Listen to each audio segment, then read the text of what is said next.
studios outside Washington, D.C. And we will shortly be going live on YouTube. So please call all your YouTube friends. And please remember to subscribe to both our YouTube and Facebook pages at The One Mic Show. And follow us on Instagram at One Mic Show. We are also taking live calls tonight at 202-683-4570. Press star 5 to speak. So save that number. The number again is 202-683-4570, and then you press star 5 to speak. We'll be taking all your calls.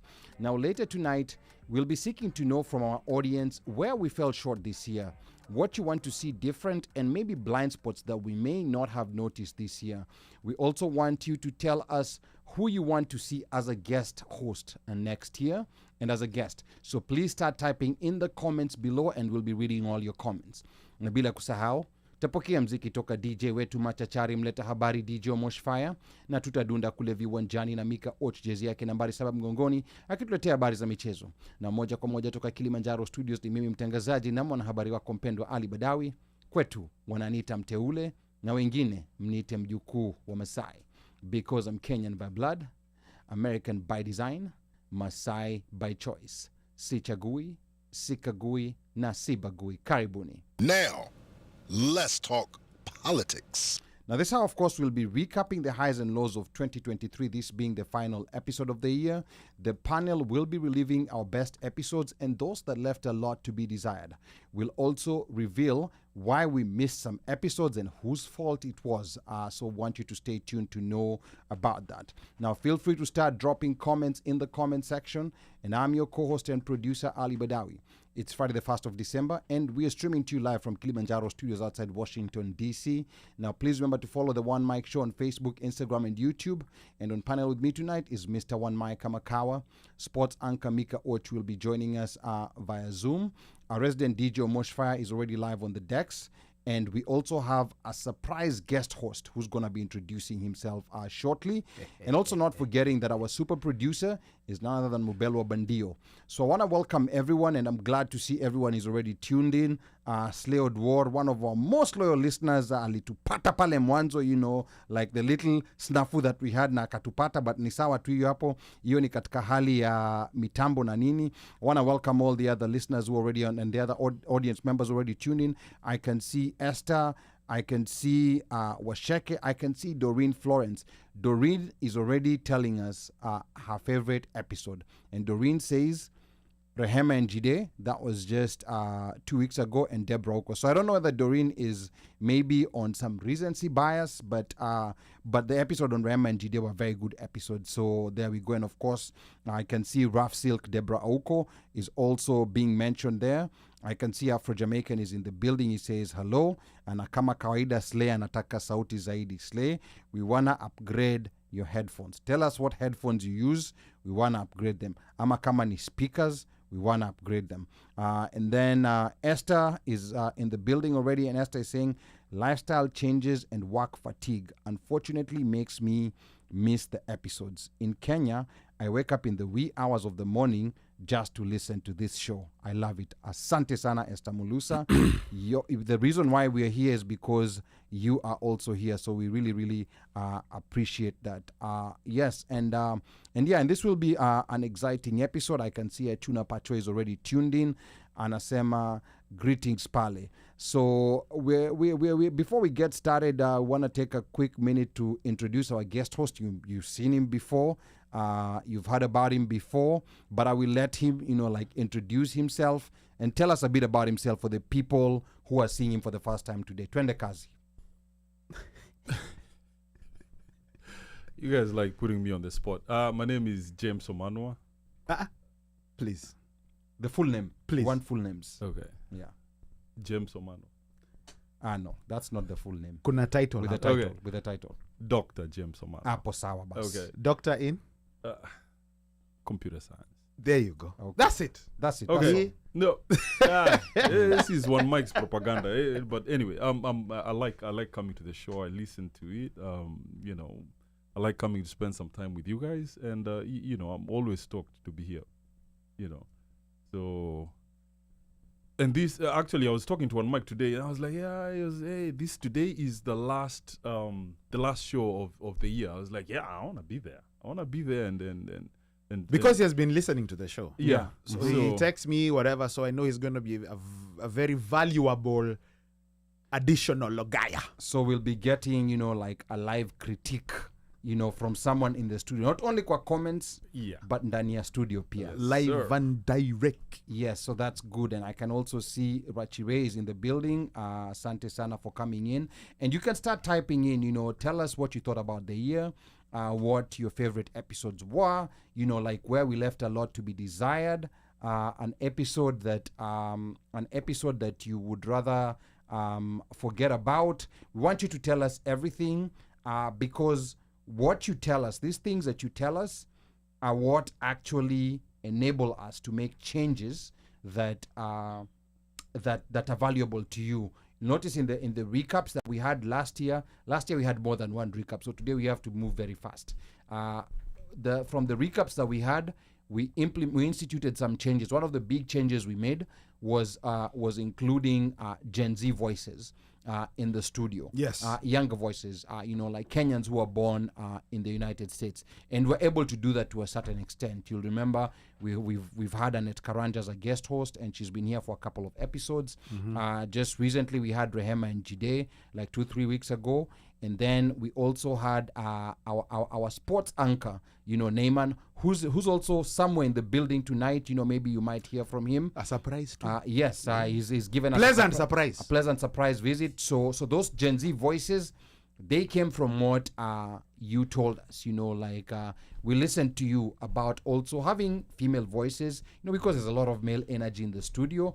So we've been doing that to a certain extent. So the things that you tell us, we listen to, and then also continuous conversation, na mziki coming at the end, tunasikiza pia. So we're gonna get started, from the very beginning. And before we get started, I can see, people are already giving us their favorite shows. Slay Kwanza says my headphones feel attacked. We'll get you headphones, don't worry about that. And then Luis Muya is already giving us his favorite shows: Brad Raw, Deborah Ouko, and Ferdinand Omanyala. Slay hapa anasema Gen Z was awesome. We need a parents edition. Then we also need Gen Z and parents pamoja. We are gonna make sure that happens in 2024. That Gen Z episode was fire. And then hapa Esther anasema my only criticism, with all due respect, is that the show is all heavy as pro-opposition, where no evil is seen, heard, or said about Azimio. I am not for Kenya Kwanza either.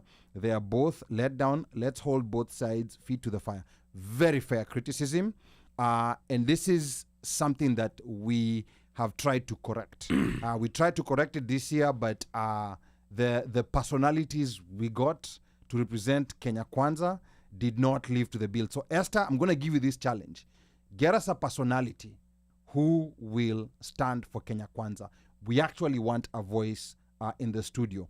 We are about authenticity here, so it's hard to do that devil's advocate thing of I'm pretending to be Kenya Kwanza. So Esther Mulusa, I'm giving that challenge to you.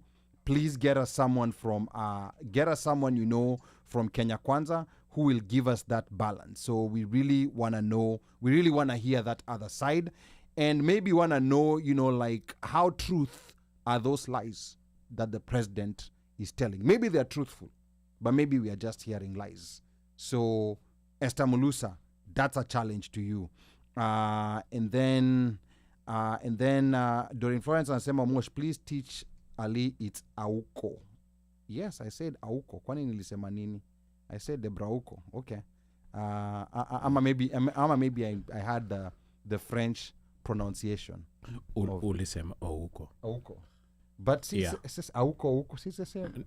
Okay. Okay, I know. The WhatsApp yeah, group of Mrume na watu wa Central CCM. It's not. Yeah. It's not the Okay. same WhatsApp Okay, sawa. So getting started, in January when we came back from Samabani season. We had the first episode on the 27th of January. People were fresh, from Kenya. Some had just landed, like the day before. Some had landed on the same day, and they were coming to studio. So there was, of course, the normal Samabani banter. There was issues about cost of living already, like in January. And then we were talking about what we expect for 2024. We'll see if that was able to achieve. One thing that we were not able to achieve, or maybe I did not do, like a good job on, was we were supposed to have more episodes on money management. We're going to try to work on that in 2024. And then, of course, people were preparing for LA7s. You'll remember that Kenya was still in the main series. Elenini? LA7s. So, of course, rugby, there was a lot of rugby talk. And then on the second episode, on the 3rd of February, we hosted Brittany Caldwell. She was transitioning. Of course, she was living in Kenya, and she was transitioning to Nigeria.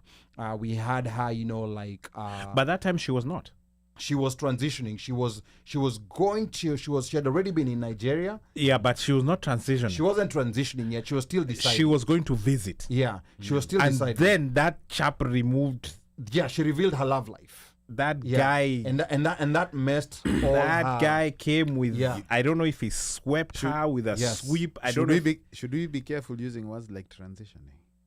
Well, Never mind. Sorry. okay, that's another day.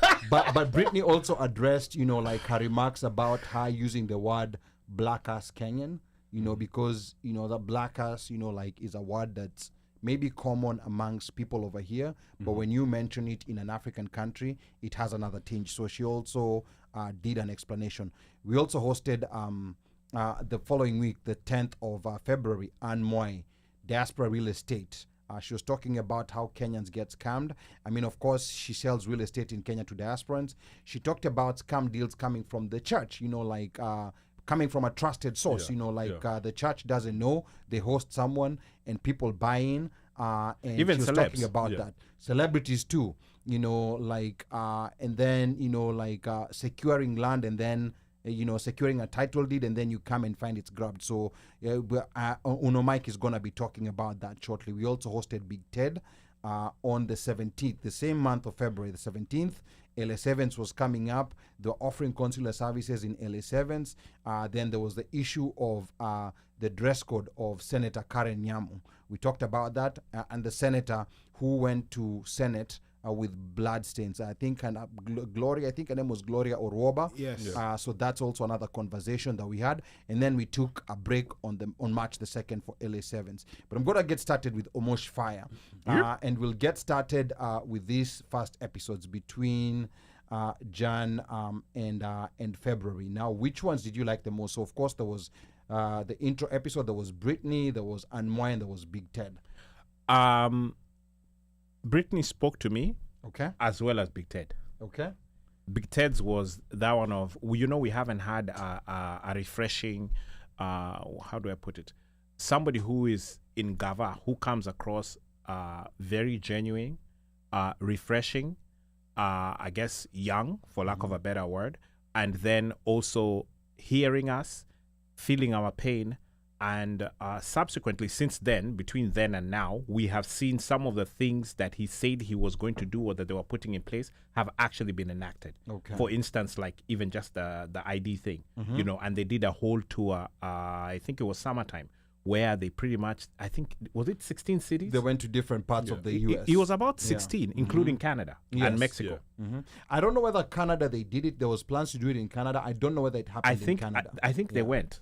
Okay. But again, we would have to go back to Someone check. please confirm. Yeah, because and there tell was us in the comments. but they had about 16 cities. They really, I mean, we know people who were actually involved in it, and I think that bringing the embassy to the people thing is something they should continue pushing for, budgeting for, And it should be regular.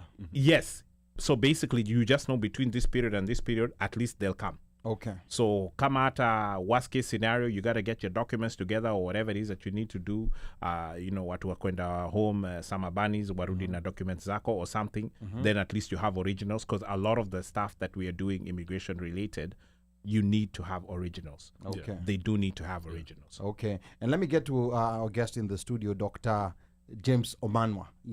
Did you feel the effect of Big Ted's presence and the new initiatives that were coming through from when he came to the show and what happened through the rest of the year? Me speaking from somebody who actually went through dramas, because I think I lost my passport, couldn't get my DL, no, my ID from Kenya, and lucky, those things you say lucky, by just God's grace, my mom had given me my birth certificate. Oh, wow. And I totally, just like one of Oh, those you mean that documents. after she removed it from where she was hiding under the bed, she gave you to come back with it? Sasa skia. Oh, sorry. sorry. Yeah, so Yani burnt hata just kwa show. imagine. I'm sorry, but see, we just know. You guys, kwani where do they keep those documents of ours? School living certificate, sijui birth certificate, and they have everybody's. Well, at least other than those of us who came here. Ask your siblings who are home. They probably don't even have their birth certificates. Mom still has them. Me, it was a shocker. So I'm going through, like, okay, I have a birth certificate. Correct. And now the issue was, how do I get my passport? And then, you're having all those PTSDs of getting your passport in Kenya. You have to, you have to grease. It's a lot of work. You have to know a guy, Yeah. and then you have to dial a friend. Yeah. Yeah, Maze, I mean, it was just smooth. It was smooth. It was almost mind blowing, know. Okay. And you're So- talking about the experience here Yes, at the embassy. at the embassy. Meaning you went to the DC embassy. I went to the DC embassy. Okay. So I mean, just seeing how it has changed, the consular services have changed. It's a, I would say, like almost a breath of fresh air. So the people's noise has actually worked. Yes, like there's some in a way, improvement in yeah. services. Oh, definitely. Okay. Definitely. All right. And I think there's a high expectation in the States. Okay. Or let me not say in the States, but us. Let me be general. We are so used to things working, Yeah. so we almost expect it Yeah. from the, the Kenyan embassy in the States. Yeah. Correct. You expect that So- American standard in Yes. the Kenyan embassy. So in the States. any lower standard, people will make noise. Okay. And- All right, good. And a couple of comments, that I can see already coming here. Esther says, going back to Brittany Caldwell, on Blackers, it's a real physical feature of the derriere of our people. It's just like our elbows, knees, knuckles, and eyelashes. People don't know their bodies. It's a biological, physical reality, unlike the other folks whose bodies are uniformly one color. Just saying. Then I can see here Slay saying, I was also given all my documents. Then I want to come back to Uno Mike right now. And Uno Mike, like I think you were very intrigued by the Brittany Caldwell episode. This was the second time we were hosting her. So tell us a bit about what you liked about Brittany Caldwell's episode. So here's the thing, for the longest time we've always had of, when you think of people visiting the continent, let's say for example Kenya, you rarely hear of African American. You in the circles in which we probably hang out or whatever, or people or brothers that we meet or sisters that we meet, like, I would like to go to Kenya, I would love to go to the continent, I'd love to go to Africa. But most of the people you interact with, even let's say for example YouTube people, they always say- Meaning white people, YT people. YT people. Yeah. You hear somebody says, I was there, I visited Kenya in 1980, I was there for camp, A game missionary, drive, Yeah. safaris. something. Yeah. But now you have an African American visiting the continent, visiting Kenya, staying in Kenya, loving staying in Kenya, talking Working. about working in Kenya, right? And then being forthright and forthcoming as to the experiences, talking to us about the challenges that she experienced being there, and then, really bringing out certain angles around, maybe she left a job. Like talking about the experiences and how there's treatment. And now she seeing that from her level, Yeah.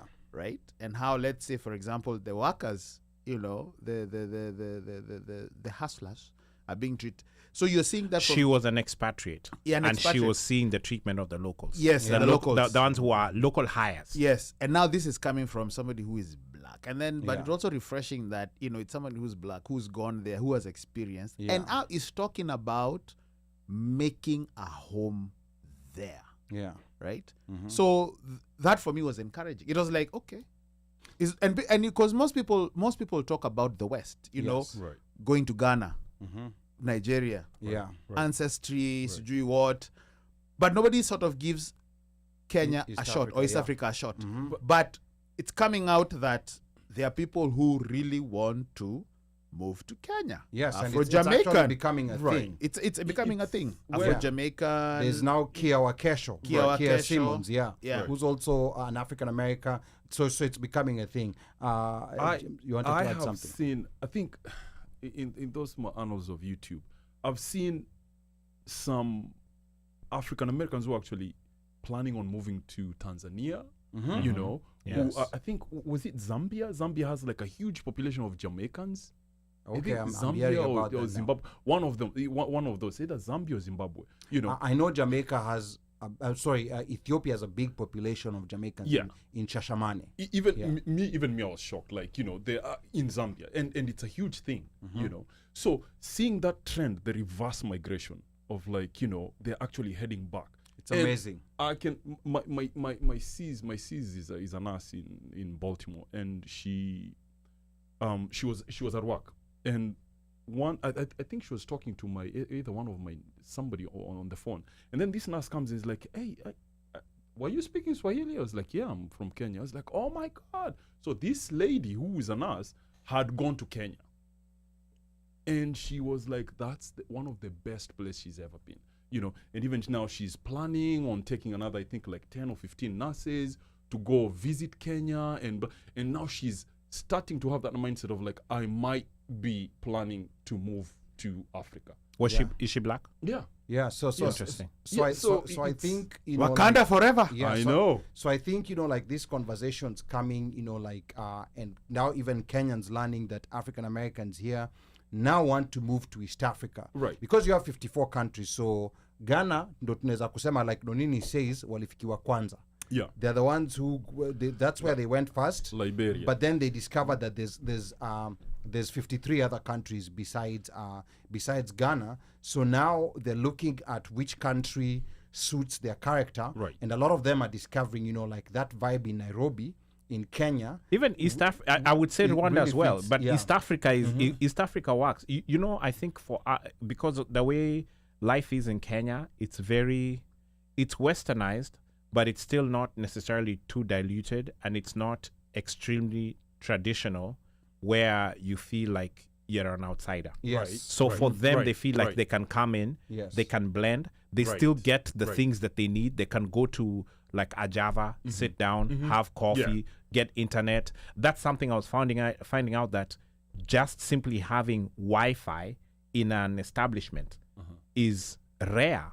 I mean, if you're doing comparisons, say with with folks, other African yes, with countries, yeah. folks in the West, Yeah. getting Wi-Fi is not a guarantee at an establishment. Yes. Unlike in Wacha, even Nairobi, outside Nairobi, Even outside Yeah. Nairobi. you're getting Wi-Fi. Yeah. I get Wi-Fi in Shags.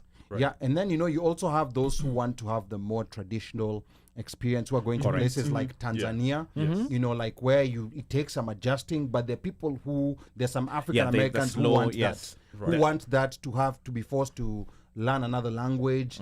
So there's different kinds of flavors and different personalities for different people. There are those who love the laid backness of a place like Rwanda. You'll find like a lot of the younger ones who are like in their early 20s. They say, like Rwanda, too family oriented, too boring. It's not as fast paced as Nairobi, so they prefer Nairobi. So these were just some of the things that some of the conversations that we were having, and of course that's becoming another big constituency in our audience. It's African Americans, Black people who are from the US or from other parts The like diaspora. Canada, Black- Even- who want to yeah, move to Kenya. They're becoming our audience. We already have Afro Jamaican, and I can see here Achuna Patrice saying Afro Jamaican is always on Spice Kenya in the morning. True that. Even what's his name? I always his name His is always, comments. it's always read out by Ndu. Oh, yeah. Okay. Even what's his name? Steve Harvey.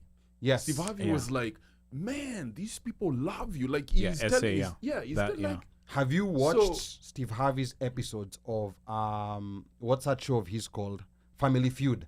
Africa. Yes. Oh my goodness. I think that's the happiest I have seen Steve Harvey. With these African episodes, you know, Africans wanacheka ile bila plan because they just love life. Because he's done episodes in South Africa and he's done episodes in Ghana. And I'm telling you, those things are so funny. If you've never watched them, just go watch them. Those things, you know, like those videos have been going viral. So again, this is one of those things that we're going to push. We're actually planning to have Kia Simmons, another Kenyan, who's actually been given, I think, Another 40 American. acres. Oh, sorry. Another man. She's But she's so Kenyan. Yeah. She's like Afro-Jamaican. She's like who- Afro-Jamaican. So yeah, yeah. she's recently been given, I think, more than 40 acres worth of land. And you know, 40 acres is very symbolic to African Americans. She's been given more 40 than 40 acres and a mule. Was she given by a donkey? Gitu wa Kahengeri na donkey hakuna. Donkey hakuna. I don't think kuna donkeys in the Jagavi. country. Funda, Yeah. yeah. Wasn't a donkey. It Well, was. a It mule. wasn't a donkey. It was a mule. It was a mule. Yeah. Well, see, There's a you have to difference. now, if we're gonna, okay. Let me Yeah. say this. I You think just the connection or the door opening with someone like Britney gives us a different vantage point. Yes. You know, and allows us to see it's not just what you see on the home of the streets of Baltimore. Right, but there are people who and you start noticing that many African Americans are really looking to connect, you know, with the continent. Yeah. And it's good to see that, you know, we have hosted one, and her passion and her love for the continent, her passion and love for Kenya comes out, and Yes. it's very We've encouraging. And it's very hosted, authentic. we've hosted Two There- two there's two Afro- Americans Yeah. to America. who love the continent. Yes. Yes. Okay. True that. Okay. Yes. Now, But before you go on, the other thing that you should have said as well is that a lot of African Americans do not want to raise their kids in the America of today. yeah, and that And is that's so a profound. big push for them actually moving to Africa so that their kids can be raised with people of the same color Yeah. and who, I guess they would say, goals line up. So this is we are living, you know, like at a very important intersection, because I think this, with the population of Africans coming to the US in the 80s, in the 90s, in the 2000s, and now with African Americans coming back to Africa, we are living at an intersection of the first reunion after 400 years of separation. And I think I think now it's more than 500 years of separation, and people haven't paused to think about how iconic this moment is in history. For the first time, we are telling each other what's going on. We're not relying on some media telling us or someone else. We are telling each other this is what's happening. So this is the deal. So this is a very interesting time to see, and I'm curious to know, you know, like what will come out of this. And as we get ready to get to Mika, I'm not sure if Mika is already tuned in, but I'm going to read a couple of comments here. I can see Esther Mulusa says Africa is a place where Westerners find respect. They can also practice their negative power plays on gullible Africans who are too polite and naive to recognize the power dynamics going on. True that. Even a dog walker What? from Britain gets royal treatment in Africa, yet at home he is nobody. It's all about respect. I think this is the first time that we are seeing black Westerners coming in en masse. They used to come, but moja, Yeah. but this is the first time we're seeing them coming en masse. Right. So I think we also have to give them, you know, like some grace, because this is new. We know how, you know, like white Westerners, the attitude, quite a number of them have been coming with when they come to Africa. I would want to believe, you know, like with the spiritual nature and the connection that African Americans are coming with, and other members of the black diaspora who are coming back to Africa, you know, like I want to give them the grace that they're coming with good intent. And so far, Yeah. we've mostly seen, you know, like the positives. I mean, of course, there's a change in social dynamic, and we're yet to see how that will work out. But I think, you know, so far things are so good. And then Afro Jamaican says Kenya is amazing, but it's hard. Just paid 6,000 to a total stranger to help me get there. Kenya is special, very special. For Jamaican, you could have paid us, but anyway, we're gonna talk behind the scenes. We would He have paid got what, you there. 6,000 shillings or $6,000? To a stranger. He could have paid us, and we would have shown him our ways. Or But- to but get, that's- he doesn't know how to get to Kenya. I don't know exactly what he means by So get to Kenya. we can draw a map for him. I don't know. Let me give him my We can even M-Pesa. escort him. I can give him my M-Pesa Nini so he can start now. Yeah, we can even escort him. And then let me see. Achuna Pacho says enlightenment is happening in the African American community.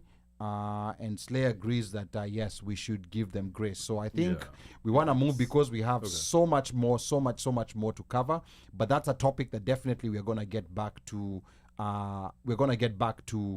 Next year.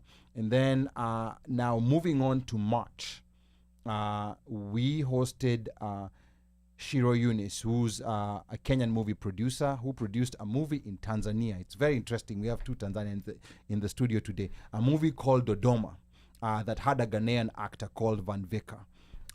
And it was also a very interesting episode.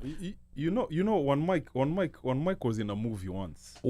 Was Yes, and we're gonna talk about that movie. Yes, we're gonna talk about that movie. We even shot a movie. Was it a movie? A music? No. Music video? No, he's been in a music video. He's been in a movie. He's a star. He's Now- a vixen. Plus, he's an actor. Full disclosure. Yeah. Yes, disclose. This music video Yes. was for a movie called The Last Mile. Was it? Yeah. It was The Last Mile. Yeah. Why does that sound No. familiar? It was shot by no, Bernard no. Neto, Yeah. and Nani was the main guy. Okay. Nani, there was the guy from this Christian group, Milele. Oh, wow. The head guy, I think the head guy was the main guy. Our boy Nani was also Korea. What's his name? The guy who went home. Joseph. Joseph. Joseph Masharia? Yeah, something like No, that. I can't remember. Jose. Okay. Oh, okay. Right? So the music video, the soundtrack, Yes. apparently Bernard Neto Mm-hmm. and Daktari here Yes. are boys. Oh. So I was approached to do the music video. Yeah. One Mike was a vixen. Where was it shot? Was it dropping it like it's hot? Bro. Where was it shot? Where? His apartment. Damn. Did you get paid? So we go way back with this guy. Even credits, brother. So you guys provided a vixen plus a venue, and then you never got paid. You need to talk to those people. And you probably helped edit. Yeah. You need to talk to those people. But let's get back to Shiro Yunis. You know, like Kenyan movie producer. You know, She like, was in Dodoma. she did a movie She had called a Dodoma. Ghanaian, and it was shot in. The movie wasn't necessarily shot in Dodoma. It was shot. The title is called yeah, Dodoma. yeah. It was shot in Mafia Island. Yes, Yeah. yes. It was shot in Mafia Island. That's off the shores of Dar es Salaam. And it had, you know, like this popular Ghanaian actor called Yeah. Van Van Vika, Vika. yes. Yeah, Udo Mike, you wanted to talk about that. Why did you find this particular episode with Shiro Yunis from Houston profound? It was very profound because so here we have a Kenyan directing, right? But it's one of those you wonder why it doesn't get traction. It doesn't. There's not that much There's no traction. buzz. There's Yeah. no buzz, and not to say that it's not marketing, right? So you wonder what it is. We're always talking about let us grow our own. Let us nurture our own. Let us try and infuse us. I remember one time, I don't know, Jemo, there's a time we had an acting group in Baltimore. It was called Ishara Productions. Our first set book we did was Trials of Brother Jero, Masaibu and Ndugu Oh, Jero. you guys so did Yep. We Masaibu did. and Dugujero here. We did one in Baltimore. Oh, wow, okay. You know, and who was the audience? Kenyans. Mostly. Kenyans mostly because those are the guys who the ones we're familiar with. wearing Timberlands and Tusker shirts or other. Sorry, go on. For somebody who didn't appear, you should be shutting up. Yeah. So anyway, Akina Muzi, Akina Muzi Jabali, they love arts. So they came, they supported many Kenyans in Baltimore. Not that many, but a substantial. Okay. Because what our idea and notion was this: not everyone is going to go to clubs. Yeah. Not everyone is going to go to movies Absolutely, or whatever. yeah. So Correct. let us try and give Give something. An something, alternative. an alternative. Yeah. And the alternative was to do a play. Yeah. And most of the people my age around that time and in the area of Baltimore, set books they did. We did Trials of Brother Jero. We Yeah. specifically chose that. Basaibu and Ndugu Jero because it's something that we've done. You know, and we had it was good. We even went to Boston. We took a road wow. trip. So from whatever the finances that we got, we financed our trip to Boston. You know, Mike Mugo Oh, Mike Mugo was also part of the set. was part of the set, Oh, part of interesting. directing with Yeah. another one called Kizito, but not Kizito Wazabanga. Wazabanga. No, that one. You ungrateful wretch. So I think the idea and the notion is that it's not it's one of those avenues that should be explored because not everyone wants to be a nurse, not everyone wants to be a truck driver, not everyone wants to do IT, but it's also an avenue that kids can get into because of doing art. Yes. Yeah. I mean, Being a creative. You know, like my niece Rahema, she's a creative. She Yeah. loves art. She loves music, painting, florals, whatever. So I think, but also from there you can actually get people who want to act, who want to be on stage. You know, I've always loved the stage, by the way. You know, like acting has not been. So I think with Shiro coming on board, it was refreshing that on this side we have somebody here in the US Yes. who is doing, you know, it's not just Lupita, Yeah. lakini kuna mtu hapa local hapa Yes. tunaweza support. Yes. Who's And making movies? Who's making Yeah, movies? Lupita Shaomoka. We are Shaomoka. Yeah. But it's over here, and so this one, it's I would have hoped, you know, collectively Yeah. tumuinue. I think it would have been nice if we would have a way of mobilizing the same energy like we do for rugby for such events, because like Slay here is saying, I feel the premiere should have been in a few other cities and states. I did not know about the movie till Shiro came on the One Mic show. Now You let know, me say that when yeah. we did the last mile with Akina Bernard, he had a viewing over here in was it? in Silver- Silver Spring. Yeah. Yeah. Ile club ya before you get to that international mall, see Yeah. there used to be a Yeah. Cameroonian restaurant. hapo. Roger Miller. Yeah. Is it Was it Roger Miller? Roger Miller on Tear Avenue, you know, and of course most of our listeners are not familiar with this. The one up there. You remember Yeah. where Alikiba? The first time Alikiba performed, there was downstairs then, but there was also another club upstairs. Yeah. Okay. That's Alright. why he had. Or at International Mall. Yes. Yeah. Hapo hiyo Tacoma Park, whatever. New Yeah. Hampshire, Or- whatever. Or maybe It Mayoga. wasn't settings. No. That was the Jamaican think one, I think. settings. Settings. No, was no, the no, one. no, no, no, no. Okay, no. we'll figure out what Okay. it is. But anyway, Yeah. the last mile, Bernard Neto organized, you know, a preview, a viewing. Yeah. People Yeah. came. Yeah. He showed the movie, showed the music video. But and again, I guess maybe sometimes it's the support. You know, like Correct. Yeah. If you don't That's another get, thing. yeah, if you don't get the initial support and the numbers are, you know, dwindling, you have to go back to your 9 to 5. But could it be conditioning?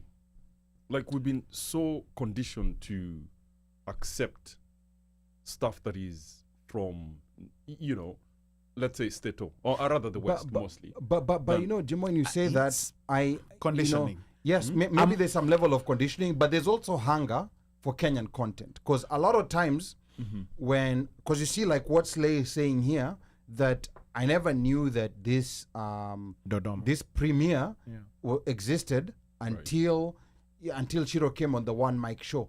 I think part of it is also trying to get the word out, trying to have the energy to get the word out, because I know there's some people who are not there, not because they've been conditioned, but just because they don't know that these things are out there or they existed. The marketing did not reach them. Right. Not necessarily like condition, like, oh no. It's just there's that subconscious, you know, we view our stuff almost substandard in a way. So we are like, okay, we'll just support you because we think. But in all aspect though, I think it's One Mic or somebody, either you posted something on a WhatsApp chat to the effect that I think there's either streaming something in Kenya that streams a lot of African content that has been getting lots of traction. Even I think it has Showmax. passed. Is it Showmax or It has passed Netflix, something like that. And to me, it was eye-popping. Like, I was like, I didn't even know that there's something like that. That's Yeah. probably Showmax. You know? So it's probably Showmax, and then there's Viusasa with Citizen. I think it's Citizen Viusasa, TV. something like that. Yeah. There was something, either one mic or it came from you and you posted on a, you know. So I didn't even know that. There was something like that. So Yeah. there is an aspect of, as you say, marketing doesn't really go out en masse. Yeah. And, you know, you can also say finance. You know, most of this, they're maybe the budget isn't that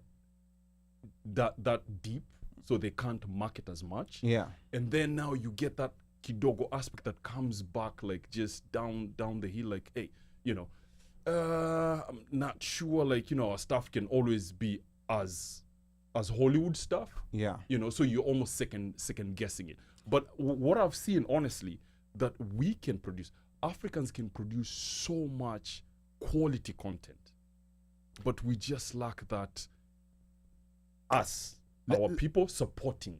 Let me say this. You know, there's an issue of quality. But, you know, then I question myself, you know, like when you see Afro cinema continues on Citizen, Yeah. back to back to back to back. Quality Yeah. is not even there. It's not even substandard. It's like it has been shot with a camcorder, and it is popular. So I don't think the issue is just an issue of quality, but I think I think I'll go back to what Jemo is saying. I think for me sometimes there's a program that has happened where we sort of But- Oga Charlie, Yeah. my brother. Yeah, but I think also we have to understand, we have to see from the Nigerians, like those movies that people used to laugh at about Afro cinema is what has enabled them to get some very, very high quality movies. Now Nigerians are doing very high quality movies that you're even seeing them on Netflix. Right. So it's those whatever That's what I'm saying, yeah. those movies that people considered substandard are what got them to where they are. Those movies of the great Idikoko and those movies of magicians and you know, and a human being disappearing into thin air. Those movies are what has got them to Very where true. they are today. And it's the Very same thing with their music. You know, like if you look at their music pre P Square, you know, like when you look at the old artists, you know, like people like, there was an artist called Blackie, you know, like there were the likes of Akina Raskimono. There were some very old school artists in Nigeria. The thing that the formula that they've shown us works. Whatever they call bad quality from you, because sometimes Kenyans were overcritical of Yeah. our content Yeah. because you're comparing it to the best in the world. Whatever you call bad quality, just keep supporting it, and guess what? It's gonna get to that quality that you want. 100%. Yeah. The way you're saying, like, you know, like those stuff that came before. I was listening to a podcast where they were talking about my son is trying to get into game design, and I was listening to a podcast of this game design. I was like, we try to, like, our first version of something is really, really bad. Like, even, you know, this dude was talking, even the people who write books, we only see the end result of the book. Yes. You don't see the first version. The first version was really trashy, you know? Now, we tend to judge, like, now what we are talking about, like our movies, our shows and stuff, we try to judge them by the standard of the finished version of Yes. the West, right? And that's And yeah. and the standard, the discrepancy is huge. Yeah, right? and that's problematic. I think people in the West, there was actually a museum that was moving around. You know, one of the other things that I'm very interested in is museums. There was a museum that was moving around. It was actually in the DMV. I don't know whether it's still there. It was I think in Georgetown and a couple of other places. It's called a Museum of Failure. So they have artifacts from very established brands like Apple, Coca-Cola, of what failures, and some of those failures were so spectacular. Yeah. If you Google the Museum of Failure, Right. you will see some of those failures were so spectacular, but you have to understand that that it's those failures that were able to bring, you know, like this nice, clean and neat product Exactly. that you're seeing today. I'm also reading another book called Kill the Company. I recommend everyone get this book. Kill the Company says that one problem that companies are facing is this idea of you want to get ideas from a particular person as the creative person, yet the best way to get home run ideas is to try, let's say, for example, 100 ideas, and and you will get maybe 2 or 3 home run ideas from those 100. But if you're not willing to test those 100 ideas and fail in 90 because you don't know whether the good idea is at number 73, number 25, or at number 99. But if you keep doing, at some point, you're going to land on a home run idea. And some of those home run ideas sometimes come from very weird sources, very unexpected places, just like the way we do the show sometimes here and we do videos. The parts that we've really prepared and we're like, yeah, this is going to be the amazing part. Then people, like don't even go view it. Then a random part, like Stephen JJ, just giving us a call and telling us of how FBI came to his workplace. It tends to be the one that so many people want to listen to. So it's the same thing, like with music and with a lot of these ideas in the art. Sometimes you have to try a couple and the home run is within those 100 you're trying. But if after 2, 3, you start giving up, then it's not going to work. So kudos to Shiro Yunis. And we want to see We want more of these details. works. If the movie is out, Yeah. if the movie is out, where we can catch it, if it's on Netflix or whatever, however we can get it. Yes, and a couple of comments coming here.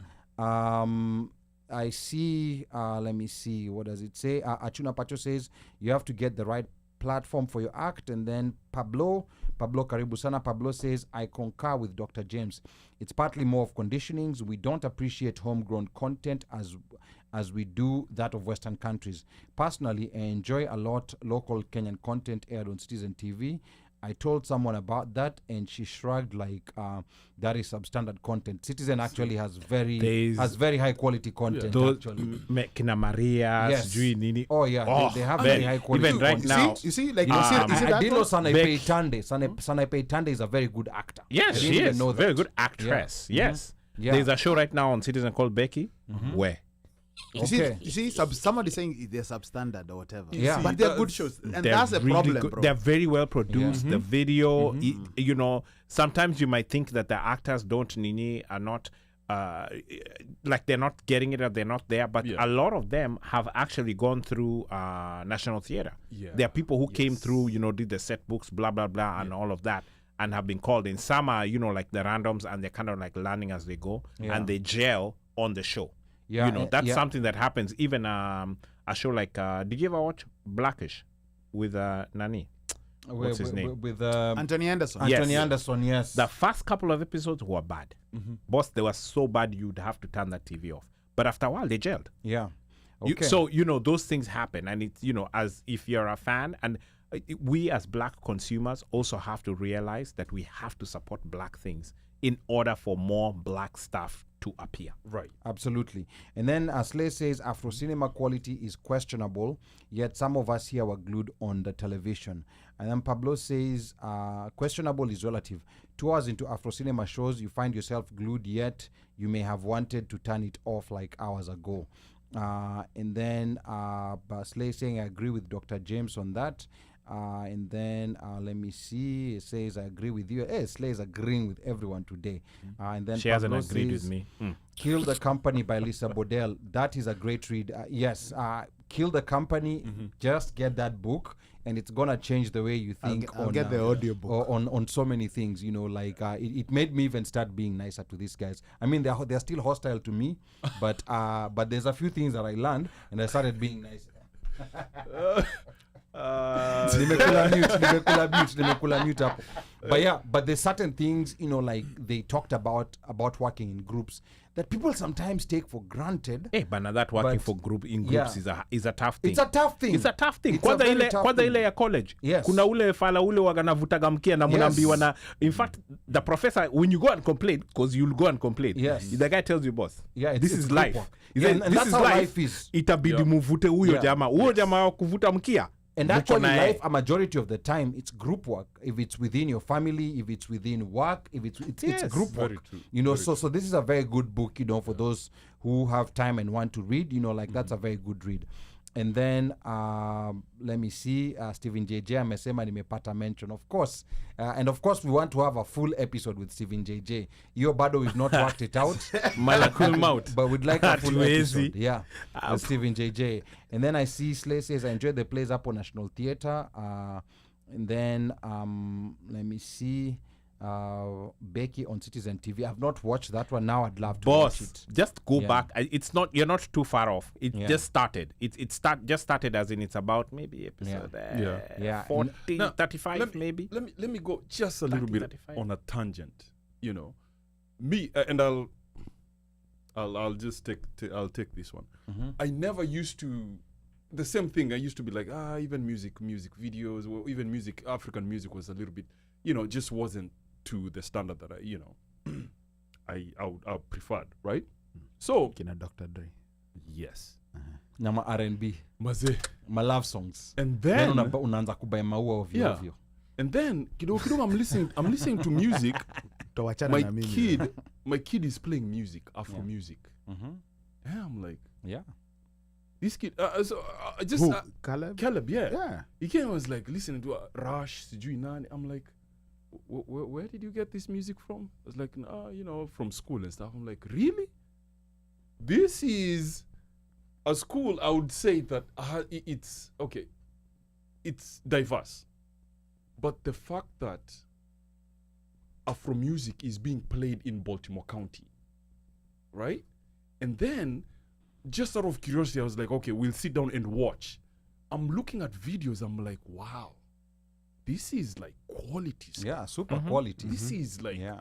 really good stuff. I'm like, okay, now that's what they play. In the house, now he's even, my other two kids, that's all they listen, Afro music, So, remember that mindset we were talking about, like, we think like, African stuff is not that up to par. No, whatever. But no, now it's actually high quality. in a way, I'm happy to say that I was proven wrong, absolutely like 1,000% wrong. But not only that, just seeing how we've closed the gap so much so quickly, it just gives me that almost psych, like, what next can we be closing? Yes. What gap can we be closing next? Absolutely. Usiwacheze Embaramba, Yeah. please. Yeah, and Keep we had them away from Embaramba, please.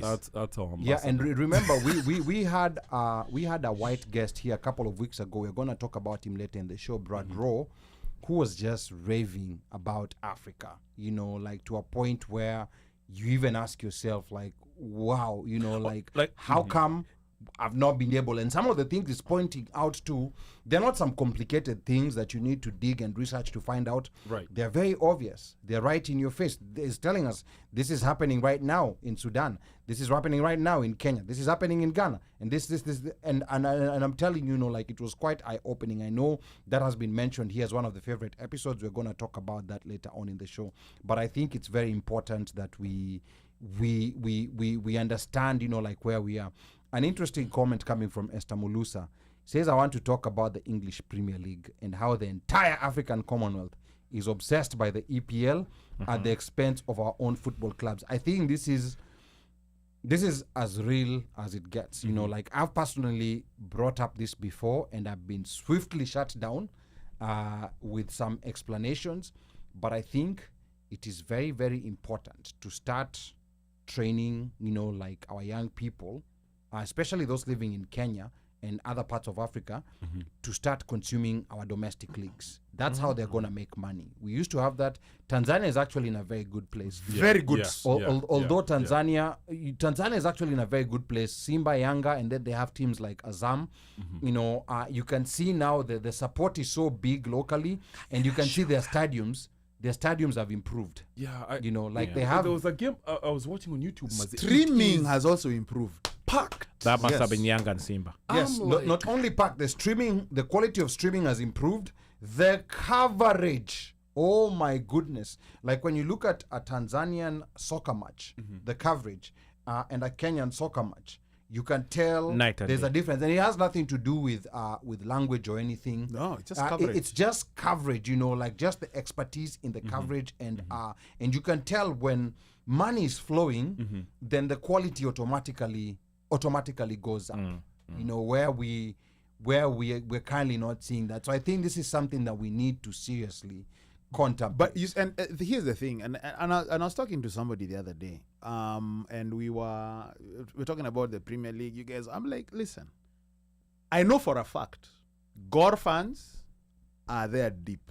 Yeah. AFC Leopard fans wako huko. Shabana, you know, Hey, usisahau Trust- Bandari. Bandari, Bandari Mathare United, Kariobangi Sharks. Kariobangi Sharks.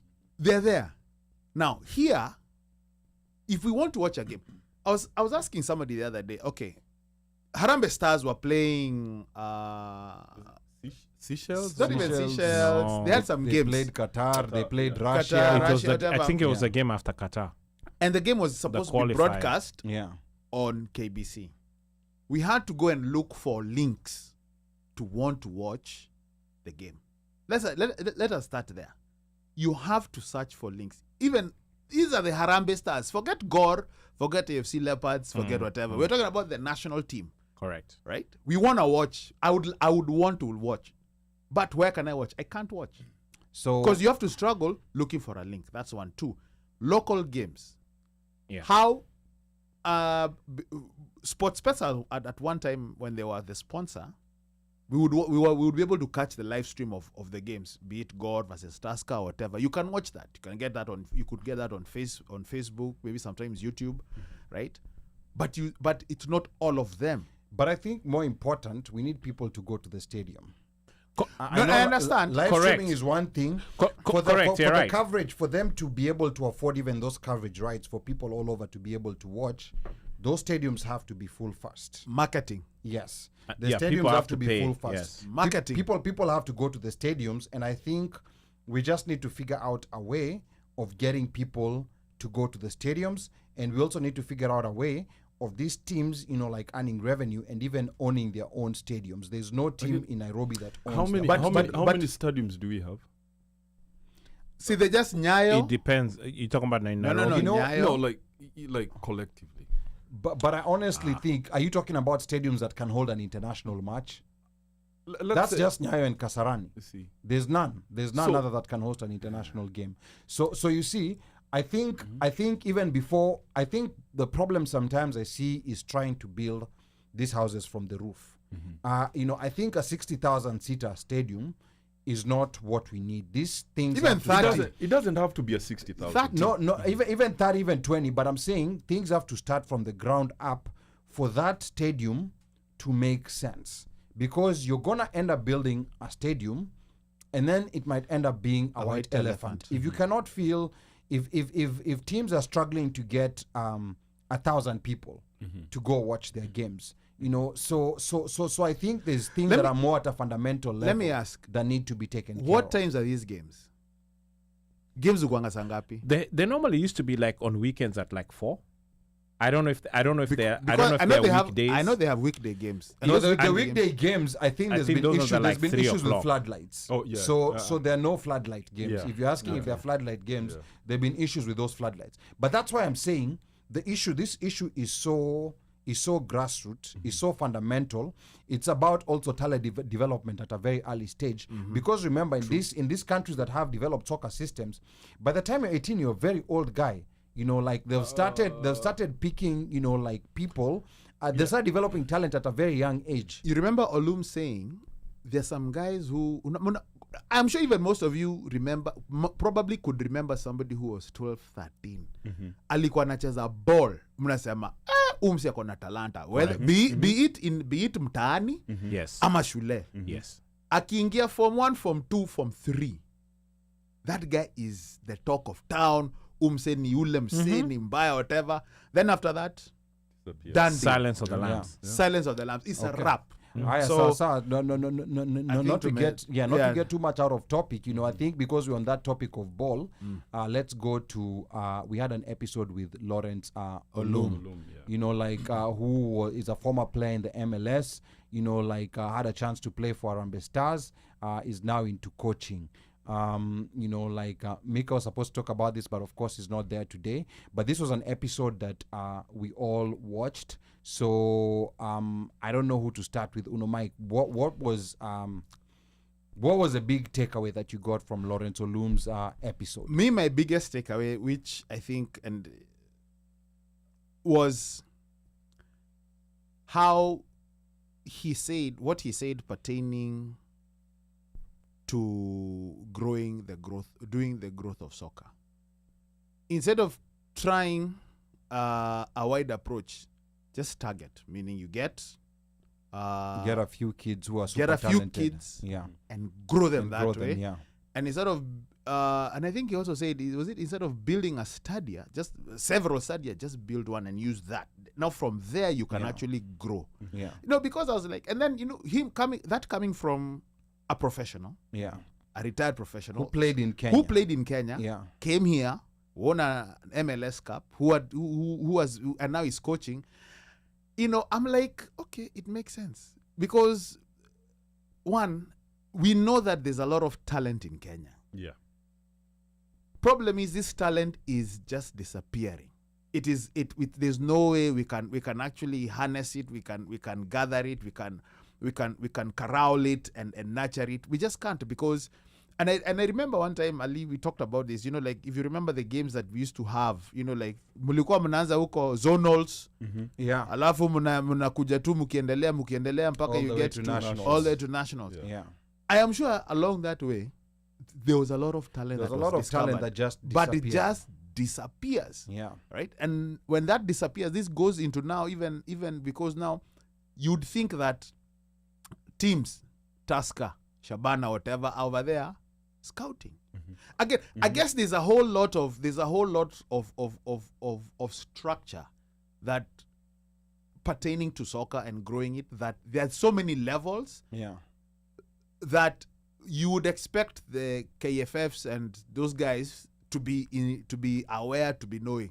But when you hear stories of a guy has to be paid 200,000, 300,000 kuweka mtoto wake kwa team, it's very disheartening. So I think for me, his perspective, and also another one of really nurturing kids here to play sports. Yes. But not only nurturing, but being there. Wachani madabo na matripo. Watoto wanataka kucheza, wacha wacheze, enda wa support. Yeah. And I think on that point, when Lorenzo Loom was talking about, like kids, nurturing kids' talent over here, I think these things may be obvious to someone who has a sporting background. Like Dr. James Upper, definitely he's a soccer coach, so he's very familiar, but these things are not as obvious. So a parent may have a kid that's talented in a sport, be it soccer, whatever game it is, but they don't know exactly what to do. They don't know exactly what to do, and I think that's where I think that we also need to have sessions on that next year. Yeah. Like when you discover you're a parent, you have no clue about sports, but it's been discovered that your child is very good in soccer or in basketball or in something. What exactly do you need to do, so that your child can also continue, like living his childhood? Because I see some crazy parents who start living their dreams through their kids. But also make sure that they're in the right place in case that's a direction your child wants to take. They're in the best position to be able to be successful. James, But before you answer, I'll say this. I think the only way you can know that there's something or your kid has something is if you're there. If you are doing doubles and triples, there's no way you'll ever know. But I'll tell you something. For example, like myself, I can quickly pick out kids who are good in, for example, like in journalism, like through the charter, through the exchange. I can very easily do that. But most parents who are not in this, atona mtoto wangu ni msemaji tu. They won't know. So it's the same thing. Unless you have a background of sports, even if you're there and you're seeing your kid who playing ball, playing basketball, to you, it's your kid playing. It's not, and that's where I think there needs to be, like that sensitivity. The parent may be present, but they still don't know that this kid has a special talent. And even if they were told he has a special talent, they don't know if where you don't to know go from there. If you don't know, Yeah. I'll say this. I went to my son's school. They have daddy and something donuts. So you go once, I think once a term or something, once a quarter. So just dads go and, you take your sons to school and, the principal talks and, gives. So it's just kawaida spiel, like, this is what we're doing, blah, blah, blah. But this principal said something that really hit me in a way that it changed me. It was almost like an epiphany. He said that as fathers, you are to your son the first hero. you know, and to your daughter, you are their first love, right? So now come to sports, right? Kumbuka, kids are born almost like a clean slate. Correct. You know, so they are looking at you as to, okay, what am I supposed to do? What am I supposed to be? Right? If kids have this innate, almost power of picking up stuff, you know, if my kids, like, they would see me watching soccer almost on a daily weekend, it's just soccer, you know, so they and then they picked up on that. Yes, they picked up, and on Sundays I'll go play like a pickup soccer. So they see that, so the kids gravitated towards that. What they see. Yes. What you do. Exactly. Yeah. You know, so if you make it a point that, okay, even though I'm not athletically inclined, you know, but I make it an effort, the kid will pick up on that. Okay. I coach a team that there's this kid who is, you clearly see, like, this kid, like, absolutely, you know, he doesn't have that athletic ability, but because the dad shows up, the dad shows up, and it's not like he's forcing him or trying to live his, you know, life through his kid, but he's just showing up. This kid tries to put that effort. Just he really tries, you know, because the dad is there. Is like, yeah, I think you can do it. I think you can.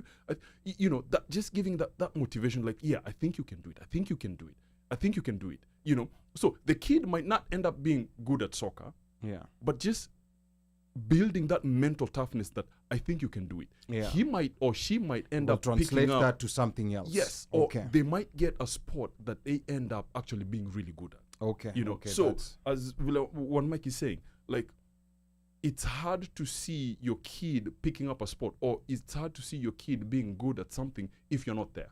And I'm not saying, like, oh, you know, like, pointing a finger like, oh, if you do doubles and triples, you're a bad parent. No, absolutely not. Like, you know, it's just that we can actually make our kids pick up something, even though I never coached. We were just joking before the show started. I never coached basketball, but I'm coaching 9-year-old girls, and it is a fiasco.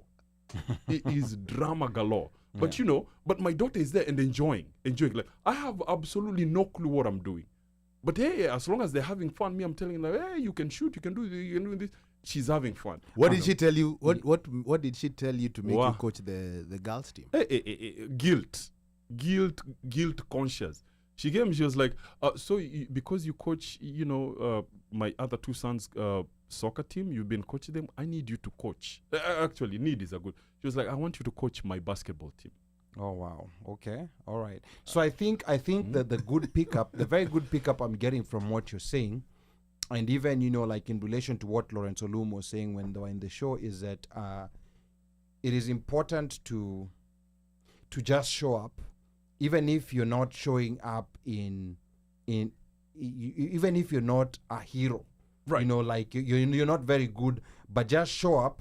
But it will build that persistence. Even if your kid is not good at that particular activity, they will use that skill of persistence into something else that they're good at. And I think it's Exactly. important to expose kids to so many different things. I'm one of those people who doesn't support this thing of muonyeshe tu njia moja, you know, because I see some parents are pushing their kids only in one direction, then mtoi ana grow anasema, oh, by the way, I didn't even like doing this. I don't know whether you guys have been following Yeah. Snoop's the story of Snoop's son, the one who used to play football.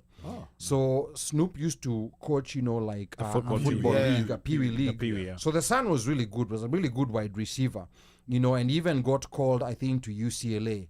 But he dropped out in the middle, and now he's doing fashion. Ma story yanguo. Yeah. Yeah, and he said, you know, like he kept doing it, and I think Snoop in his mind was like, okay, I'm not gonna push my son to get into music because I'm in music. So he felt like, you know, like he's taking him in a different direction. But then at the end of the day, the son came out and said, you don't like it. And that's why I think it's important, and not only sports, there are so many other Whatever things it that is. you can expose your kids to. Sports is just an example. It's just an example. But I will also say this. I think it is also important, not only for parents, but my uncles and my aunties To also show up. to show up. Yeah. I think that really boosts toys. Yeah. And it's something that I can say from experience. I have seen, you know, like there's a, like now for my, like in Rehema's team, you know, when she used to playing soccer, there's a time, you know, like if I don't show up, like, yo, Rehema, where's your uncle? Mm-hmm. You know, where's your cool uncle? You know? So I think I think it is, mtu wako kana cheza, if you can, All right. if your friends or whatever, Let me just, cut this dude short. Yeah. One mic showed up to almost all of my sons, both of them games, all of them. The impact that it made on my kids, I don't even know how to express it to this dude. Like, they knew Uncle One Mike is coming. Even when it poured. There's a game we played, it was pouring. One Mike was there. Akinyeshewa tu. Akinyeshewa tu Huyu kama- One kama Mike kakuku. mmoja. This dude amenyesha hapo kama kakuku. This dude is just there watching, you know. It made such a But huge it impact. does. It does have a really, huge impact, it really yeah. does. Huge It impact. helps boost. Mhm. Yes. Yeah. that's an Yeah. encouragement. So to yeah, parents. so wacha we start moving on because we have so many other things that we covered. Na that we usianze haven't talked kulia about. hapa kwa studio daktari. Okay, so the other topic that we covered, you know, like this is we are still in March. You know, like that. I thought we were in. There was the issue of the Kenyan economy. We've gone forward and now we are going back. There's the issue of the Kenyan economy, issue ya cost of living, maandamano. This was a constant theme that kept coming up throughout the year. You know, like maandamano, cost of living, you know, like issues of diaspora remittances, dollar, you know, like the value of the shilling depreciating and all that. So that's that. But the other big thing that happened, you know, like in March, was the death of Arvo Otieno from Richmond, Virginia, and we had a chance to interview. He was of course smothered to death by police officers at a mental facility in Virginia, and then let me see, there was the brother Leon Ochieng, you know, like came, you know, like we did a Zoom interview with him, and there was a lot of, you know, like calls for justice. Of course, for those who've been following the news, the family reached a settlement, but there are still police officers who are going to be prosecuted. So that was another very profound episode. Omoshfire, you wanted to say something? It's just that you know that case. It's one of those things. You from what I got from that point or from that case was, you know, we always hear about police brutality. We always hear about these things happening to black folks, but it never hits home because it's not, quote unquote, one of us. Yeah. This was one of us. My thoughts. The situation that occurred was a very legitimate situation that could occur to anybody because he was having a mental health crisis. Yes. It was not that Sijiati, he was pulled over, Sijiati tail light. No, mental health crisis. His mother called for help and the cops came, and what transpired off of that, where they took him away and they took him to a hospital or whatever it was they took him to, and ended up killing him. And it was not only, you know, the cops, but the cops and the people who were supposed to be helping him in terms of like the mental health professionals, where now, you know, you get to the point where you say that, you know, cops, or should I say police or law enforcement, are not trained for mental health crisis or to help in a mental health situation. But the only number that people have to call is that 911. And, you know, and so there's a push now for, you know, having another number when you're having a mental health crisis, you know, call this number. And then when they come out, even if they come out with law enforcement, they will come with a mental health professional who will be the first person. They will be the first person to engage with this person who is in crisis. Yes. Because the sign, or, you know, having the sirens, you know, people there in uniform, They're very you know, triggering. yes. For us, who they're triggering for a normal For a person. normal person, Now yeah. imagine you're having a mental health crisis. Now Jijui, you go crazy. You know, and that's, you know, and that's part of the stuff that was happening to him. So indeed, that was a very, to me, profound show. and what has subsequently happened. And I think even some of the laws, and there's people who are also pushing to get laws changed so that mental health, people who are having a mental health crisis are handled in a separate way, Yeah. as opposed to being handled like a criminal or somebody who has committed a crime. Yeah. And you know that episode, like it was very nice that we had a war in studio. Yes, with Africans for Mental Africans for Mental Health. Yes. Because Awar has a way of breaking down mental health that makes it easy for most people to understand. Because most to people comprehend. don't understand, like what mental health issues really are. And there's some people who are going through mental health issues and they don't even know that they're going through a mental health issue. So I think that was it was unfortunate that we had to lose someone, but it also came with a lot of education and a lot of and understanding that this can come home. Like if you have a child or you have a family member who has a mental health crisis, Yes. and they interact with police officers, just know that things may go It can may go south south very fast. very, very quickly and and it can happen right there in front of you. Yeah. They've knowing come- knowing Yeah. how some of these law enforcement guys They- are they're very trigger happy. Man, they come there with kiburi. Rrrr, they're coming. They want to Wanakuja kick na the door kifua. down. Yeah. I like that lawyer Ben Crump, Al Sharpton, and all the bigwigs were involved. Like Correct. when it came to Yes. this. The sad part was I don't feel Kenyan media gives such stories enough energy, No, they don't. despite the fact that that it was involving A Kenyan. a Kenyan. I think probably because mental health is seen in Kenya as a taboo. Not necessarily maybe. not even the mental health part. I'm talking about the death of a Kenyan Or the death. I mean, by police it's in the US. Because think about this, of course, the George Floyd story was big. The George Floyd story got more coverage in Kenya, way more coverage than Avo. stories Yeah. of Kenyans who are dying here. And not saying that the George Floyd stories are not meant to be covered in Kenya, Yeah. but then you would think that they should also, especially give- this being Kenyan, this being a Kenyan, who has been because it's not the first Kenyan who's been involved, a death by a police officer. And I've seen, Kenya, there's they kind of like stories that have a viral nature to it. sensationalism. Some sensational So, story, yeah. like if it was some scandalous story, like of a pastor did this with, with a married woman, I think a lot of media But that's what would have that's carried that's what it. that's what Kenyans like. Would have carried it. Drama. But then again, like you also have to show some sense of responsibility on these stories that have a direct, like interest Journalism. It's to simple people in journalism. Kenya. I mean, you think about it, and I think Samulusa was reading my mind. Look at the Kenyan government doesn't care about Kenyans dying in abroad, especially like if you look at the Gulf countries. Yeah. I mean, they've tried. They've tried, but hey, then Pablo also is being a bit also too the harsh. thing with the Gulf countries. Yeah. If you go back to the history of the Gulf countries, some of the guys who are supposed to be caring are the ones who are sending people there, and have had companies that send people there as employees, and they are coolering off for this chap. So, I mean, what's the incentive for them to get involved? Pablo is telling me, don't ever mention quality reporting in the same sentence with Kenyan media. And you know what? And you know what? To support Pablo's point, Ali himself here has been like, it's a negote. There's an It's issue. a throw. There's It's a an throw. issue. There's an issue with Kenyan media. I mean, there are some good pockets. Like you have Spice FM, for example. Yes. You have African Uncensored, which is not mainstream.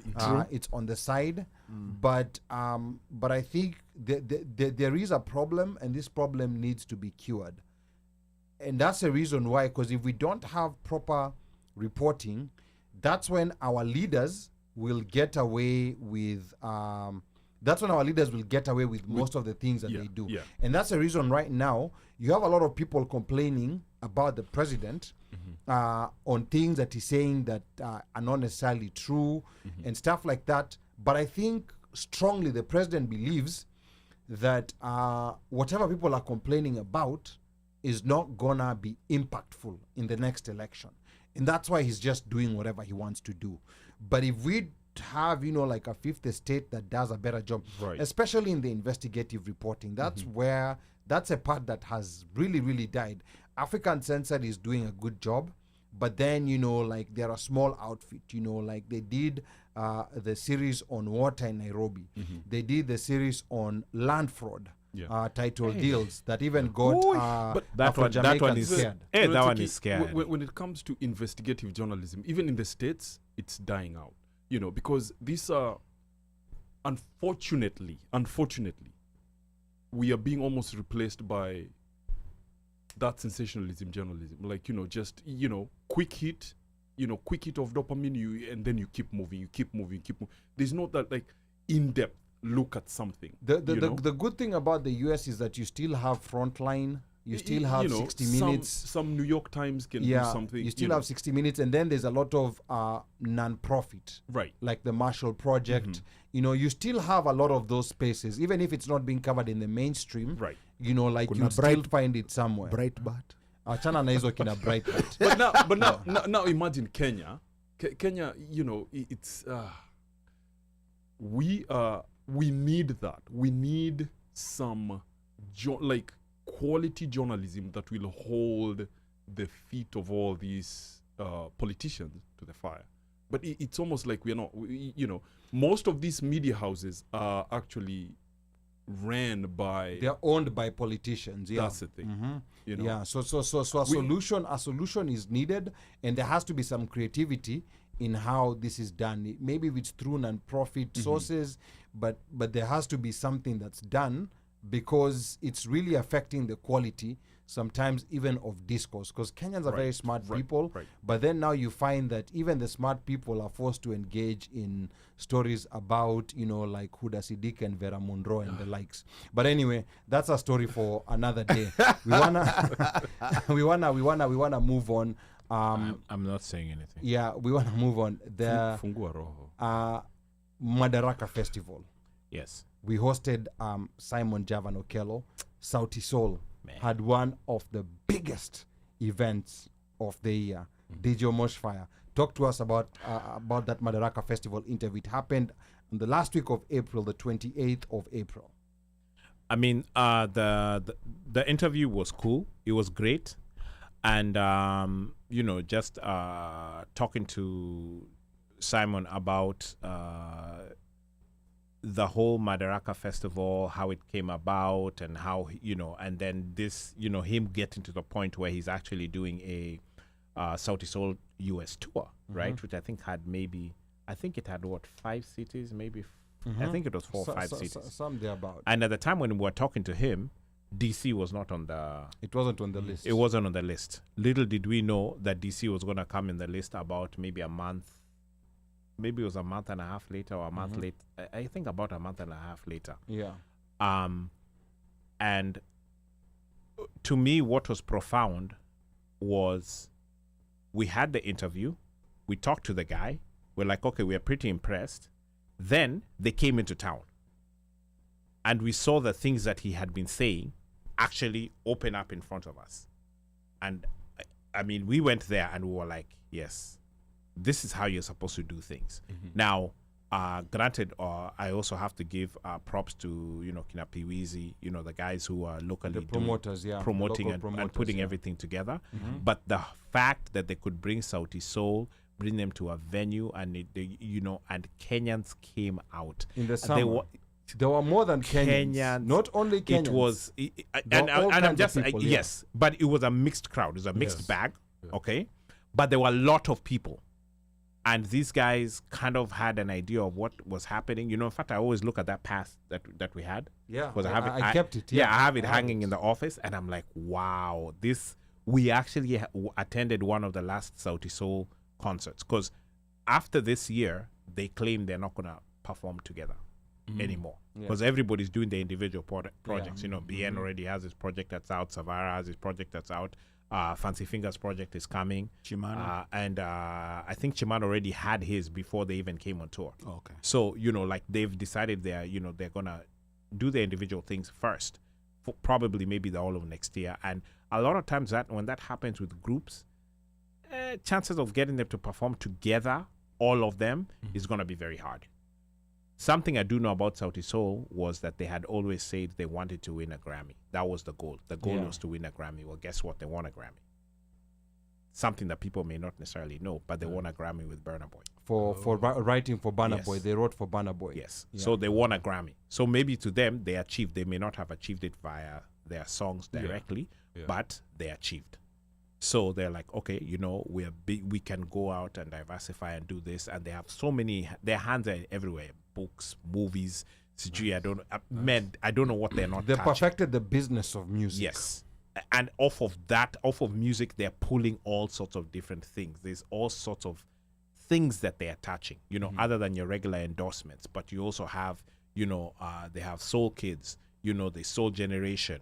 There's production that they're doing as the Soul, you know, the Soul family itself, you know, which they can produce for anybody else and get paid just for production. Has Yes. nothing to do with them singing. Right. You know, so it gets to a point. They're a company. Yeah, it gets to a point where you're like, okay, why are we over there standing on stage and you have to go lift weights, blah, blah, blah, while all I have to do is sit in the studio and push knobs and boom, we get paid. And the money is almost similar.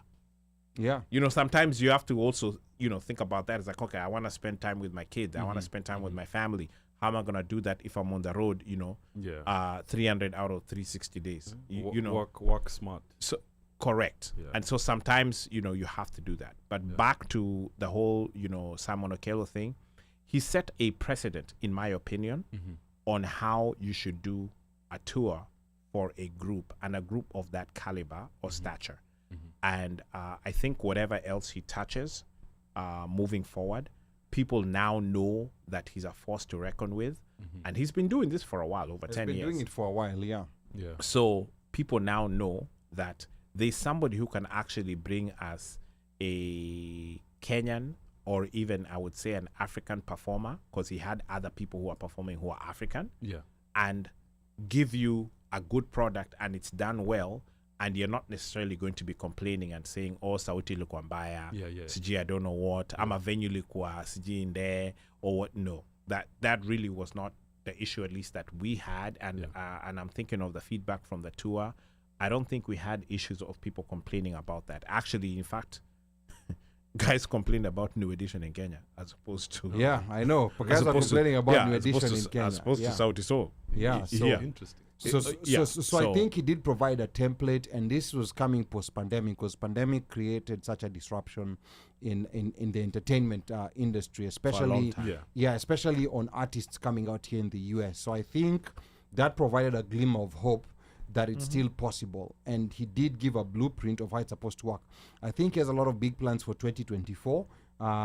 We will of course definitely be in touch with him to know what plans he does have, and more important, he was able to prove that a Kenyan group can still Yes. come to the US and have and master a numbers, big crowd. and have numbers. Yes. And pull Yeah, and numbers. that was during the summer.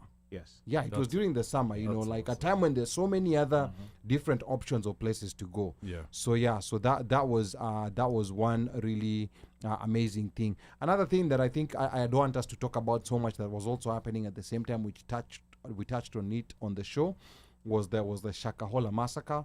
I mean, of course, it was a lot of people who died, but very unusual. You know, like you had for those maybe who are not familiar. There's a pastor by the name of Pastor Mackenzie who forced people out there, you know, like in Shakahola, Indoctrinated. Kilifi County, and made people fast. And To death. upon when they were being discovered, a lot of them had died. They had already buried some of them. Some of them were kids. And he had a very big crowd. And apparently, you know, the local authorities knew about him. He had previously been arrested, and then he got released. So some of those cases that you really don't understand, in as much as you want to, you know, like stick to the positive stories about back home, but then things like this happen, and you ask yourself, you know, like, how did this happen? Of course, these things also happen in the US. You know, like you had the Jonestown massacre. Jonestown, yeah. You know, like a couple of decades ago. So this cult kind of deaths, you know, like happen in different places. But it was so shocking to see it, you know, like hit close to home, and hopefully they're gonna get such people away. they're going to lock them up and throw away the keys so that we never have a case of this happening again. But I mean, religion, man. Religion is it's like playing with kerosene, with kibiriti hapo umeshikilia kibiriti kwa sababu it's bound and it's lit. It's a lit match. Yeah, it's a lit match. You're just walking around the kerosene with a lit match kwa sababu it's so easy for one person to push the whole crowd off the rails, and unfortunately it's so sad that even kids had to die, you know. And then also the unfortunate thing is that even the authorities who knew didn't do anything about it. You know. But if I may ask, it's like they were being paid to look the other way. But if I may ask, and I'm just asking, I think sometimes these are not kids that you can probably go and rescue. No, well, like the kids you can go rescue, but how are you going to get them out of the hands of their parents? But because now, here's the thing. These are grown-ups, Correct. adults. Correct. Some of them, we've had stories who are making very good money, flight attendants, whatever. But the indoctrination. Yes. How are you? How somebody mse mtu ameingia hiyo mtego, ameingia hiyo lane. Na amekuja kama sign title deeds kila kitu. Yeah. How do you even if you're law enforcement? Yes. How do you? Because even up to now, even up to now, the guy is akondani. Yes. But he's still sending out word. Yeah, he's still powerful. Akiwa ndani. From it. But you see, there's a science to indoctrination. I think what people don't understand is that there's a science behind indoctrination, and people like Pastor Mackenzie, had mastered that science. Yeah. There's a science, and also the target audience. There's a specific target audience that's more susceptible to indoctrination. And as you could tell, there was diversity in his audience. There was poor people, there was people who had, their jobs. So he clearly knew how to target and how to do it. But I think the best way, especially within this religious circles, the best people who can check that is other people within the religious establishment. Let's say this is Christianity, a certain sect, or whichever one is close to that, there has to be a way of self-regulation, because the moment you start bringing in the government, the government of course has to be involved when there's criminal activity being involved, like 100%, like forcing children to go without food for days. That the government has to be involved. But I think it's important for the religious establishment to also understand, and also be familiar with what's happening in the grassroots, and not just allowing any Tom, Dick, or Harry be able to open, a religious establishment in a corner. If I may ask. Yeah. And I know you're familiar with what's going on in India. Yes. There cannot be self-regulation when you have the president himself. Yeah. When you have the guy himself. Yeah. Funding flames. Now you're talking about a guy walking around with a career. This guy has India, a blowtorch. India is... Nah, he's standing on top of a refinery. India has become one of the most hostile places for Muslims in the world. Yet India has, a lot of people don't know this, India has the second highest population of Muslims in the world. What? Yes. Yes. Number one is... So half the country is Nini? No, it's not half. It's like 20. It's like 20%. Yeah. There are many, but there are already many, because Indonesia is number one at 200 and something million. Because I was watching a documentary. Yeah, and then India I believe is number 2. India, Pakistan, they're way up there. But India has a very high number of Muslims. So the president, they're like 20% of the population. The president himself, that whatever party, Narendra Modi. Whatever party. BJP. Yeah. Like what he did over there in is it Kashmir?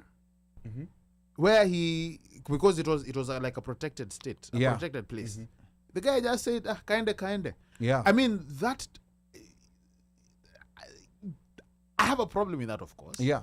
But So- but these are level of these are part of self-regulation, because you really can't self-regulate, because the government itself is the one that is being Yeah, hostile. the government is encouraging people. It's all it's be it's because they believe in the majority. Maumbwa. But you know, the human condition has always been to believe in something, to believe in a higher being. You know, anybody who has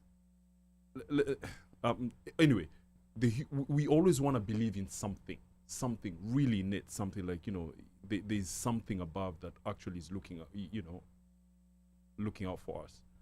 But then religion comes in, and you have these people who have some charisma and then want to use it to hold on to something, power, anything, and then they twist it around, unapata a whole bunch going in with it. Now, for example, now like India, the dude is using religion to hold on to power, or to have his to hold on to people, power. yeah, doing what he wants, you know. So if he can keep on using that to make sure that his people are in line to do whatever he wants, then he'll keep using it. You know, as human beings, we just want to, and unfortunately, we want to use other people to achieve our own objectives. And I think the problem with know? with our political systems, which is where we need innovation. I mean, you're a computer scientist. You know, like computer science is all about innovation every day.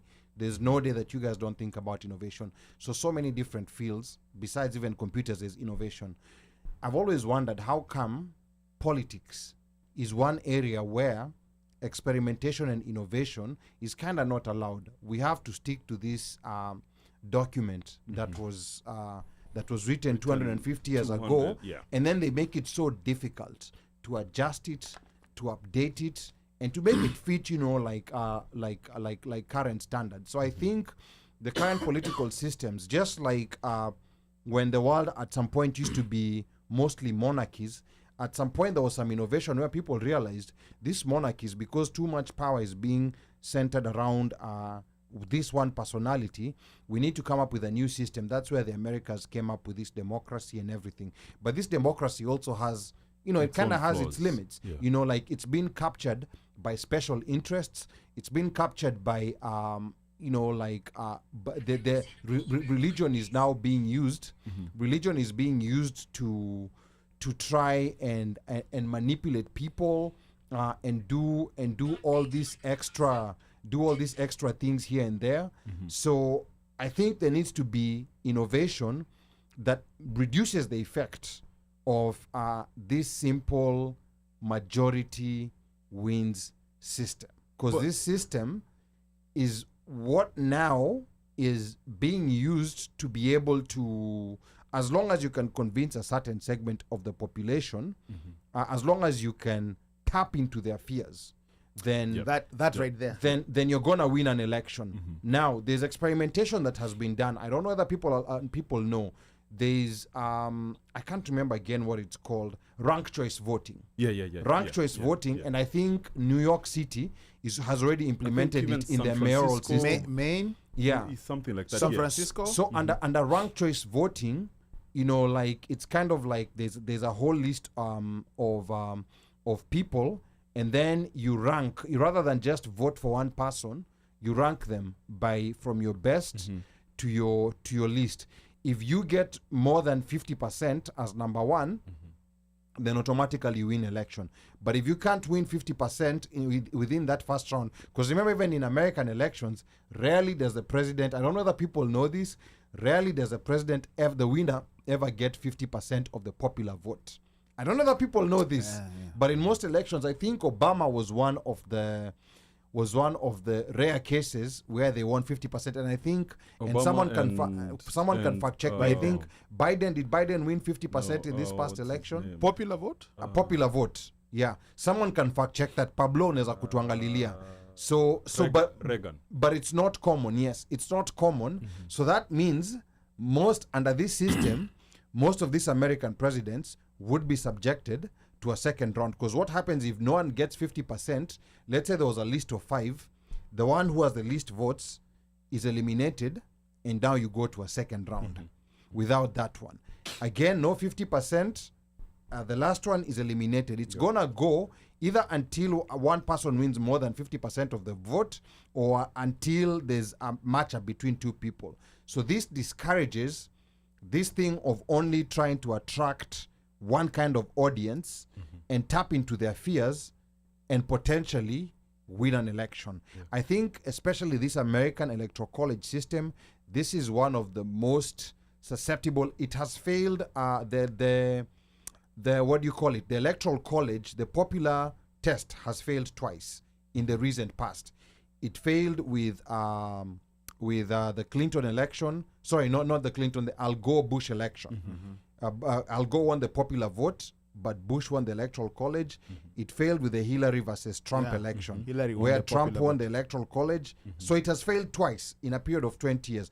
I think it failed a couple of other times a long time ago, but this is a time where we need to start looking at our political system, because these systems are the ones that breed such personalities. But you know, I think they've said, I could be wrong, I could be absolutely wrong, but they've said, I think maybe in the last, I don't know, 40 something years, one Republican president has won popular vote. None of them have won popular vote. They've always won the electoral college. Yeah, electoral Yeah. college. But let me say two things. One thing, right? I was reading an article where this dude was talking about, I think he was in Denmark or somewhere, and he was wondering why Americans are so stuck in the Constitution, you know? And this dude was explaining to him, like, the whole American political system is made in a way to be so slow that Yes. there are no radical changes. That's why they have the Supreme Court, and the Supreme Court is always trying to adhere to a Precedents, document yeah. that was written I don't know how many 100 years ago, 200. right? Yeah, and then the way the House and the Senate are made, it's literally almost made in a way nothing goes quick. Everything has to go slow. Yeah. People have to think about it.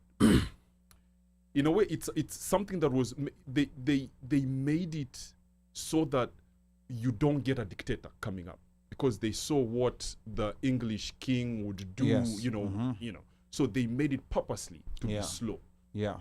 So now that lets me segue into the next point I wanted to make. You're talking about innovation when it comes to politics. Why don't we innovate politics as quickly as we innovate, Other fields. yeah, like Medicine, in tech, like or tech. yeah. Yeah. Now, I think in a way we've been conditioned something to, and I keep talking about conditioning, because I think the human psychology, we understand, we get comfortable with something. We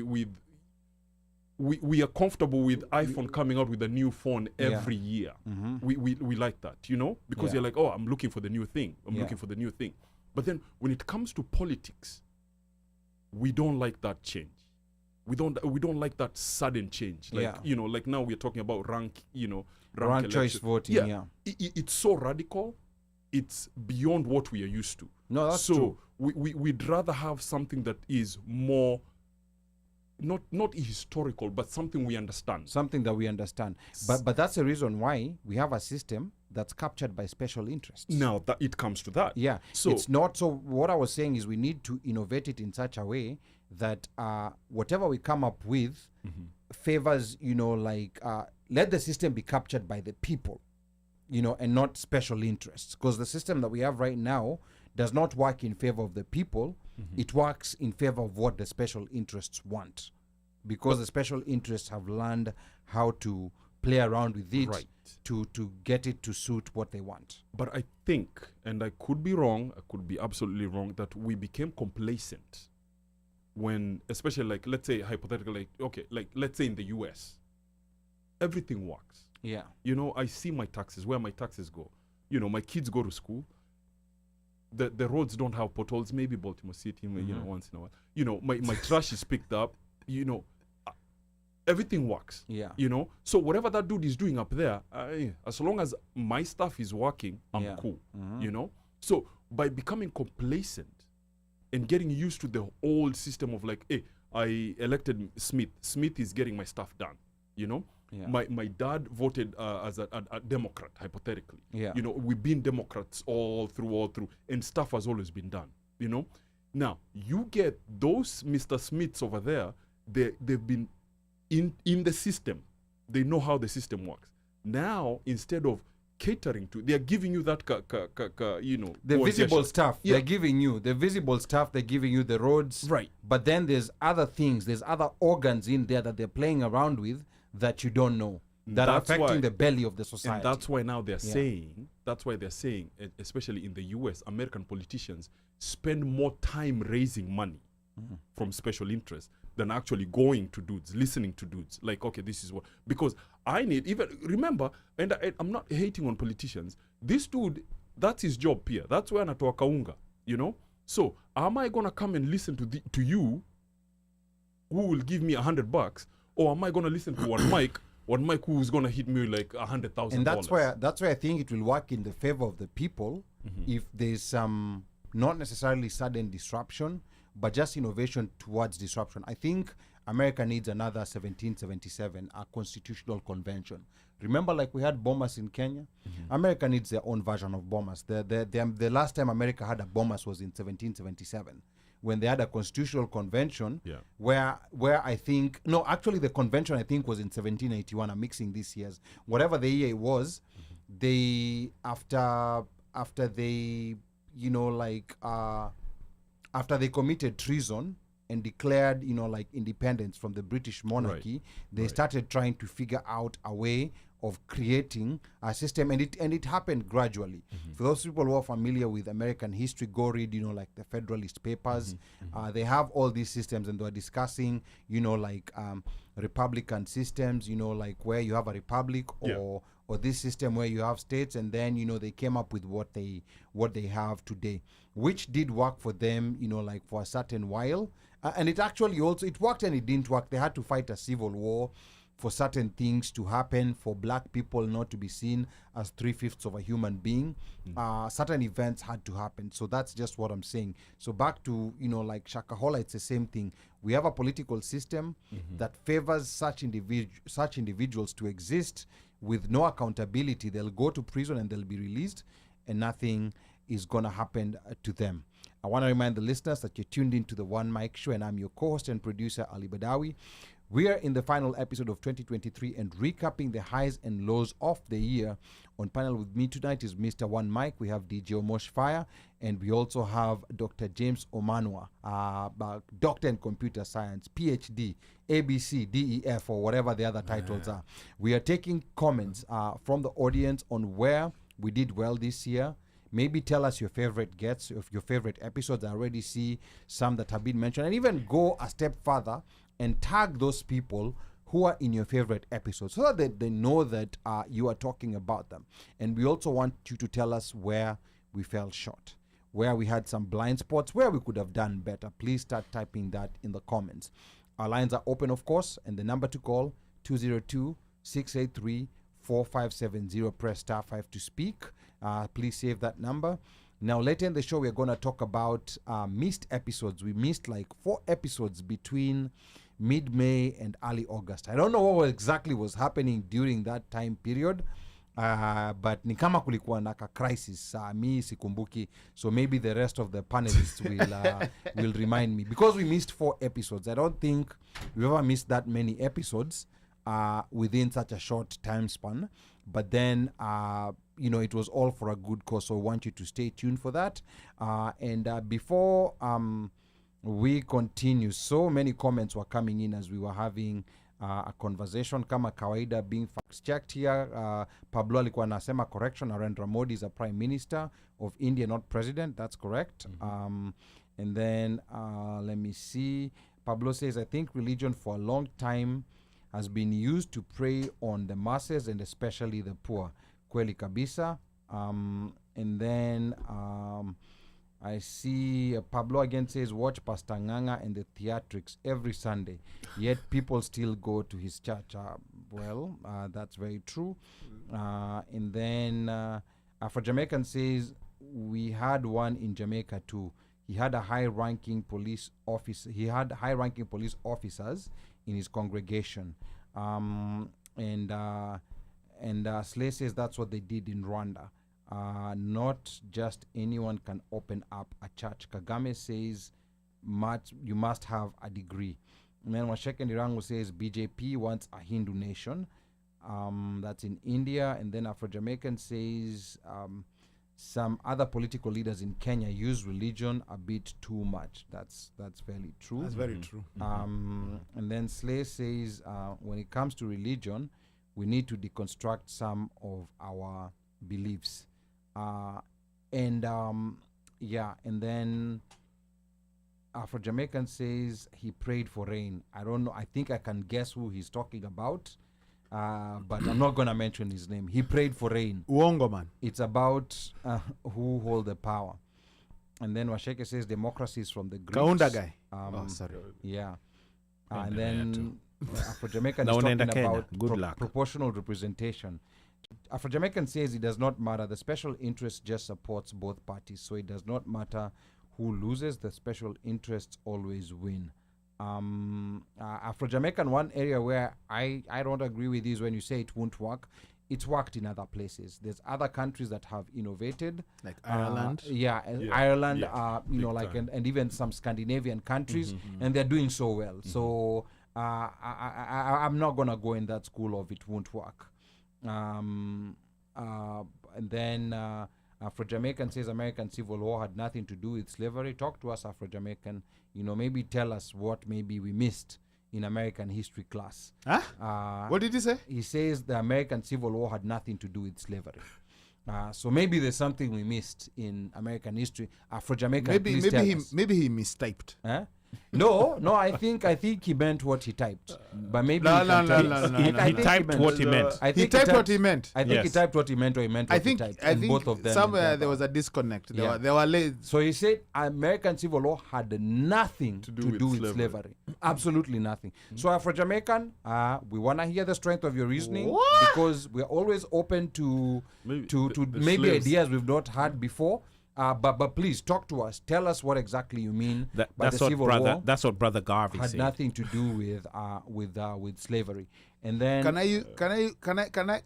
I express shock in Jamaican? Mm, Bomba. Oh, never mind. Carry on. no, we will wait to hear what Afro-Jamaican has to say. And then Pablo is reminding us that Pastor Mackenzie was sentenced to a year yesterday without fines for operating a TV studio. He still has other charges for the killings.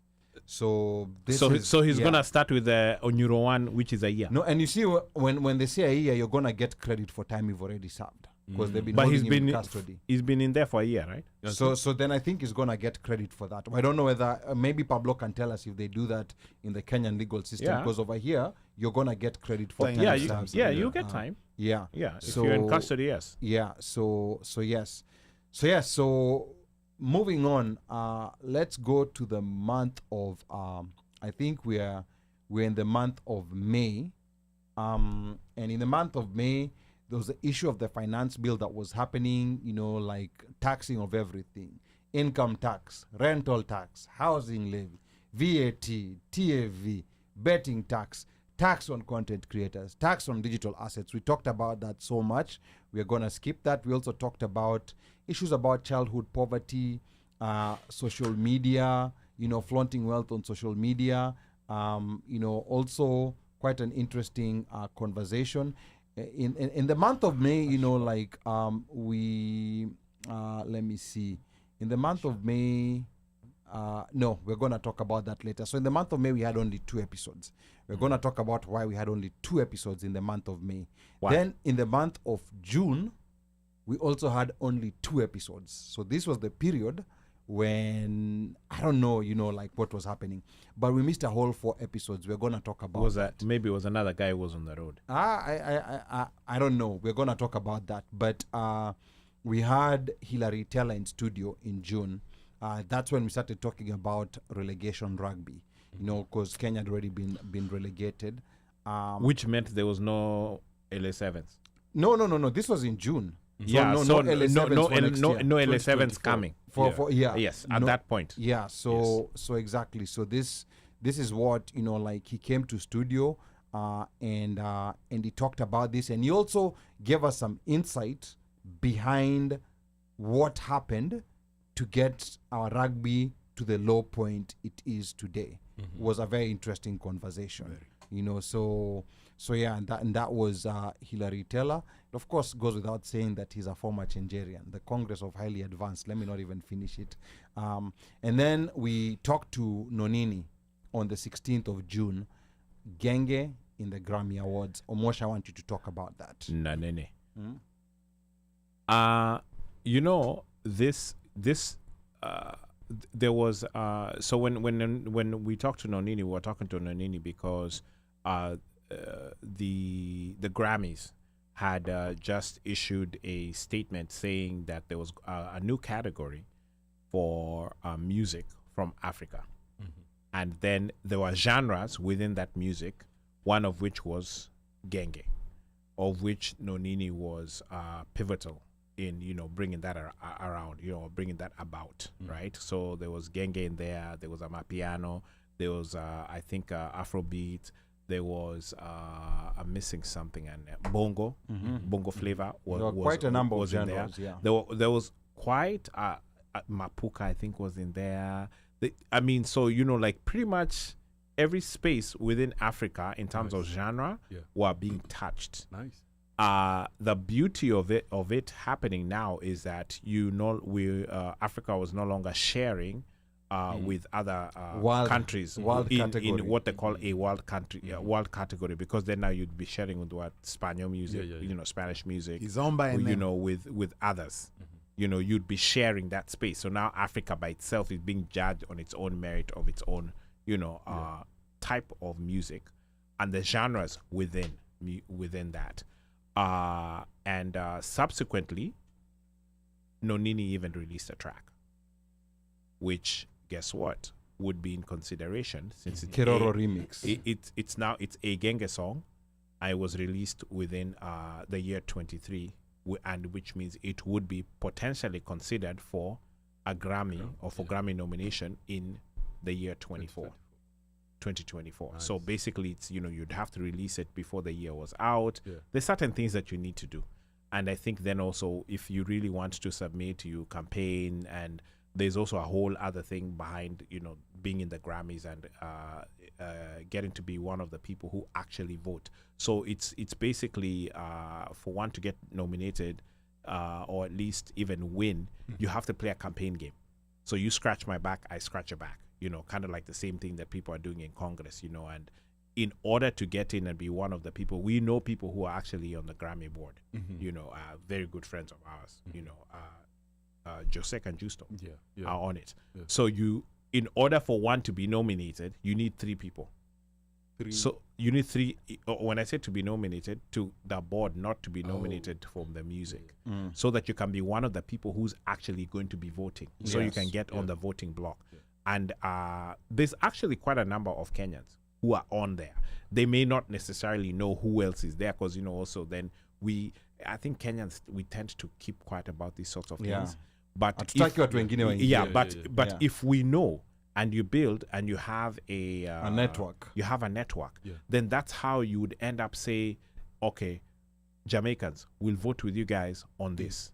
You guys, when Africa comes through and we have like 3 of these artists that are coming through, at least angalau mchukue mtu moja. But it is possible to do that and then say, okay, raundi hii pengine Nonini akule, next round pengine Burna Boy akule, next round pengine nani akule. And it is possible to do that.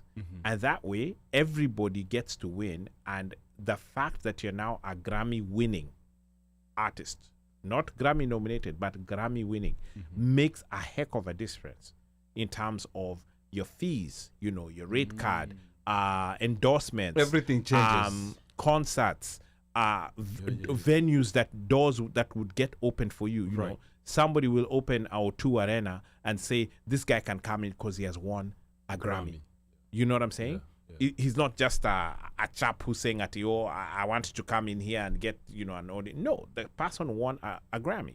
So it carries a lot of weight with it, you know. So as Africa, this is big. It's big, it's huge. And the fact that Genge is one of the genres that they're recognizing, that speaks a lot of volume. Okay. awesome. So we're gonna That's wait to awesome. see, like which Genge songs are gonna get nominated for the Grammys. Well, when is the Grammys usually? Is it in It's what normally month? around February. I think. Around February. Around March. February. And when do the nominations start kicking I in? think, is it November?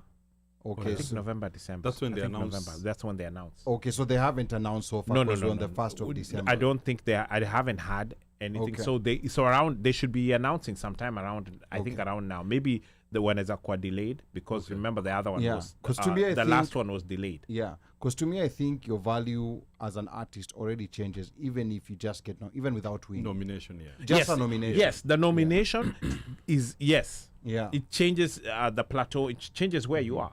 You know, Yeah. it's like I guess participating in Olympics or Yeah. something. You know what I'm saying? Because you are there in the final race. You may not have won, but uliingia. Okay. November 10th. November They happen- 10th. They happen November 10th for 2024.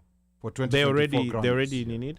I think Okay. that's So then I think then So maybe check maybe the Africa one. I wonder if if he would go in under, because that would be for songs that were released in 23. I think. okay. And No, but songs released in 23. What if you release I think your it's song I in think it's 23 I November? think it's 23 up to a certain point. I don't know where the cutoff is. I know Okay. there's a cutoff. Or maybe this is for Grammy now 2025, not 2024. No, it has to be. No, I'm saying The song. I'm saying the song. Oh, yeah. like Nonini's song. Maybe it I might know be he was. eligible I know for- he was pushing. So Nons, if you're listening, Yeah. ingia kwa mtandao tueleze ni aje. Yeah, na mtu amtag hapa atueleze, so that we do you know. see anything in the African category? No. I was just looking generally, like the Okay. nominations. See Ah, who yeah. goes. Okay.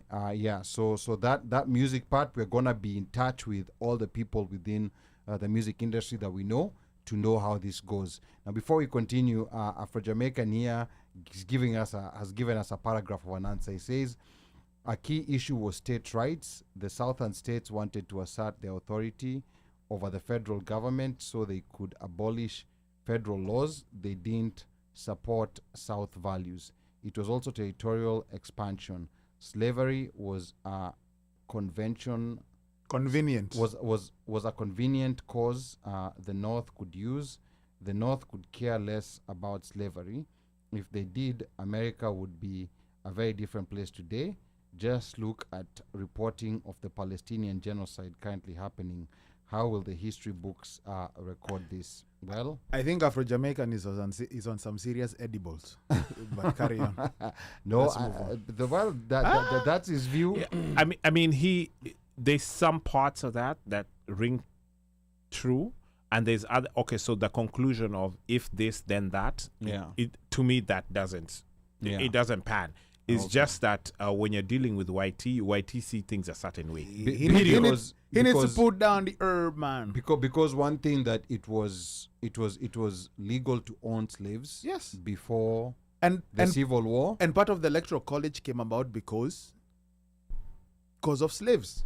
Okay, Three so- halves, 3/5 man. But okay, carry on. So again, like maybe we need to get a historian and have Afro Jamaican here challenge that historian to see where this will get us. But of So course, He better not have used Google Bird. They, what I'm seeing here is best African music performance. I guess that's performance, not album or anything. It's just so I think those new categories are gonna kick in, and I could be wrong. I think those new categories maybe are they're gonna kicking kick in next for the The 25. next, the next. I think Grammys. it's the 25. I think you're right. Yeah, it's I the think it's for 25 25. Grammys, I think yeah. it's for 25. Yeah, so you have to be a bit patient for that. So, but I don't know if his song would be eligible. Maybe it would be because I don't know what date they were using. Yeah. Okay. All right. Yeah. And a bit, later on, we're gonna play, like some clips that came from a former co-host. Like I don't know that she's tuned in today.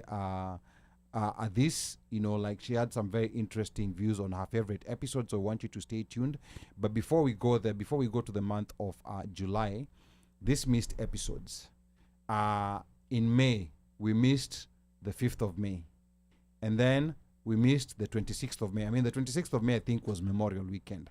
So that's an excused message, if message is an English word. If not, like, that's my English. I think you missed. I think you missed. You missed. As long as you understand it. Akuna, you missed the message. Yeah. And then we missed a show on June the 2nd. We missed a show on June the 23rd. We missed a show on June the 30th. The June the 30th one, I could excuse it because, you know, like 4th of July was coming up. It was on a Tuesday, but, you know, like that holiday, I think, you know, like we forced it and we made it a holiday. But yeah, but that's excusable. So there are these misses. On Cinco de Mayo, 5-5, missed an episode. June the 2nd, 6-2, Savesa. missed an episode. On June the 23rd, and actually I can't remember exactly why we missed these episodes. Because we have a rule in play, boss. Wha- And wha- the what rule, does the rule say? the rule in play says if we are down to 2 for the show, there ain't no show, Okay, all right? So assuming we are 4, but Yeah. sasa tumeenda down to 2, So which who- means kulikuwa na watu wawili walikuwa sick. Who are the other two who made us go down to 2? Let's not play the blame game. Okay. Kuna vile unaweza pigwa mute hapo chap chap, you would not even know how things happened. Yeah, I mean, we strive as much as possible not to miss episodes. Yeah, because then it will be watered down. yeah, and we strive as much. Oh, okay. Yeah, You've been muted. Now we've been watered down. Yes, yes. so you We- so we've been if, watered yeah, down. if it's just you and I in Yeah. the studio, Yeah. then it's watered down. But then Yeah. when you have the third and fourth, it Yeah. really brings out the conversation and it's robust and our audience gets something. So Yeah. it would not be fair to our audience to to put them through a show that is not where we always are. Yeah, but I think this period, you know, like I don't know whether there might also been some experience of this is very fun what we do, but sometimes, you know, like it takes a lot of work, and sometimes there's burnout, and sometimes Sometimes. yeah, quite a number of times, and there's forced breaks. You know, like sometimes you just have to take a forced break. Yeah, yes. To recalibrate. Yeah, because you hit the wall. Yeah. And you don't realize you've hit the wall until moja wenye amesema mazee enyewe mi CSMEC. Yeah. Then you look at each other and you're like, hey, even me, I'm feeling the same way this person is feeling. Yeah. And it's almost like at the same time. So sometimes you do have to, you know, like the holidays, we force through the holidays and Yes. say, okay, you know, we will take the break at the Yeah. holiday time. But sometimes you have to, you know, get a holiday that's outside of the holiday. Yeah, so you know, like episodes are missed sometimes, but this stretch, you know, like we know there are people who depend on us for their Fridays. Yeah, for their sanity. Yeah. Yeah. And yes. And I'm not going to apologies. call out any people, but tukutane kule nyuma ya tent, unajijua. Oh yeah, by the way, you guys have to start preparing. This being the last episode, you have to start preparing Yes. what you're gonna do for It's your called Fridays. withdrawal? Yes. Yes. You better start, you know, like They'll start shaking and jikuna rings. Yeah. I don't know what. Dave Chappelle. Yeah. yeah. There'll be Dave Chappelle. No more excuses. Now we tell you to go be with your families. So let your families recover those Fridays. Yeah. You know, let them recover those Fridays. Albeit short. Yes, until of course we come back. Then And we will tell then- you when we come back. Yes, You'll we'll tell know you we when are we back come when back. we've told you. yeah, we'll tell you when that will be. We're not gonna give a date right now. Even us, we don't know. Yeah.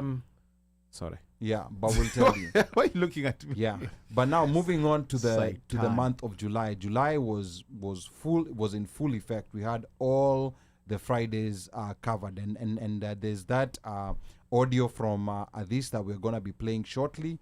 Uno, I don't know whether you have it ready. Yes. Uh, I'll actually play both of them. Okay, And there's a all reason right. there's a reason Yes. I'll play both. Yes. So in the month of July, we hosted Emily Karanja, the talk on investment, real estate in Kenya versus real estate in the US, and just some bad habits that immigrants have when it comes, some bad habits that we carry from back home in finances and bring them here, then they tend not to work here in the US, and also about financial education. There was also the same month, the 14th of July, there was a lot of maandamano. You know, there were 9 deaths, you know, like in the maandamanos that happened in the month of July. There was an accusation of economic sabotage by Azimio, and then the diasporans were also chiming in on what was happening back home, and we're having a conversation on whether our voice has any effect on what happens back home. And then we also had death abroad, and then we're going to talk about that after we talk about that, the topic that this is audios have. But we talked about death abroad. We had Alan Kiguru Kimani coming on the 21st, chair for MDKO. Talked about fundraisers, for deaths, death insurance. And then there was also, we talked with him about the Kenya Kwanza cost of living protest. We're going to talk about that. And then there was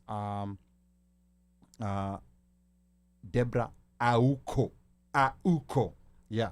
Deborah Auko, author of Rough Silk, the 28th of July. Very amazing episode where she was talking about her book, that was talking about death, single fatherhood, taboos in society, early marriage, polygamy, divorce, breeding culture in Kenya. Let's just hear what... And Rumba. Yes, and Rumba and Siasa was a very interesting book. Let's hear what Adis had to say. And this is interesting because Adis has not even had a chance to read the book yet. But let's hear what she had to say about the episode.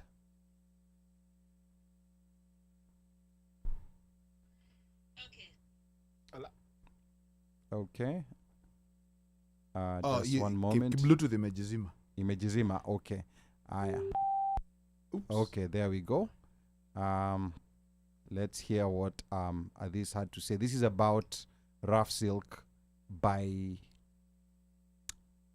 What's her name again? Deborah. Deborah. What's the other name? Auko. Auko. How did I say it at the beginning? Ouko. Auko. Okay. Allah. Okay. This guy Going once, he going doesn't know how to, twice. he doesn't know how to press Bluetooth. Mtawacha ujinga. And he's supposed to be on a plane to go to Kenya. And Okay. how is he going to listen to Wewe. music? Wewe. And he didn't know how to use Bluetooth. Sorry. Okay, there we go. Are you ready now? Yes, we are ready. Mother soccer. The interview with the lady who wrote Rough Silk and talked about kind of a biography of her and her relationship with her dad. That brought back so many memories for me. I could totally relate from the moment she began that book to the end of it. Unfortunately, I haven't gotten a copy of it, but it's something I have on my to-do list. And I think you guys forgot also the interview about fertility. So those two are the main highlights for me. I really was able to relate all of those to not just myself, but people around me. And when I say people around me, I mean family, friends, and very close people that have had similar experience. But Rough Silk for me took me down memory lane. My father is deceased, but from his love to for Franco, for soccer, my dad played for Reunion. I don't know if people know that.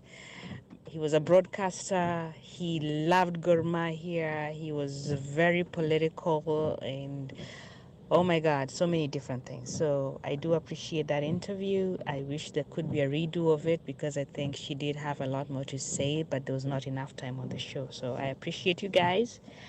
Merry Christmas, happy holidays, if you celebrate any, and looking forward to next year. Amazing. I liked even Brittany. I liked the what's her name, the recruiter. You really had great topics this year, but Rough Silk for me, it was almost like a homegoing or kind of a reckoning with actually what was my true story or part of my true story. I've never, put it out there, but my dad was my rock, and everything that Rough Silk had to talk about, oh my God.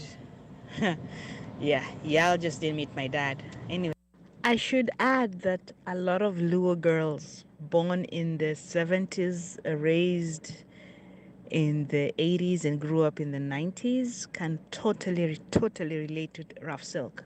Maybe they just didn't come on the show, but trust me, if you had to do some research, people born or raised by that generation of men, and I say people when I mean really Luo, young Luo girls and even Luo men raised by that generation of Luo men, oh my God, maybe at that point you really truly understand the true love that they have for Raila Amolo Odinga. Oriti.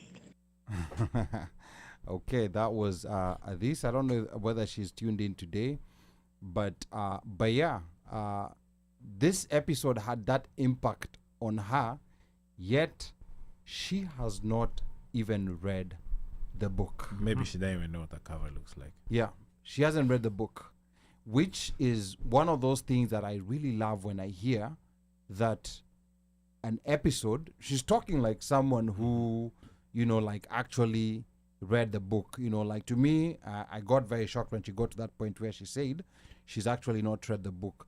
But to me, that episode was, I would say, was one of the most effective episodes in as far as making people take action, because people bought that book. Yes. Like I know Yeah. people who are tuned in right now. Yes. Please comment and tell us if you bought that A book. lot of them bought the book. A lot of people read the bought book, the book. and it also touches them just like Adis was touched.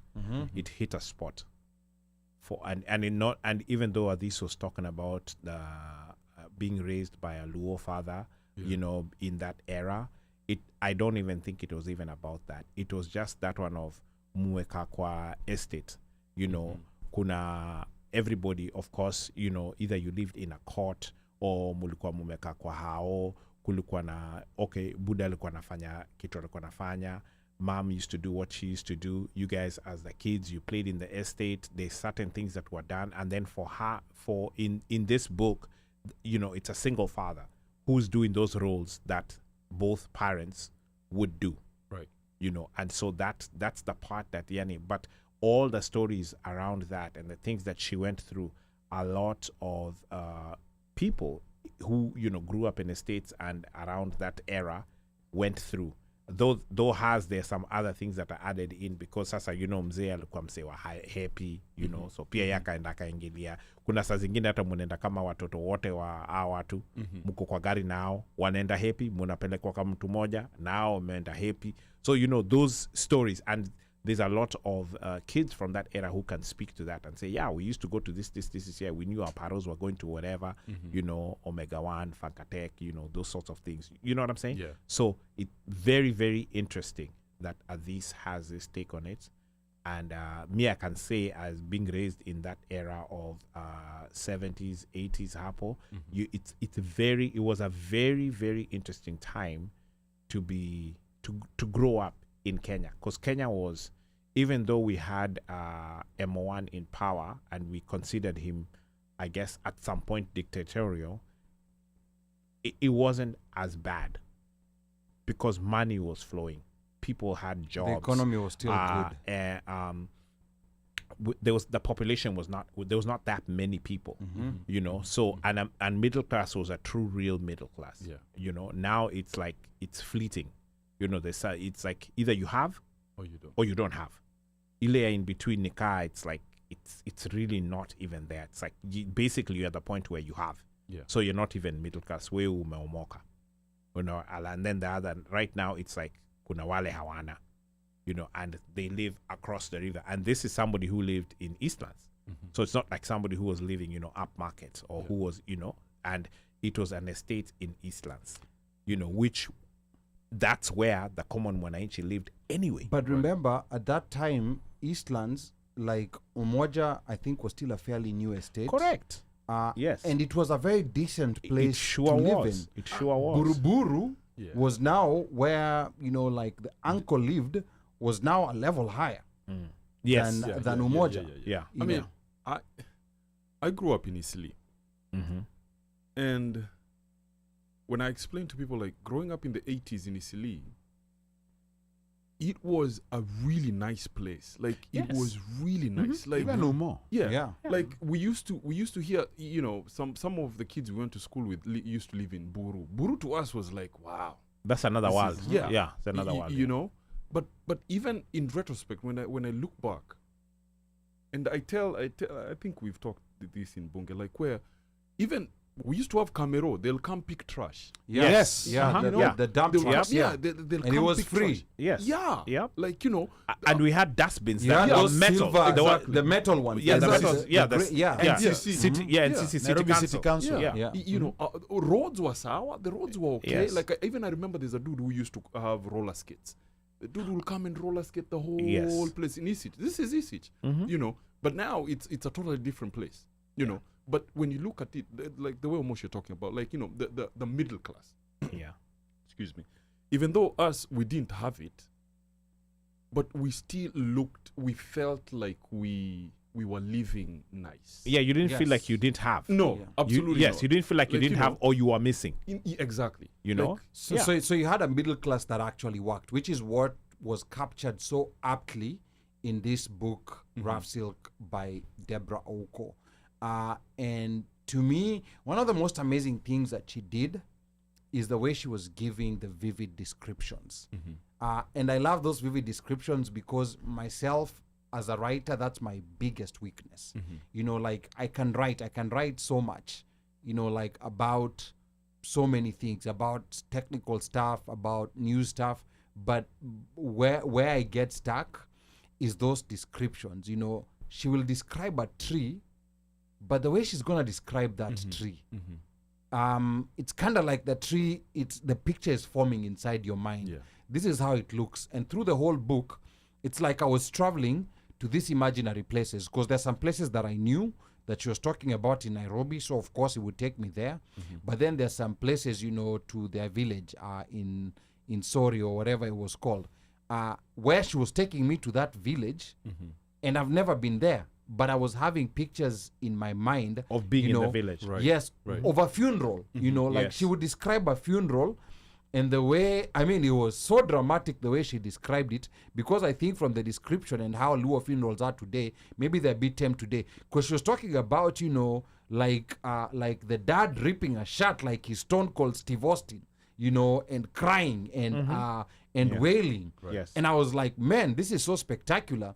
One thing I told her is I'd love to see a movie of this. I mean, I want to see action. I mean, these are events that actually happened. But to me, the way I was reading it, it was almost like, wow, this is almost fictional. Yeah. I mean, how can things, you know, like happen this way? Or how he would describe the dad, you know, like washing clothes on the weekend while the Roomba is playing and he's dancing. And I would actually put a picture, which to me was very powerful imagery for someone who's writing her first book. That was some piece of work. That's awesome. Ali Yeah. Peter composition. That was some piece of work, and that's the reason why I think this was so captivated. Yeah. But now I can only imagine what she's gonna go through, the emotions she's gonna go through when she actually gets to read the book. She may need tissue and somebody to hold her hands. I think also just a bit when she's giving these vivid descriptions, and we're talking about the 80s, single dad at that time, taking care of a young girl who is becoming a woman. Yeah, quite. Even how she's now talking about, you know, like how she would wet her bed, periods. Now when she's getting into that stage, and how he was involved, how he was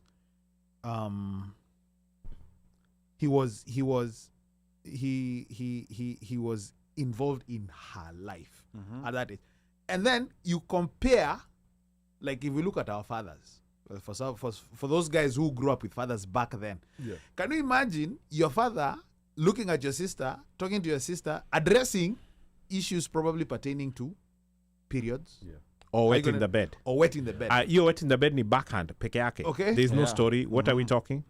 And then, but anyway, you know what? You'd have to read the book because the ending has another twist. That book was twists and turns. Another twist. every chapter. We don't want to spoil it for those who We're not going read to, it. but you go read it. But And it by the way, has, Doreen Florence saying here, anyone who wants a copy of Rough Silk, let me know.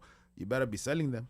But and then Yeah, you see she has the other Okay, interesting thing is that it was a book about the story of the dad, but there was a lot of history. You know, like for those of us who are familiar with you know like Kenya's political history, yes. I'm like, this is so vivid. You know, I liked one of the things that you know, I mean, of course we've been accused here by Esther, not necessarily accused, maybe there's some truth in it, of not having a pro KK voice, of being sometimes too Azimio. There's one thing that I've always, one alternative fact that she explained and captured so well in her book, where people like saying Raila inherited the party from the dad. Which wasn't. It's the an truth. alternative fact that people like repeating, and then when you tell people that that is misinformation, it's not the truth, watu wanakasirika. But then, like she captured it so well, exactly what happened at that time, and how, Raila was one of the first people to resign on principle and go seek mandate on a different party because he was kind of pushed out from his father's party after the father died. And I also liked how she gave an insight.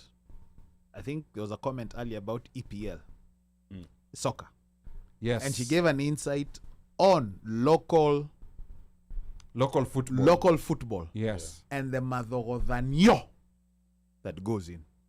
But read the book. Yeah, I mean, going back to supporting our own arts, do we have like a prestigious like book award in Kenya? Like, I know, I don't know about books, but I know we have arts awards, like Kalasha awards. I think there is a writer something. Yeah. Yeah, I think there's a writer something. I don't know what they call it, but I think there's one. Someone tell us in the comments if you know of any. Please tell us, Please, because I'm not aware. We need this is how we. Again, I think I was here the last time I was here. I was talking about I went to Uko Geshagi in New York, upstate New York, and I saw this white kid with a Kenyan singlet running in upstate New York. We need our own things to market out there. We need our own arts. But you see part. I think part of the issue is that we like ready-made babies, but we don't want to be there for the trials and tribulations during the pregnancy. And here's why. This is why I say that. You'll see all the glorious people, like receiving medals. These are Kenyans who are performing at the best level in the world. So you'll start seeing them being talked about at the point when they win their medals. Right. But you never hear about them before. Right. And you never hear about them after. So it's kind of like right now, we have a Kenyan who broke the world record of the marathon in Chicago. Yeah. And remember, we are still living in an era where Kenya still has the greatest marathon of all time. And this young 23-year-old, I don't know if it's 22 or 23, Kelvin Kiptum, came and broke Eliud Kipchoge's record. And I keep asking myself, how come that this is the first time most Kenyans are hearing about Kelvin Kiptum, yet he's breaking a world record.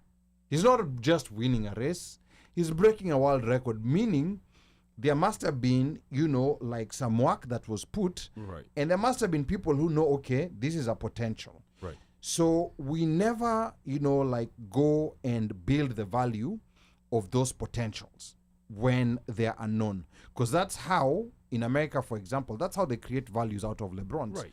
People knew LeBron when he was in high school. Yeah, I mean, he was on ESPN, when he was in high school, people had already started, putting an eye out on him, such that by the time he's touching the first NBA basketball, he had already received a lot of endorsements. He had already received a lot of, and to me, that's how we're going to create value and how we're going to create also value for those who are not necessarily the best in Kenya, but even second and third tier in Kenya is still world class. Like when it comes to, like long distance running, for example, it's still world class anywhere else. But that's what I'm saying. Like, that's what I'm asking. Like, it sounds like I'm gonna get the book myself. I'm honestly gonna get the book. But we need these people. We need to know these people before they blow up. We need to start supporting them way before we start hearing them, in these major book awards that are out here. Why don't we have a Kenyan book award that's prestigious, like the Man Booker Award in the States? Not only awards that are prestigious, but ways in which these people can also start earning before earning good money. Before now they get to that other level. Yeah, Because that's the only way we can support. I mean, honestly. Because the interesting thing, I was listening to NPR today, and there is this notion that Ireland produces some of the best writers, be it poetry. Yes, Ireland.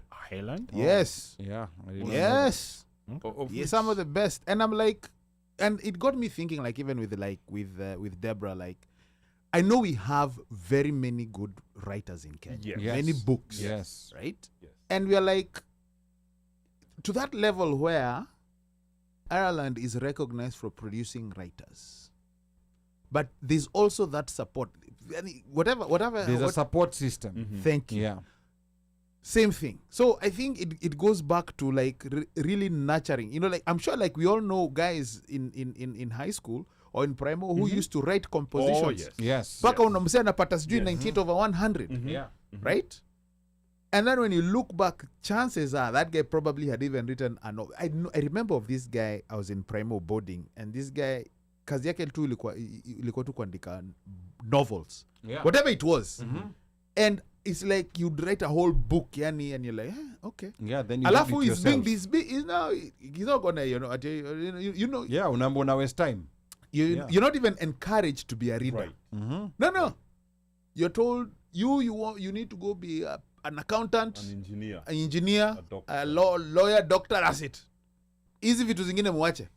Right? So there was no encouragement, and nurturing of that. Yeah. So again, these are the things that slowly by slowly, because the chances are there's a kid out there who probably has heard of Deborah, also the show, and is that one of, I can be a writer too. And to me, books like this gives a chance of, like African kids who are growing up here, whether they're Kenyan or not, because that book, even It's if a you don't know those, historical- even if you don't know, like the little details, it gives you an anecdote of, oh wow, so people in Kenya were actually partying like rock stars in the 80s, like the way he describes, like some of those parties, like, and what was happening, and even the debauchery and everything. Yeah. I mean, it was quite captivating. Like I'm one of those people, I'm a very finicky reader. Like I usually start a book, stop, and then start another one, stop, and then start another one, and then go back to the first one, and then, but this one, I mean, there was, of course, we had the time crunch of we were reading it before the show. Yeah. I did not complete the whole book by the time the show went live, but I went and completed it. But this is one book that I read from start to finish without touching another book. That's awesome. Yeah. So make sure you get the book, Rough Silk, and of course, Doreen here said anyone who wants it, she has a copy, so that will be good. Anyway, Copies. She has copies. Oh, she has copies. Yes. Okay.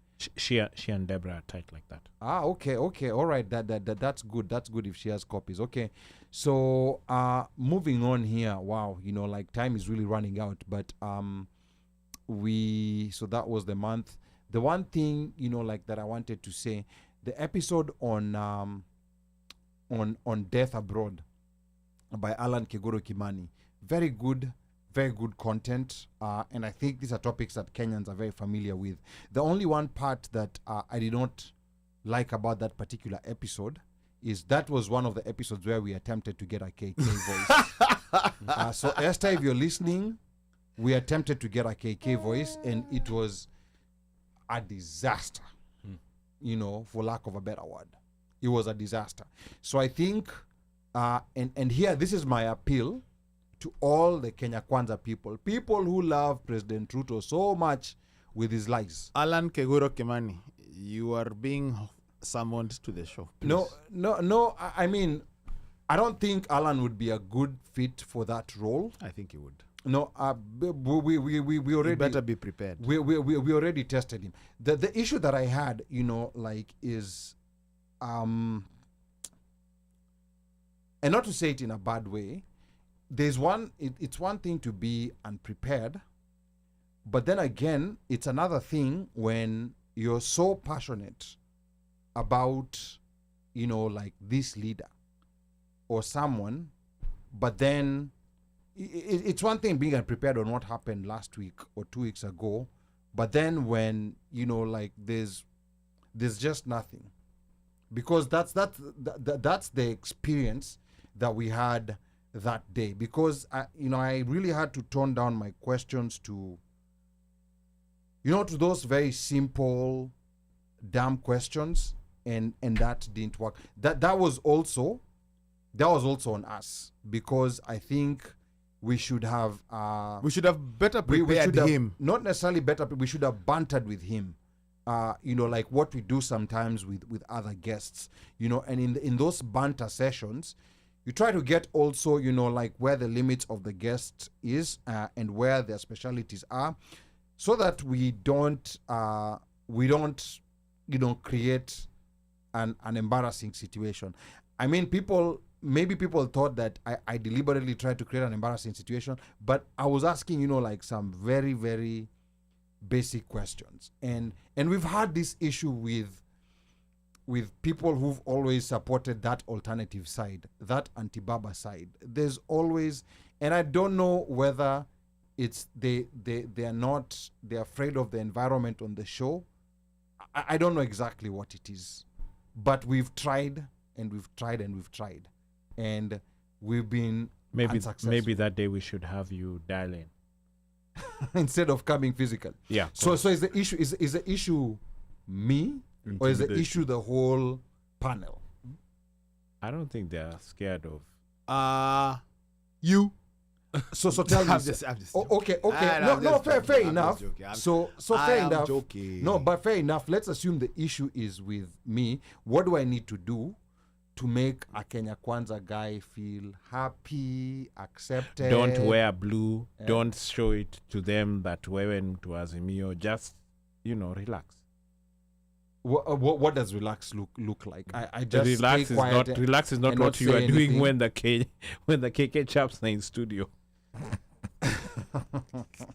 Boss, there's no answer.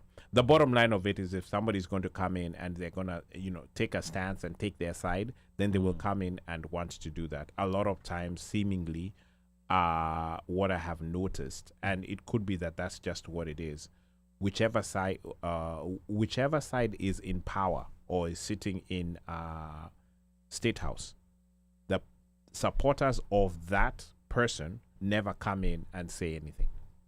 It's always the opposition that talks, and that should not be, because if you're saying that you want to have you want to hear all sides, Yeah. then at some point those whoever is saying, okay, well, you are Azimio and I am X, then come in and talk about it, and we are willing to listen. We've never said we're not willing But to bro, listen. Professor Ojuang went to Spice FM. Oh, it was deconstructed like a problem. No, And that is the no, but- government in power. Okay, no, but He I'm was deconstructed just like a saying- problem. no, but I'm saying I think I should have given a context. It was for here on the show. Anytime when we've had folks who, even when UK was in office, like you could not get a UK supporter to come in here and talk. I mean, and I don't know what it is. It's almost like if I talk, then I may not say the right thing, or I'm scared. I don't know what it is. But if you're a supporter, then stand by your man. But I think, like there's that fear, maybe there's that fear of being deconstructed. We're not here to deconstruct, We anything. just want to hear the other side. But the only thing that we will not stand is, like facts. Like if you come here with things that are not we verifiably won't true. stand alternative facts. Yes, Okay, thank we don't stand alternative facts, and not only us, our own audience will check. Our audience is Yeah. those chaps. Yeah, they're throw very things, quick. They throw things from left They're and, very quick and not stones. And I love that, because it holds us to a higher standard. We know we say anything, we are saying anything and we're not sure. You have to say, this is what I'm saying, but I'm not sure. So that's where, like I was coming on some very basic things that he was saying, and I'm like, and even in my mind, I almost want to, like push Akamwa Kenya and tell him, no, that's actually not factual. But then, like he would double down, and then now you don't know what to do, because you have to tell him that that's actually not accurate. Pablo is asking a very important question here. As you did say, as you say, you did not like how a show went or played out. What part of that blame do you apportion to yourselves? Let me say, me personally, like on that particular show, I did banter with Alan on the issue about death and everything, and he did an amazing and spectacular job on that. I did not necessarily banter, with him on the KK part. But sasa hapo pia, I'm gonna skumba half the blame to Uno Mike, because vile Uno Mike alinidescribea huyu ni msee wa KK. Yani me I knew, yani today we are getting deconstructed. Answers, yes. Yeah, that's what I was expecting. Wow. Like I'd even wear a virtual helmet.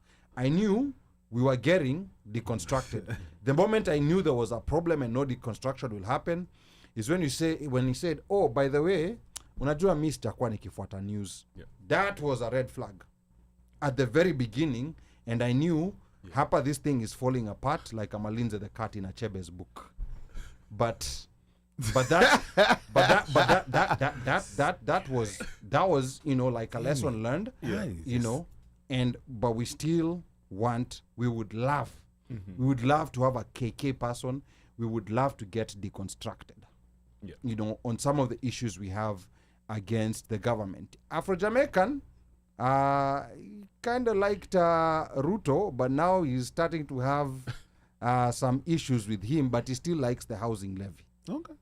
Afro-Jamaican still likes the housing levy. Let's hope it works. But remember, he's coming from a space where a housing levy is in place and works. That that it's very, very different when you say that, like over here you have a social security system that works. You know what I'm saying? And then you go and tell somebody, like for our parents, you tell them about NSSF. They're like, what the heck? They're like, no. Because even the people who they knew who were supposed to be collecting NSSF, if you did not come to Nairobi every month to follow your NSSF, huko unapata kitu. I had relatives who used to come to Nai every month to pick up NSSF stuff. So it really did not make it made no sense for something that we said or that they put together and said, okay, this is in retirement. You're supposed to collect from this because you have been contributing to the fund. So, and again, the first people who got NHIF, the NHIF that works now in Kenya versus the NHIF when it started, two totally different animals. And of course, NHIF is being improved every year. So, there's things that NHIF is doing, and it helps a lot of people. But sometimes you also have to understand and know how to work the system when you want to get treatment. There's certain things that you need to know. Get a treatment plan from a doctor, let the doctor write it out, then go to NHIF and say, hey, boss, bana, sasa hii mtalipa. And that's before you go in for the major treatment. Then once you have all of that and they've figured approval, ndio saa munaenda hospitali ama you make sure that now your person is in a bed. There's some things that if you've not gone through it, you would never know. Because if somebody didn't tell you that you needed to get the treatment plan from the doctor and go to the NHIF person and get NHIF to pre-approve the treatment, not ati yuko hospitali ndio sawa nasema niko na kadi. The way we are used. Apana. Okay. Now Pablo has some more comments here, and I think these are very good comments coming from Pablo. He says, I think the best way would be to ignite questions and promote an easy debate that doesn't appear like anyone is taking sides per se. One that would ensure both sides' views are heard. Also inviting someone as a staunch supporter, then it limits who can come forward. I think there is need to separate one's views from being a staunch supporter. Then Pablo further says, correct, Ali Badawi can't properly debate with someone who is not up to par with current affairs. Hao ni watu wa KOT that don't interrogate and look into the news before expressing verifiable opinion. That's fair enough, Pablo. Pablo nataka kupatia homework. I'm adding you to the homework nimempatia Esther Mulusa. Find someone who fits the bill. Not necessarily a staunch supporter, but just someone who has some information, because there are certain good things that the government is doing, but I think the reason why they're being buried is because there's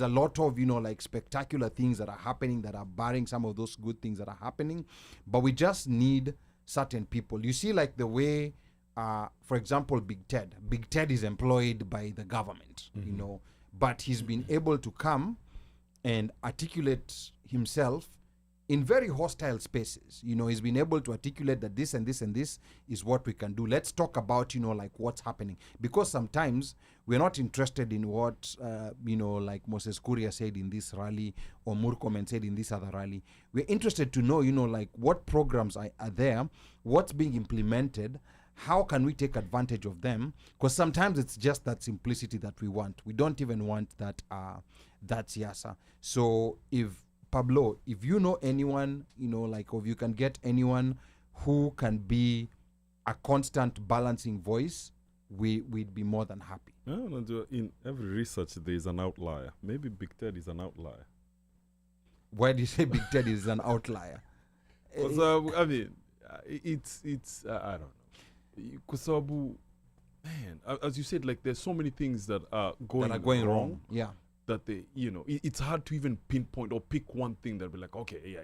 Actually, this they're doing good, you know. And yes, Jemo, a neutral person. This is, it's not me who's forcing him to say these things. No. Nimelipwa. Yeah, he's not been paid. No, we can't yeah. even afford him, even if we wanted to pay him. You know, no, but it's the truth, man. Like, it's hard. It's really, really hard. Even, I'm trying to think of, like, okay, there's this notion.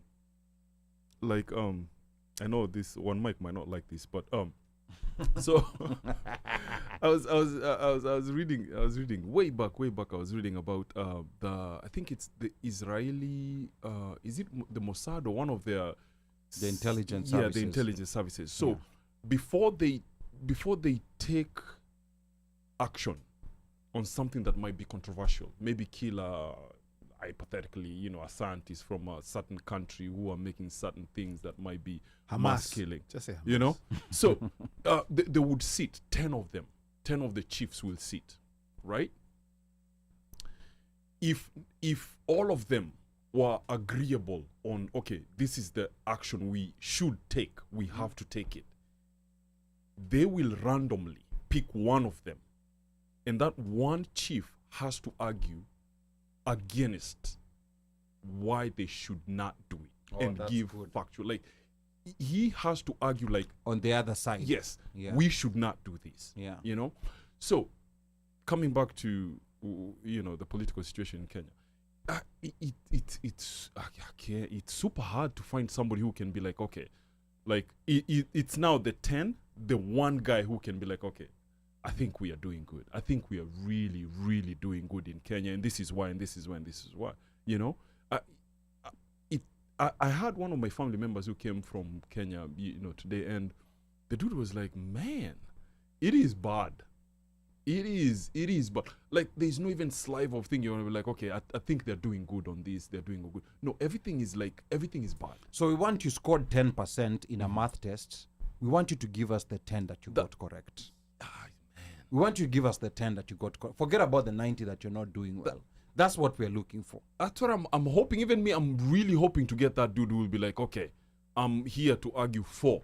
But you know, like, you go for debate, you're like, for and against. Yeah. I just want to hear that for, and not in a bad way. Yeah. Just to hear them. And I think argue what that side. people don't understand is that we are craving to hear this. Yeah. And we're not looking for spin masters like Dennis Itumbi. Right. We're looking for people who are just there to articulate, you know, like the things that maybe we are not seeing. Someone that I really, really have huge respect for, Professor Ojwang. Lawyer, I mean, like, when you listen to, like, when he's talking, like, pertaining to matters, constitution, the law, how stuff should go, you can actually sit down and listen to this guy a whole 2-3 hours talk. Yeah. Right? But in that 40 minutes, however long it was, The interview on Spice. the interview on Spice, Yeah. by Akina Eric and City and Do, and the questions that are being posed that would require just a simple answer, because they are following the logic, you know, like, you're saying this. Why is it like this? Daktari was trying to take a detour. He was asked, And I'm like- he was asked very simple question, like now in the recommendations from the National Dialogue Committee, they want the creation of a position of a prime minister or a principal, Leader of opposition. a principal minister and a leader of official opposition. And one of the big issues that led to that National Dialogue Conference was issues about cost of living. So those guys at Spice were asking him, now translate to us, how do these solutions of leader of official opposition And whatever. and a principal cabinet secretary Resolve. how do they resolve cost of living? Cost of living. Very, very simple question. Yeah. This is the solutions that this is why these are the reasons why this National Dialogue Committee was created, and these are the solutions you're giving. So how do they solve this problem that led to the creation of this committee? It's a very simple question. Simple 1 + 1. A simple 1 + 1, but he again fell apart like Amalinze the cat Look, as I in said- Achebe's book. As I said, I just want that dude or that lady who would come and just, as you said, Ali, give us that perspective that we probably are not seeing. So I think the problem, and not to criticize this government too much, but I think one of the fundamental problems that I see, from a leadership perspective, is that you have a leadership that has solutions, and these solutions are the ones they want implemented before they've defined the problem. So they give the solutions. The people they've hired to come up with solutions, they give them solutions. Chukua hizi hapa. And then find your way in which you can make these solutions find their way to this problem. But didn't Rather than asking those guys, like for example, you're the computer programmer, and then I have an issue I'm trying to solve, and then I'm giving you the code. I'm not a programmer. I'm giving you the code. I'm telling you, you take this code that I created myself and make it solve this my problem here. And the problem is The problem, I like this code you're giving me code because I like it. I take that code nikapike nayo ugali. Yes, exactly. There you go. It just doesn't Because I fit. like the code. It just The doesn't code is fit. nice. It looks nice. But Ali, didn't the deputy the other day plead and implore Kenyans if they have suggestions to come and share with them? It was out of context. Was it out of context? I'm seeing it from out of context. Remember what I talked about the Laffer Curve last week, and that Yes. ended up being one of our most viewed YouTube episodes. The Laffer Curve is a very simple economics concept whereby if you keep taxing people, at some point overall, you're going to collect less taxes. And I think it's a very basic premise that everyone knows. If there's 100 of us here and someone decides, we're all working, and someone decides to tax us at 100%, guess what? None of us will go to work. Yeah. If you reduce it to 90%, maybe still none of us will go to work. But at a certain point, one person will start going to work. So the idea of the Laffer Curve is getting that sweet spot where we are going to get as many of these 100 people working and Right. paying taxes. But now when you keep increasing, you're now shrinking the base of people who are paying taxes from 100 to 90 to 80. So the total amount you're collecting is less. Very simple concept. And that's the reason why I see a lot of people who've been hired who understand some economics, like David Ndii and the likes.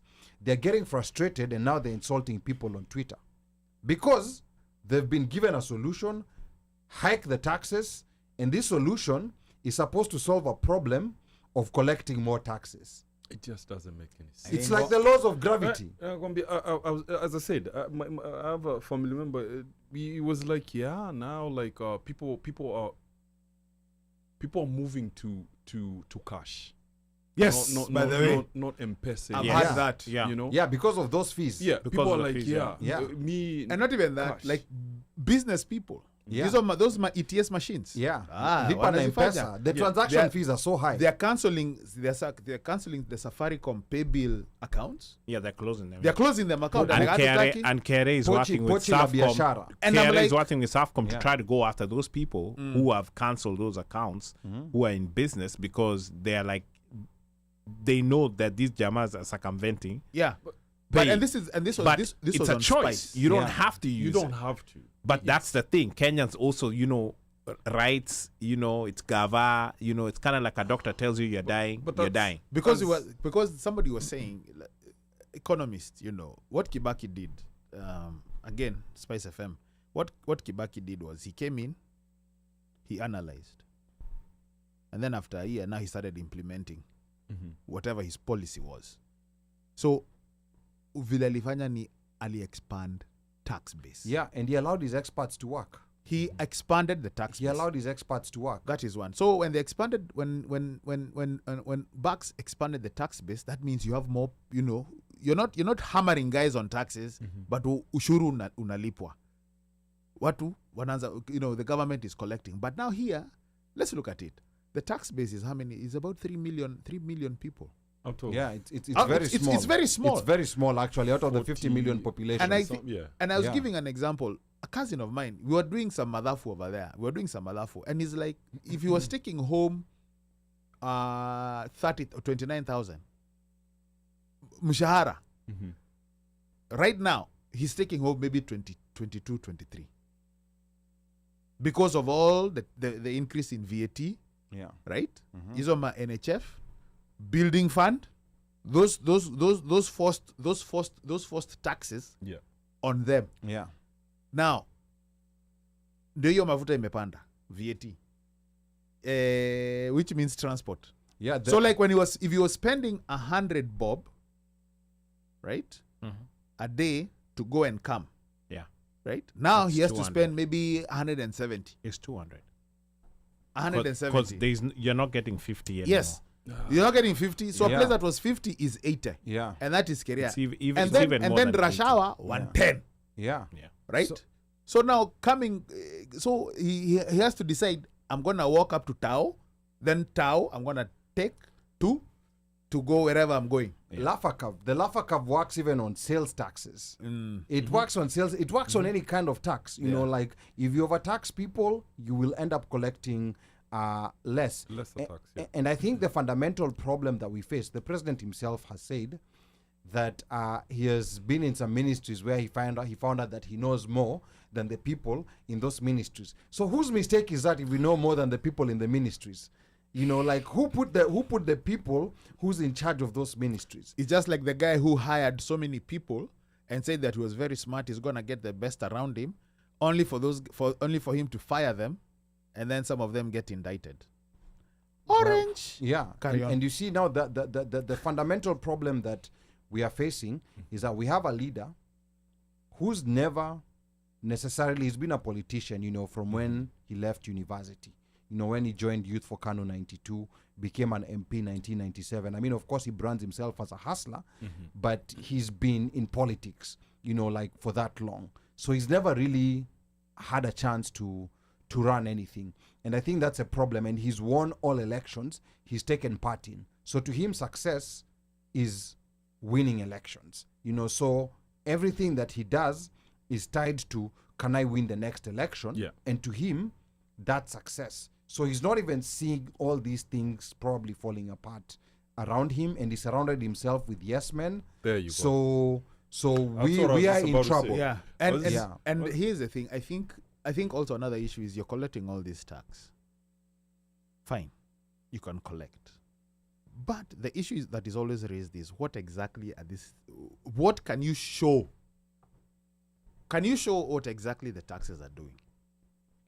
No, you're That asking- becomes you're collecting tax. Yeah. So, okay. See, Keria is healthcare devolved, or it's part of its national government? Healthcare is supposed to be devolved. Okay. Yeah, it's supposed to be devolved. But Okay. it- But it's but a the hybrid. money, the problem is It's that hybrid. the money never followed the function, and I think that's part of the problem. That's again- whereby the function has been dumped onto you, but the money never followed the Yeah. function. Yes. Yeah. So that's why almost all counties are struggling with healthcare.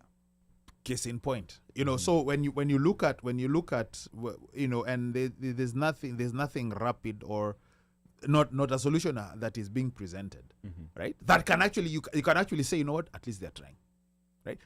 Sosion was being interviewed the other day pertaining to teachers. and he's being asked tough questions, but it's like he has a script that he's reading from, but he doesn't want to deviate from that, because they're talking about that there has been a deficit of 100,000 teachers plus, right? But you are trying to implement. It's like ideally what was happening was, it's like they were putting the cart before the horse. It's opening up in January. Yeah. There's a new system that is being implemented. Yeah, it's not ready. KCP Yeah. just ended. It's CBC, right? So the question is, so the guys are asking, okay, what exactly is the issue with the CBC, and why not try to rectify what is going on, right? Why not fund? Money is supposed to have been released. His answer is, when it comes to funding, that is not my docket. Uliza Treasury. Yeah. And I'm You like, see, my guy. Yeah, you know. What the budget? Who we have it? And then you see this debacle with the KCP results, where Yeah, 75, kids are scoring the same marks. You know, like a 85%. whole school, they score the same marks in one subject. Science, 75, 75. Yeah, yeah. 40 students, all scoring exactly the same marks. But anyway, But we're gonna leave that it's- for another day. It's you know, there's this kids book. I remember reading way back. The Emperor Has New Clothes. It's about the emperor was being told like, oh, we're making for you the most beautiful cloth or whatever. Yeah. Or the one who the emperor is naked. Yeah, the emperor is naked. The story is, this dude probably has this yes men, Vlomesema, so many yes men telling him like, hey, things are, we are fine, we're actually doing good. And he's almost out of touch with reality. Yeah. Completely out of, was it a video I was watching today? Is like, oh no, I think something like we are improving the housing, something is improving, the economy is improving. Me, I'm like, this is a president of Kenya saying everything is actually working well, Yeah. And I'm like, where are you getting all this stuff from? So, you understand, like, he probably has his people telling him the wrong information and him believing his people, because these have been his henchmen all along. Garbage in, garbage out. So him is just regurgitating all this nonsense that is. The question is, it's not electioneering season.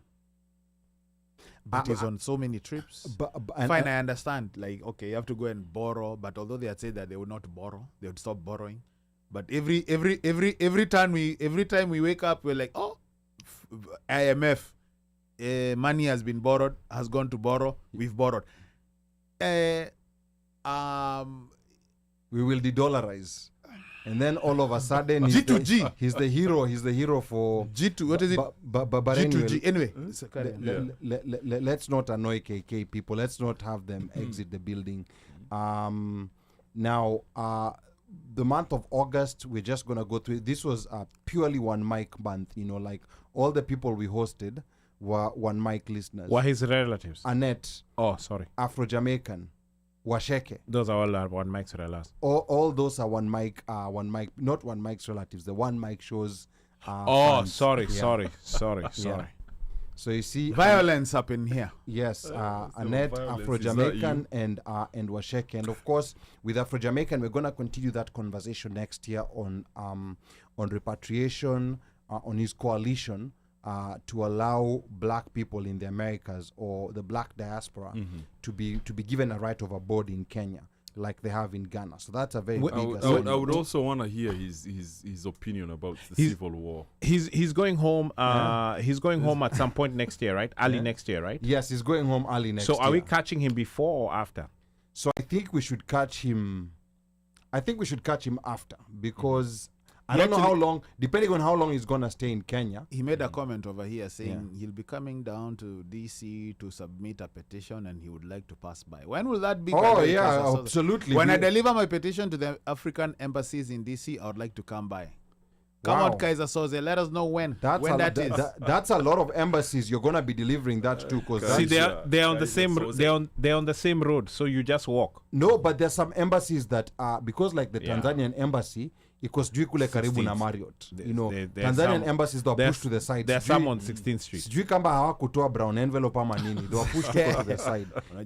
If you go to Even SA is kule kwa British. SA Huko juu at SA the is Naval kule karibu na Observatory. Vatican, yeah. Oh, It's, yeah. it's near the Naval Vatican's Observatory. embassy, yeah. Yeah. So you need to, Afro-Jamaican, if you're delivering those petitions, he's- you need to get your walking shoes. He's gonna be wearing them Clarks. Yeah. Or you know what? You can hire me. You know, you can hire me. I'm gonna get you a black car, and you know, but let's discuss that behind the tent. Yeah, because if you're walking, If that black car is driven by him, don't enter. you know, if you wanna walk in DC, I mean, of course, it's not all 54 embassies. Let's say even if it's like 38 or 40 embassies, because I'm assuming he's not looking for right of abode in places like Morocco or Algeria or those countries in the north. But if it's these other African countries, let's say like 38 countries, shouldn't discriminate. He You, should you have a just lot of give. working to do. He should just give. You have a lot You of never working know to if do. Morocco says, hey, maybe it's going to, and chap will be like, lakini hawa watu. Yeah. Maybe they know something we don't know. Yeah, so that was a very good episode. And then, you know, like Washeke also broke down for us the fraudulent schemes that diasporans get played, you know, like, and red flags to watch out for when it comes to these get rich quick schemes that are being sold left, right, and center. Maguta. To not only Maguta, there's so many other things. There's so many people who sell you some insurance products. There's some people who are getting you into, not to offend people, but into sijui, forex na nini. There's a lot of, you know, like very suspect schemes. Crypto. Or hizo vitu hizo Trading? crypto. But Bitcoin. I think the trading one, they seem to be making money. And then They seem. And That's why I said sim seem. is the keyword. They seem. Sim is the keyword. Yeah. They trading, you know, From the yeah. outside, I mean, hey, they're balling. yeah, from the outside the grass is green. They're balling. Then in this same month of August is when we started this conversation with the new gen Kenyans, the ones who were born here. We talked to Annette. We started because this called, remember, Yes. even before we got to Kina Yeah. Annette is the one who. Annette yeah. is the one who opened up that Pandora's box, you know, like for us. And then I was corrected on, was it drive-by? Was it drive-by? There was something I was saying. There was something I was saying about drive-by.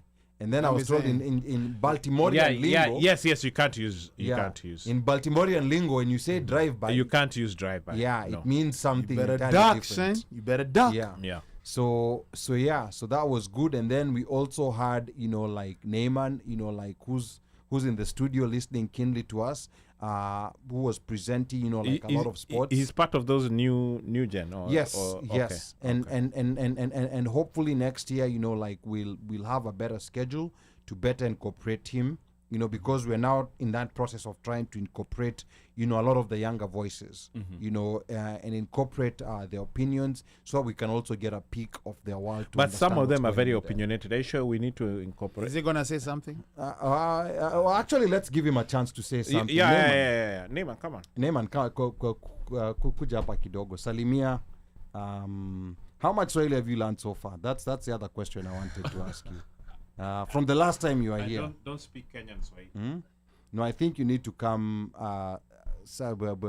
Or does he want to go? Oh, yeah. No, You no, actually, you can go. Yeah, you can go to that other mic. Hapo kwa nini? Hapo kwa DJ. Niyo mic, you wanna have it close to you because it's one of those mics that's not as nice and expensive as these ones we have. Wewe here. bana, wacha kunini studio bana. No, it's a good mic. Though, but Tuko na it just mgeni has to be alafu close. unaongea hizo nini mbaya. It just has to be So close. you behave. Yeah.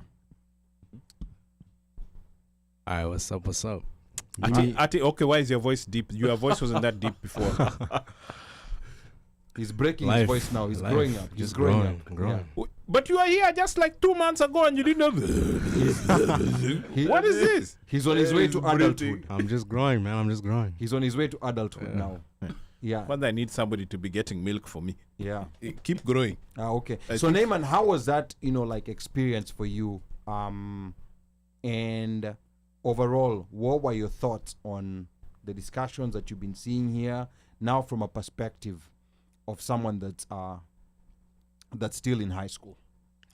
Well, I think it's really encouraging because someone young like me, someone in high school, I get the opportunity to speak my perspective and allow you to understand, because you're obviously an older generation, so you don't have that viewpoint. But me having the opportunity, it's really encouraging, and hopefully encourages many other people my age. Yeah. Okay. Yeah. And now how far are you now with your ambition to become a sports broadcaster?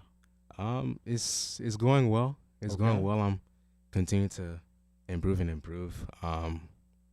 But yeah, I mean, even with like college applications and everything, like that's what I'm trying to pursue. Wait. College applications Yeah. already. Senior year. Okay. Oh, Okay. So you've already done the tours this summer. You were doing tours.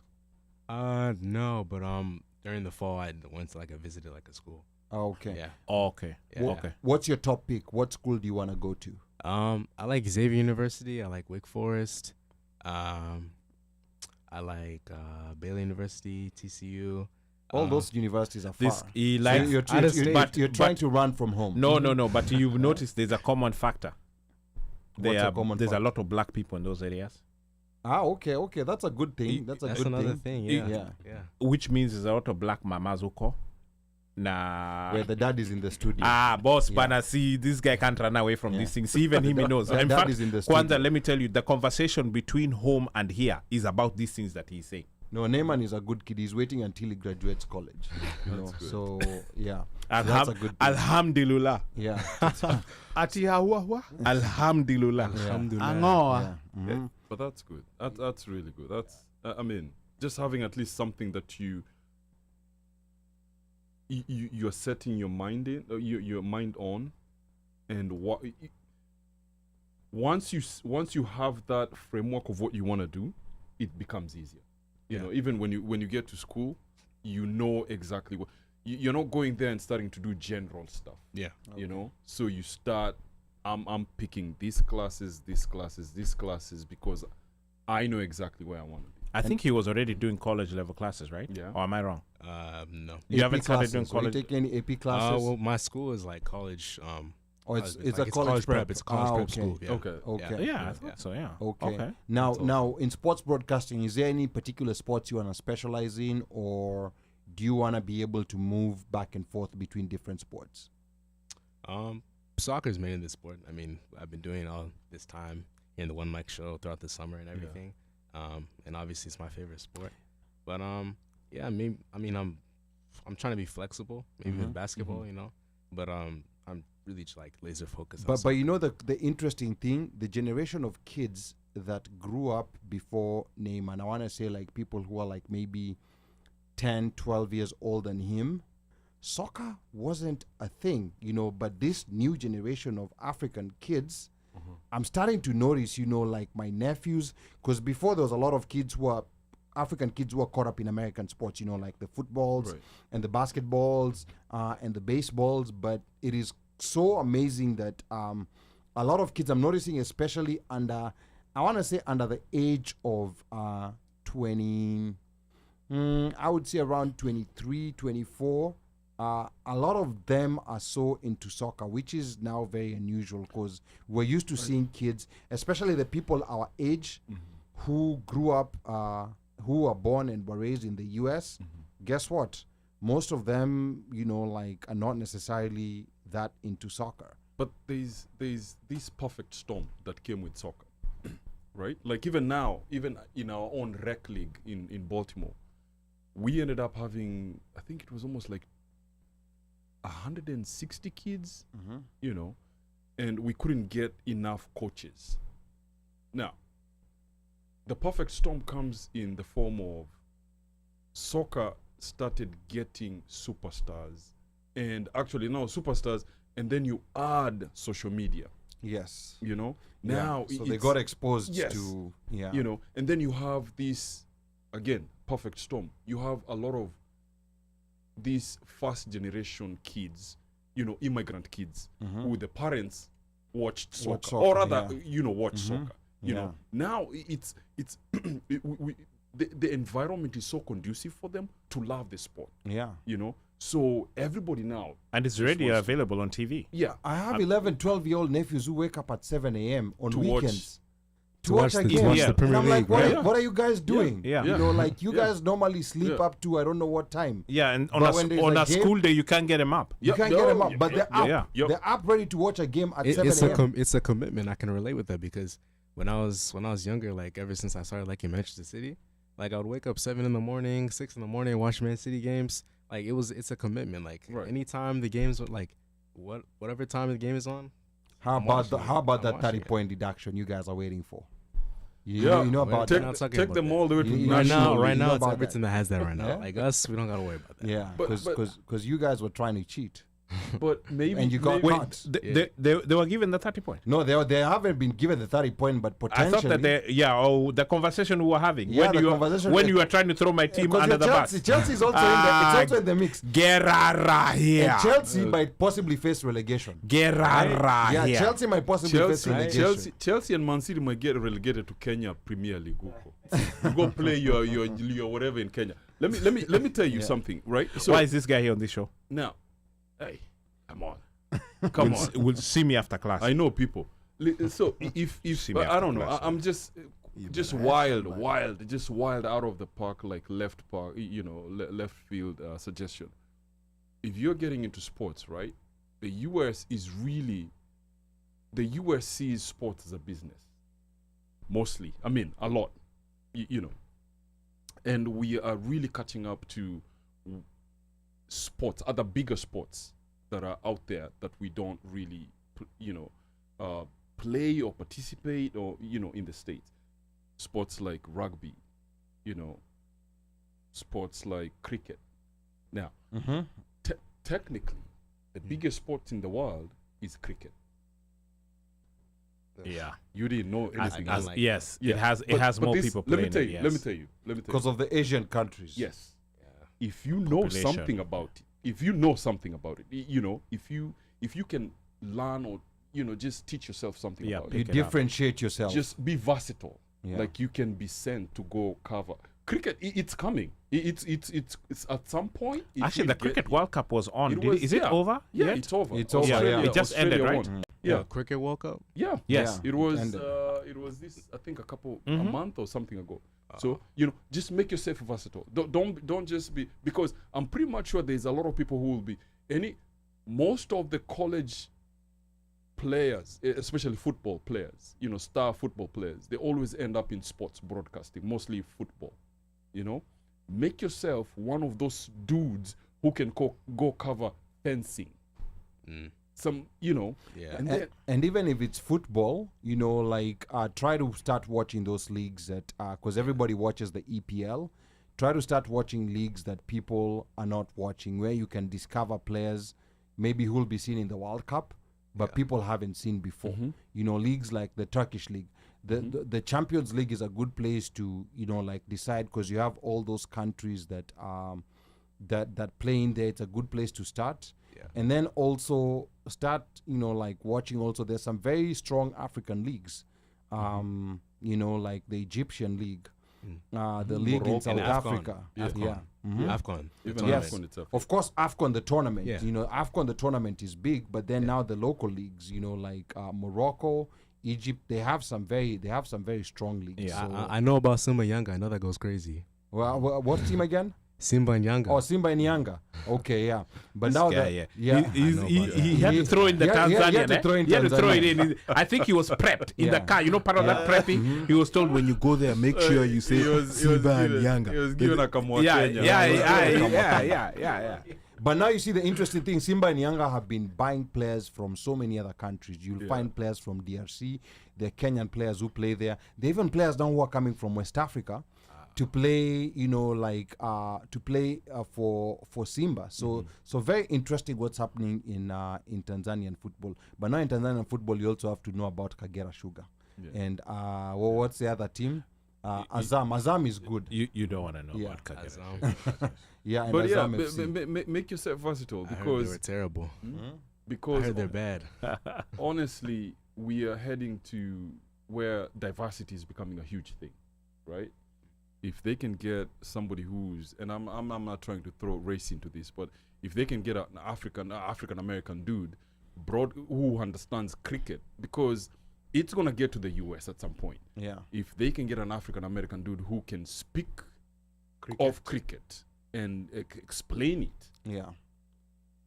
So Let and to speak about it, you have to start Learning watching it. Yeah. watching it. Watch it. You I have to agree with start that. watching it. Versatility brings opportunity. Yes. Yeah. There's a question here That for sounds you, like a song. Naaman. Question from Pablo.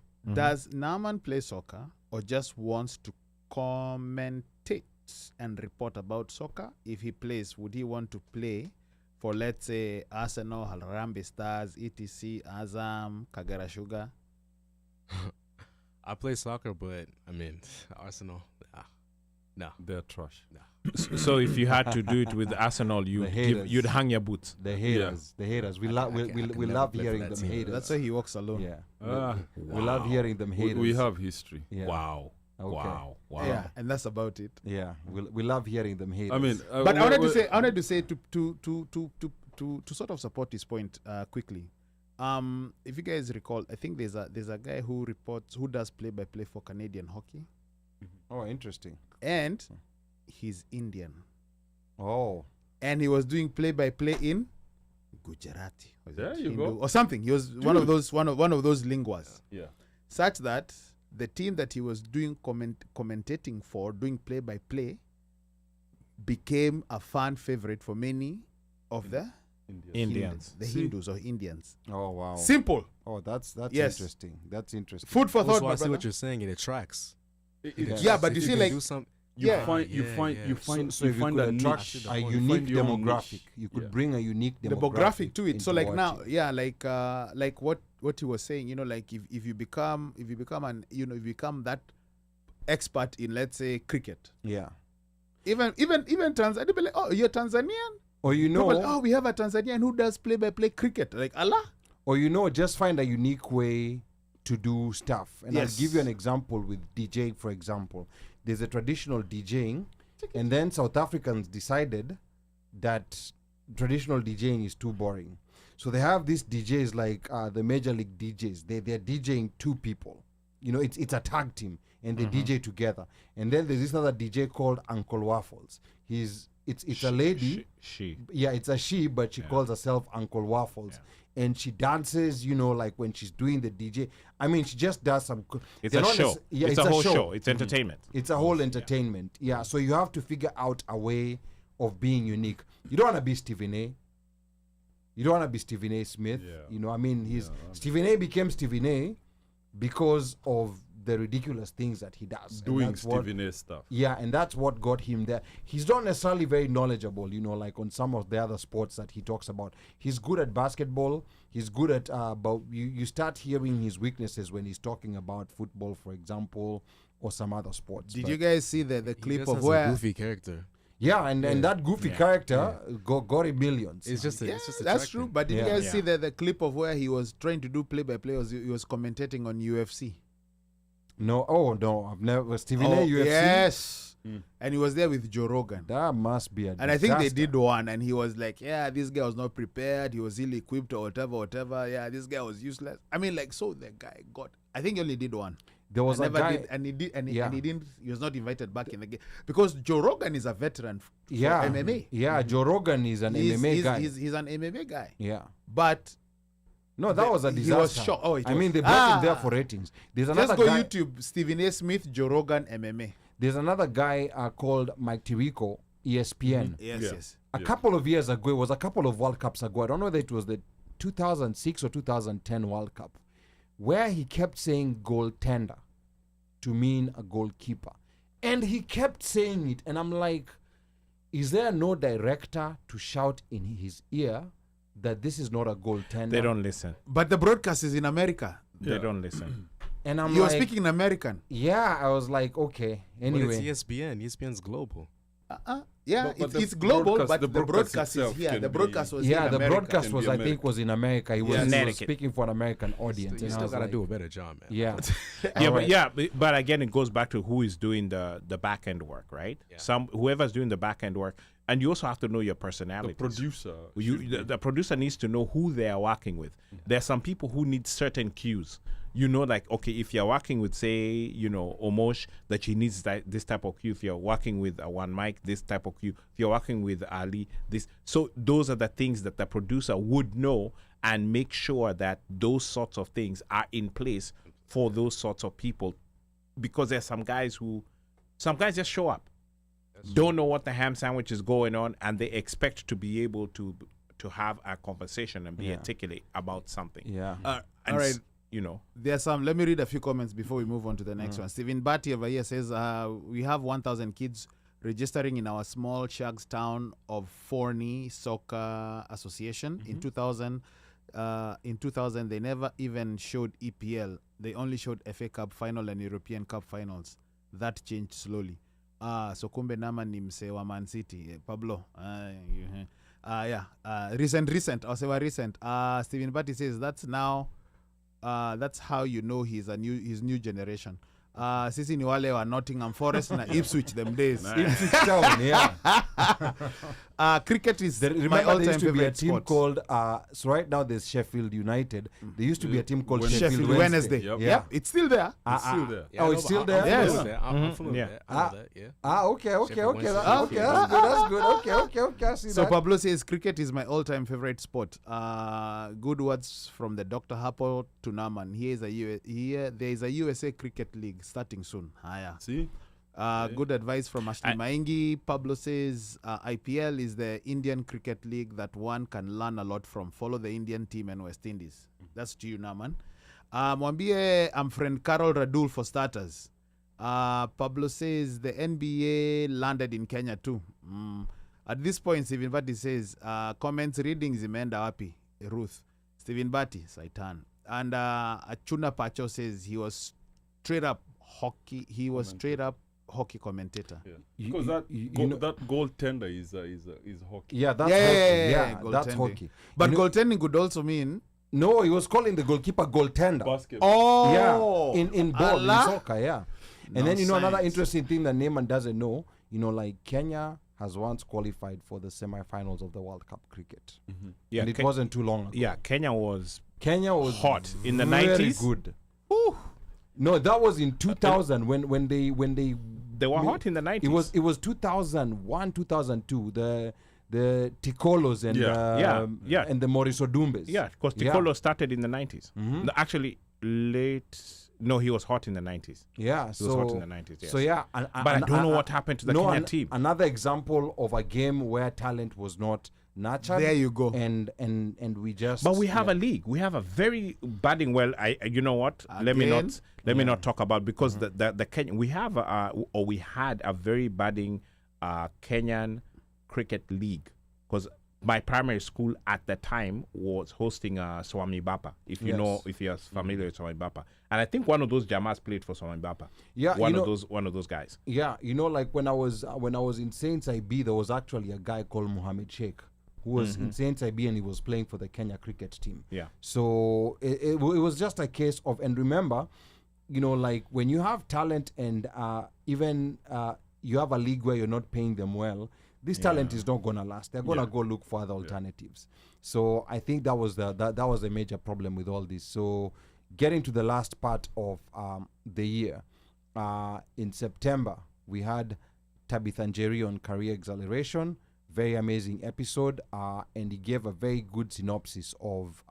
Remember, this was a time when there was a beef brewing between Nonini and the Madaraka Festival, and he said, as a career expert, what he would have done, the kind of negotiation he would have done if she felt that she had been undercut. And then we also hosted Ferdinando Manyala, our 100-meter champion. Yes. Tell us that sports guy there who Yes. he hosted. Tell him again so Yes. he knows. Ferdinand Omanyala. He better know who Omanyala is. Do you know who Ferdinand Omanyala is? I don't. Okay, all right. So you At better. least he's being honest. So yeah, at least he's being honest. But you better I've start done getting research, to know who that is. That's a 100-meter. He's a 100-meter champion. He's the African Fastest man champion. in Africa. Yeah, he's the fastest man in Africa. He's from Kenya. Should we blame the dad?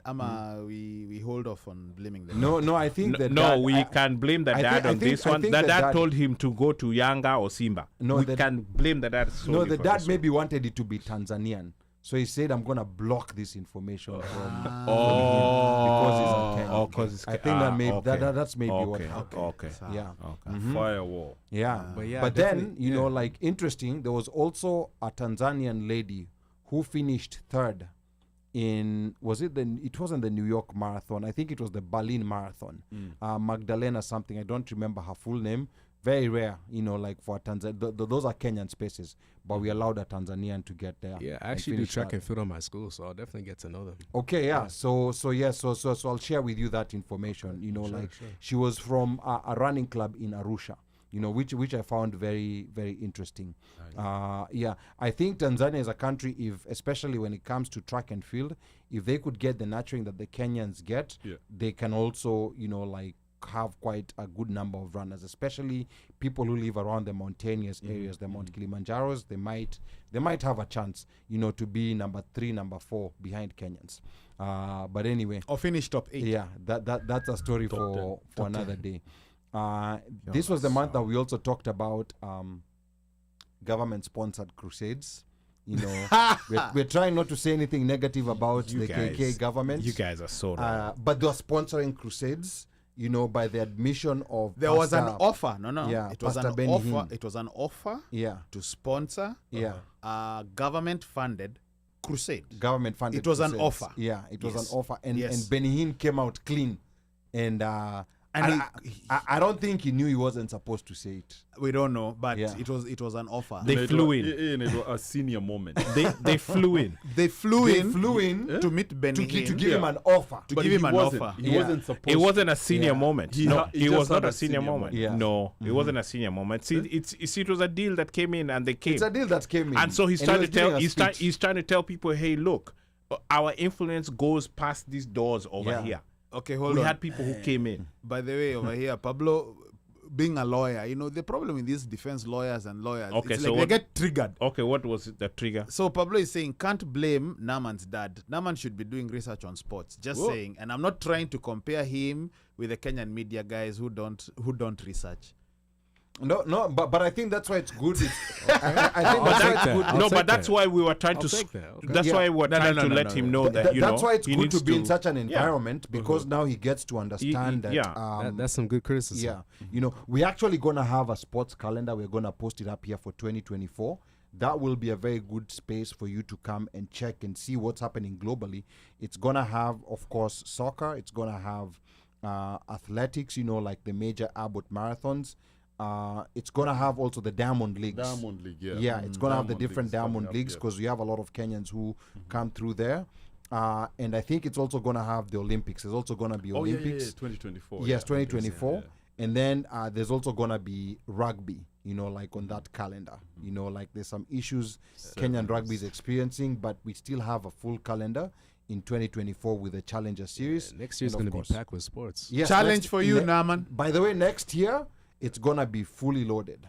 You know, it's going to be fully packed with sports. So Let's have see you to be like very cream. prepared. Let's see you like cream rise above. Yes. So you want to be ahead and get people to know one thing that we still need to improve on next year. Yes, we've been covering the marathons, but I think, you know, like I'm gonna take full charge of them next year because those are things that we've not been covering as we should. And next year there's gonna be a big showdown in the Olympics. You know, here's the interesting thing, Neyman. in Have they Kenya- selected? No, they haven't No, selected. no, so no, each no. country is allowed only up to 3 runners for the marathon in the Olympic Games. So Kenya has more than 1,000 marathon runners who qualify for the Olympic. Yes, they are more than 1,000, but only 3 can make it. So for you to qualify for the Olympics in Kenya, you either have to have won at least 2 of the major Abbott marathon in the preceding 4 years. You have to have done something big. And even those who've won those Abbott marathons, we have more than probably 20 or 30 of them that you have to select from. So now we have the greatest of all time, Eliud Kipchoge. And then we have this other, Eliud Kipchoge is, I think, around 38, 39 years old. We have this new kid on the block, 23-year-old, Kelvin Kiptum, who came from nowhere and broke the world record. So now he has to be, but you know, from our own assessment. He broke Kipchoge's record. He broke Kipchoge's record. So Kipchoge, because he's a defending Olympic champion, he has to be there. So this kid, because he broke this world record, it will be has weird to be. for him not to be included. Yeah. So there's already those 2 spots. There's only one more spot for about 30 world-class runners who, if they were in any other country in the world, They would have qualified. they would have been the first pick. But now there's that dilemma. And there's a debate going on whether both Kipchoge and Kiptum should run in the same Olympics. Because Kipchoge is chasing history, he will be the only marathoner Don't say that. to ever defend Yeah. a marathon title in the Olympics. And Kiptum, he's 23 years, but he's the world record holder. Don't say that. Do you think that these jokers will try and do that? There's a debate on whether why they not? should Why both not? go. Wanaweza fanya hivyo? Why not? In Kenya should go. But There's a debate on whether they this should is- both go, this because is- if I'm Kiptum, Wow. That is I'm 23 years and I've This broken is- the world record. That's I not want a to deb- go. That's I not, that was- should not even be up for debate. I Well, was But watching. remember, it's the union that puts the It's the Athletics Kenya. It's Athletics Athletics Kenya. Kenya, that- yeah, yeah, that the decides. athlete up. Yeah. But you see, here is a world record holder. The whole world knows this is It the world doesn't record matter. holder. It doesn't matter. But I was watching this YouTube. I don't know who posted it. This dude who was being interviewed in Uko Iten, and he was speaking to the point that there are dudes in Kenya, Uko Iten, who can run way faster than Kipchoge. Of course. But it's just that they're not getting that exposure. And that know, goes back to this because- whole the union, or putting up which athletes are going to represent Kenya, Right. right? And So- if there's this debate already, someone's going to come out of somebody's mouth and actually say, well, this guy's chasing history, let him get this and do it. This guy's still young enough, he can come later. It will end up like that. And Don't that's what say I was that. There saying. was a running, there's a very popular running Facebook group where actually people were debating that, because Kenya is notoriously known for running as a team. And that's why we Correct. end up winning. Yes. Oh, yeah. That's why we end up Oh, yeah. winning a lot of these races. Yeah. So, but now they're saying if there's these two who are in the same team, but there's a conflict of interest, one of them is chasing history, and this other one is the world record holder. So he wants to prove himself that it wasn't just a fluke. Yeah. So that will be very interesting. If he's already shown that he can do it, why not get the opportunity? Like, I don't like that. Oh, because he's young. Like, if he's shown that he can do it, he's capable, and he's So really talented. part of the argument that's being fronted is if they don't run as a team, someone else might defeat them. Because marathons are very tricky. Divide and Remember, even conquer. Eliud, was it in the London Marathon? Yeah. There's something that happened and he finished 8th. It was Boston. Well, it was Boston, was sorry. Boston, Yes, yeah. it was in Boston. So marathons are very tricky, and it's very small mistakes that can make, like some Ethiopian dude just come and beat both of you. So you are both trying to chase some kind of history. You're trying to beat each other while those guys are working together. But how do there's you a know he won't method. make? How do you know he'll make those mistakes though? So that's the thing, if you're not running, if you don't run as a team, then that issue might pop up. People, I never knew that marathon was also a team sport. But like when you go, read what people are saying in that running club, in how these Kenyan runners do it. Of course, they're very good at what they do, but it's not that tunakimbia tu tunashindana. Yeah. There's a method in how they do it. It's very mental. It's very psychological. There was one. I don't know whether it was Korea. I can't remember the name of the runner. Like some of the things even they do, they'll even look at the other runner, because in a marathon, every inch, every step that you take determines, like how you're gonna do. So they know that, they even say Kenyans know how to play these mental games, that they'll even run and look at you, and sometimes they're gonna run and give each other. There's certain things that they do that sometimes get other runners confused, because these Kenyan runners are very experienced at doing this. So marathons, that's another homework we're giving you for 2024. And one more thing though. Yeah. I think that with the experience that the Kenya Marathon team have, as you're saying, that him being a young player, young athlete, he can be nurtured and the word for it, guided. Like, he will understand and have that mentality of, okay, this is how it works. He will be guided, and you see it in football. You see like Chelsea, with the young players, and you see like Thiago Silva, who's a team captain. Yeah. Like that's where it starts. Like you bring that mentality, you build that mentality, right? and you're Tell nurturing that to behind Ali again. it. Yeah, No, Chelsea's trash. This is the thing. they are trash. Simple, straight. Two So- visitors in the show But you kill see, their like, mics. No, That's the thing, though. Chelsea. I mean, I'm a City fan. Chelsea's garbage, but like, they drew with us the other day. I'm not gonna lie. And That was a it's- good game, it's though. That was a it was good a game. great Oh yeah, It was but a great our game. garbage brought a draw, right? It brought a draw, but I mean, even But it was even, our garbage, right? Even still in even 10th place. even a broken clock is at least It's correct. one, Twice you a know, day. At No, least twice. once or twice. Twice a day in 24 So- But hours. I still have no. I'll doubts. break your mic as you keep talking. See violence. No, but now I like what you're saying. You see, Yeah. you guys, and I'm sorry to say that the younger generation, you're good at like questioning, right? Now, for somebody like Kiptum, let's say, now our generation or people older than us would be like, no, let this dude earn his stripes, okay? Let Kipchoge win the whatever, Make and then history. you, dude, you still have another 10 years to do it. Yeah. You know, so and we'll be like, okay, yeah, let please take your take Yeah, your podium. Experienced you players know? definitely motivate young players because they already have what they have. Like they already have the successes and everything, and they're at that position. So being a young player, you're motivated by them to get there eventually. Right. Yeah, but you know, But he's there. He's there now. He's broken a world He's record. there now. The question then becomes: Yeah, he's are they there. going to keep the door open or will they lock it? For him. He's broken a world record, but now the homework that I'm going to give you, Neyman, is go research these two marathon runners. Just go research them, go research their wins, and go research what people are saying, because that's what people want to know. A lot of people don't, for example, go to these runner forums. And marathon is one of those things that people think they know because it's just running, but there's a whole science. There's a whole science behind it. So that will create, like a very interesting conversation. When you can bring it in and even look at, like the American marathon runners who are going to be running in, because American has a habit of hyping, like their sports people, and I don't blame them for that. Like even if they finish third, there's this guy called Galen Rupp. He used to train with Mo Farah, Yeah. and they thought that they would come in the marathon and tear And the Kenyans in obliterate. pieces. Yes. But they realized marathon is a different monster. There's another American guy. He's not a marathon runner, but Noah Lyles. Yeah. Noah Lyles. Yeah, Yeah, him is a he's short crazy, distance. Yeah, he's a showboat. Sure. The one who was talking about, like the NBA and that they're not true world champions. Yeah. I was right. I was really hoping. he was right. I was think I've really seen hoping Omanyala, like defeated him in the last race they did. But yeah, that's also. Noah Lyles is a true world He actually champion. broke one of Usain Bolt's records. I think it was 200-meter run or something.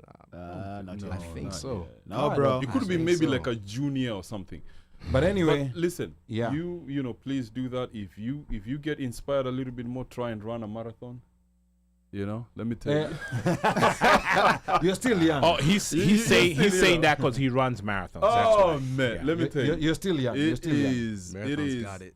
Start It with is. half a marathon. Start with 10K. Start with 10K, and then slowly go up. see. It challenges. No, you It- start it- with it 5, boss. I mean, you understand when they say somebody ran a marathon at 26.2 in 2 hours 1 minute, and at a pace of almost like 4 minute 50, 4 minute 60, 4 minute 50 something seconds. It is insane. It is. It is That's fast. There's a mall. It is It's very insane. fast. There's a mall in Dubai where I don't know whether they still have that.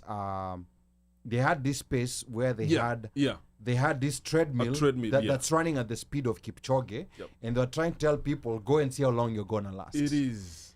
It is so weird, like people were lasting for 3 minutes, 5 minutes. I saw a guy last for 7 minutes. That was the longest. But And now you have someone who's running at this pace for 2 hours. They- That's why you have to they respect had them. what race was that? They had a dude who went out blazing, went out like he just, I think by mile 16 or something. You get they call it, you hit the wall. Your body hits a wall, mentally, physically, you just hit the wall, and then your body starts shutting down. This dude, I think it was from Brazil or something, he just started stumbling. Yeah, you start walking in different directions. Your body just shuts down. because you don't know. There's no longer coordination. There's no So- coordination anymore. Anyway, You have to respect that. yeah. Anyway, let's move on. You know, like we're about to wrap this up. We of course also had DJ Sani Sistuki. You know, very amazing episode. He gave us his experience about being raised Indian in Kenya. Oh, And, he wasn't a cattle rasta in Eldoret. no, he was an Indian in Kenya. Oh, okay. So he also very, very interesting just getting that other perspective.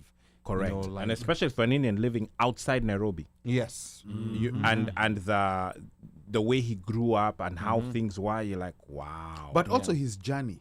Because I Yes. don't think there's anywhere else where he has sat down to really talk about it, or he has been interviewed, or he has been prodded, he has been told, tell us about your journey into Yeah. DJing, how he started DJing. And how he was working as a was he a server or was he a bartender? I can't remember what One of he he was. was working at the father's or uncle's bar. No, even whatever. in the US. in the US, Oh, yeah, in the US. in the yes, US, Even in the US, he worked in the fast food Yes, industry. yes, he did work fast food He worked before, in the fast before he food went into industry, yeah. sales. But that is the programming I think Jemo was talking about. For a while, and you're used to seeing that you gravitate towards that because that is familiar to you. Yeah. Yeah.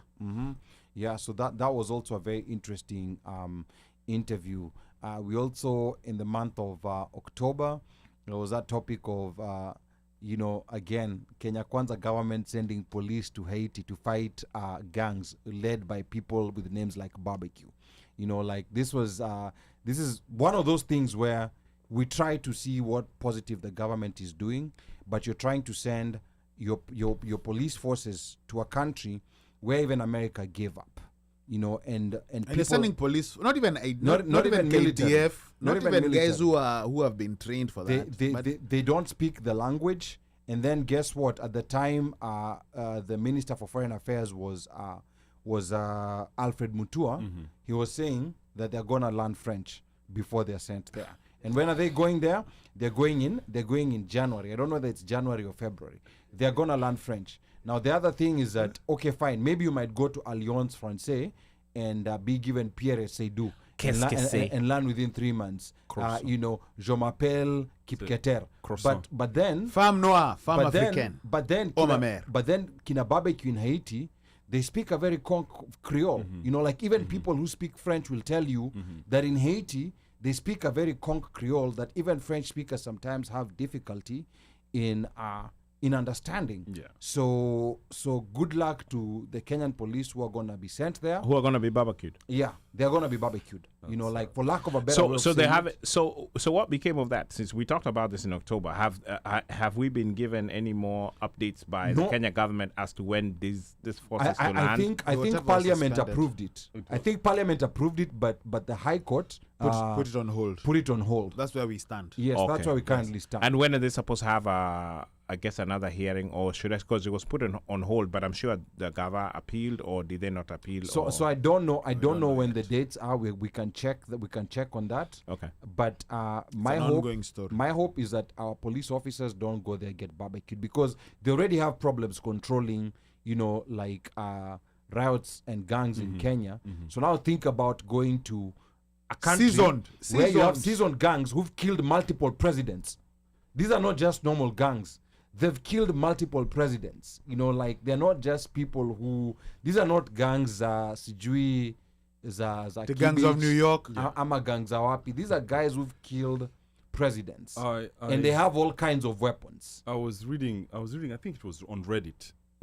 Somebody, I was asking a question like, "Tell us one of the most messed up country you've ever been to," and this dude was like, "Yeah, you know, my uncle was a pastor or something, and he went to Haiti, and the things he saw when he came back, the dude was being treated for PTSD. Yeah, that's gonna be Kenya police when they go there. For just the things he saw. So And I think Kenya police, the gangs are gonna send trainees. Nendeni mkawasort hao. I don't think they even gonna. Yeah, they'll send trainees, trainee gangsters. you're asking why are we sending why Kenya? There's a stipend. There's a stipend. Kuna There's money. kitu. Yeah. No, there's a stipend. There's a stipend they're getting. You know, America. This is America's new way they don't want to send their people.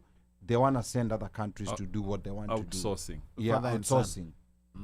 Quick note on that one.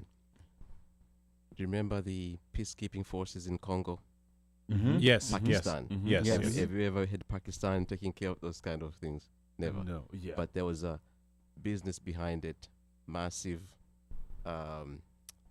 siphoning of gold from Congo to the Yeah. Near East. Yeah. A lot of them, United Nations played down big time because it was through their channel that organized for Pakistan to do the peacekeeping forces. Yeah. So that scandal in gold went down with nobody hearing it. I happened to bump into a person who's a program coordinator for this project. I call it a project. He's a Kenyan Tanzanian, work at the State Department. Mm-hmm. He is also backing off, recruiting those translators for Kenyan police officers who go there. He's a young man so there's a business. whose father was a diplomat in Switzerland, so he speaks fluent in French. And State Department have tasked him to hire recruiters. I mean, to recruit young people who have background in either English and French, or Swahili, French, and English, who will work into this. Tons of money have been offered by the United States. Yeah. This So, young- this so, young so, man- so this Kenyan police will be, you know, like when they meet gangsters, Right. whatever they're saying before they shoot, they- they'll No, be no, asking, no, what not is he actually saying? gangsters, Yeah. but to kind of like assimilate them Mm-hmm. during the early stage. Kind of like when you see a diplomat moving to a new country, they have Yeah. someone within the embassy, designated for that process. Yeah. So similar to this is sort of like us, making making these peacekeeping forces, or let's call them peacekeeping forces, into the feeling comfortable Yeah. about their new place, Yep. and then after that, they'll take over. Yeah. But what I see, however, in a positive note, in order to survive, Kenyans might find a way. I mean, these police officers or military officers, they might find a way to offer these guns in exchange for their safety.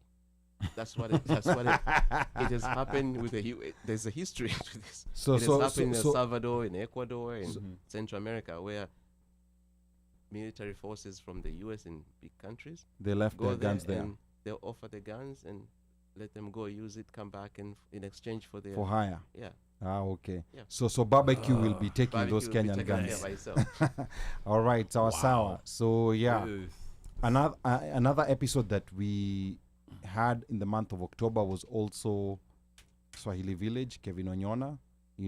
That was very groundbreaking. Like very different kind of interview. And there were some people who were happy, some people were upset.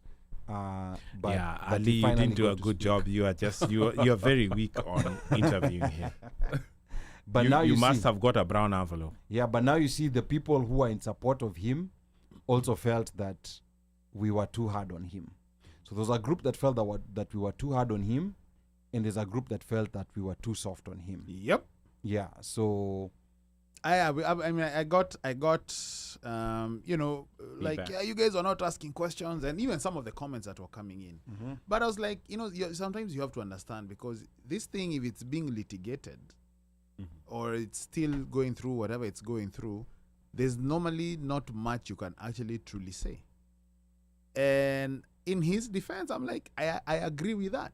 And that is why we decided to see, to try and go around and try and figure out, let's say, how tipping works, how, why the automatic gratuity, yeah. make us understand why, Yeah.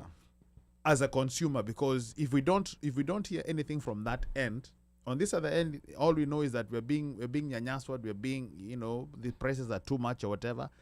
But if on the other end you say, this is what's happening, this is what's going on, if it comes to workers, this is what you have to do, because he's following the system. The system has told him, okay, this is how much you pay, tips, this if you tipped wage versus minimum wage, this is how you go about it, and you have to, and if you're working within the confines of that structure, then what I can do is we can do this. What we can do is we can give out automatic gratuity or high cap if you have a party of more than 2 or 3. There's gonna be automatic gratuity. If you're ordering food outside, a pickup order, is going to be gratuity. I mean, just so that, just to make us understand that in order for these persons working to survive or get something, we have to do this. I mean, just to see it from that perspective and that angle. Yeah. Because I know I knew that we probably might not get much in terms of the litigation, what's going on. The only time probably we will get something is once everything is settled. Yeah. But even after everything is settled, I'm not a lawyer. Maybe Pablo, my damn iPad has kufad. But maybe Pablo can tell us, because if part of the settlement might include or might have a non-disclosure, meaning none of us, an NDA. We're not going to talk about this. We're not going to address. We're not even going to talk about the settlement. We're happy with the settlement. Now we can move on. Kazi itaendelea. But we had interesting conversation. Yes, we had interesting conversation. But I mean, the frustrating thing sometimes about such interviews that have open forums is that we give people the opportunity to call in and talk to him directly. But a lot of those people who were loading down on him, and some justifiably so, none of them did. Because the crowd, there were so many people, there were so many shuttle phone calls that we were getting. Omosh was getting phone calls. Michael, I was getting phone calls and texts before the show that, hey, lazima mumulize hii hapa. So we ask guys are like, you know what, we're giving people an opportunity to call in, and speak, type, whatever. Yeah. And there's a couple of people who called in support of him, but for some reason, no one, people chose not to. All those people who are saying this and that, they chose not to say anything. So, and my expectation was we'll get so many callers who are against him. We'll have to figure out a way of controlling them. Yeah. But the weird thing is that, when the rubber hit the road, I mean, and I could not explain it. I mean, some of those things you really can't. And at the same time, you don't want to look like you're trying to be out to get somebody or gotcha or trying to no absolutely not. And unlike Fox, we try to really truly to be fair and balanced. Carry on. Anyway, so beyond Swahili Village, this was the month when Israel attacked Gaza. What? And that was like one of those unexpected events of the month. And we had a conversation about this, and there was some history behind, like Kenya was one of the places being considered to be a Jewish state, and that's a history that a lot of people did not know. I mean, of course, it was called the Uganda Plan because at that particular time, that particular part of Kenya was considered Uganda. That's also another part of history. And then we also just gave like a history of the conflict, we took. Let me say I took a position. Let me not speak for someone else. I took a position. Sometimes people feel uncomfortable with positions being taken, and I'll say something on why personally I take positions despite being in this place where people feel like I should never have a position. One of the reasons why a lot of these young people like Neyman are not trusting mainstream media is because the way some of the debates on mainstream media are set up is that this is color white, but there's someone on this other side who's saying it's black, but you as a journalist and everyone else can see this is white, but then now me as a journalist have to come and pretend that I cannot see that this is white. I think that's very problematic, and I think that's the way things have been done, where like, oh, you must listen to both sides. Yes, you must listen to both sides, but on things that are very clearly, like, for example, you have killed 5,000 children. Like, yes, you can try to twist it and say, oh, you got these stats from so and so, but this has been verified by From UN Hamas. agencies. Yeah, that's what the Israelis always have say been that. saying. But there's agencies on the ground like Red Cross, like some UN agencies on the ground that have been confirming that this is the number of babies that have been killed. But you still have journalists who want to say that, oh, because Israel say this, we must also listen to them. Yet there's a verifiable source here telling you that this is what happened. And that's where I said, like, I'm never gonna participate in that of this is white. We can clearly see that it's white. But because there's someone who's saying it's black, Yeah.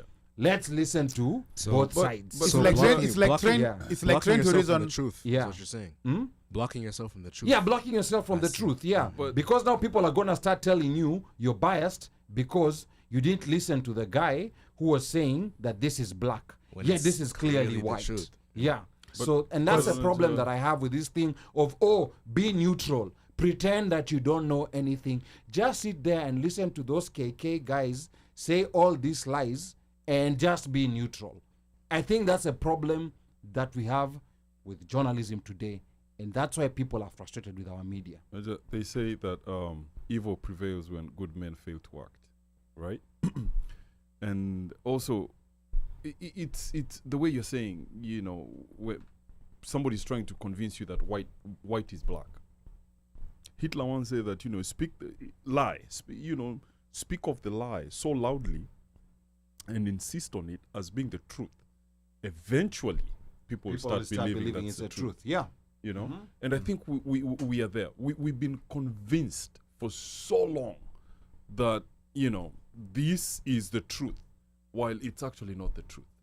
And people, the propaganda is. We were talking before the show. The propaganda game, the propaganda ground game is so strong that people have believed it unconditionally. Like, They've had 70-something years to perfect that.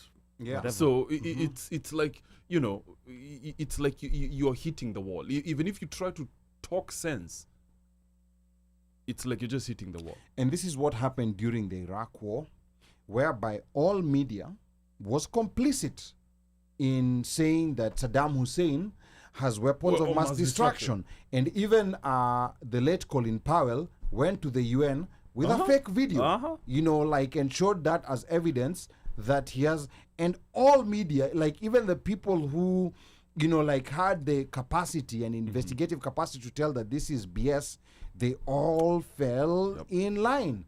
And a whole war and so many people dead, like a country, torn into pieces, based on a lie. That everybody, just got behind. It reminds me, it's so painful, especially when you hear Frontline did a show of on the Iraq War, and they started with this kid.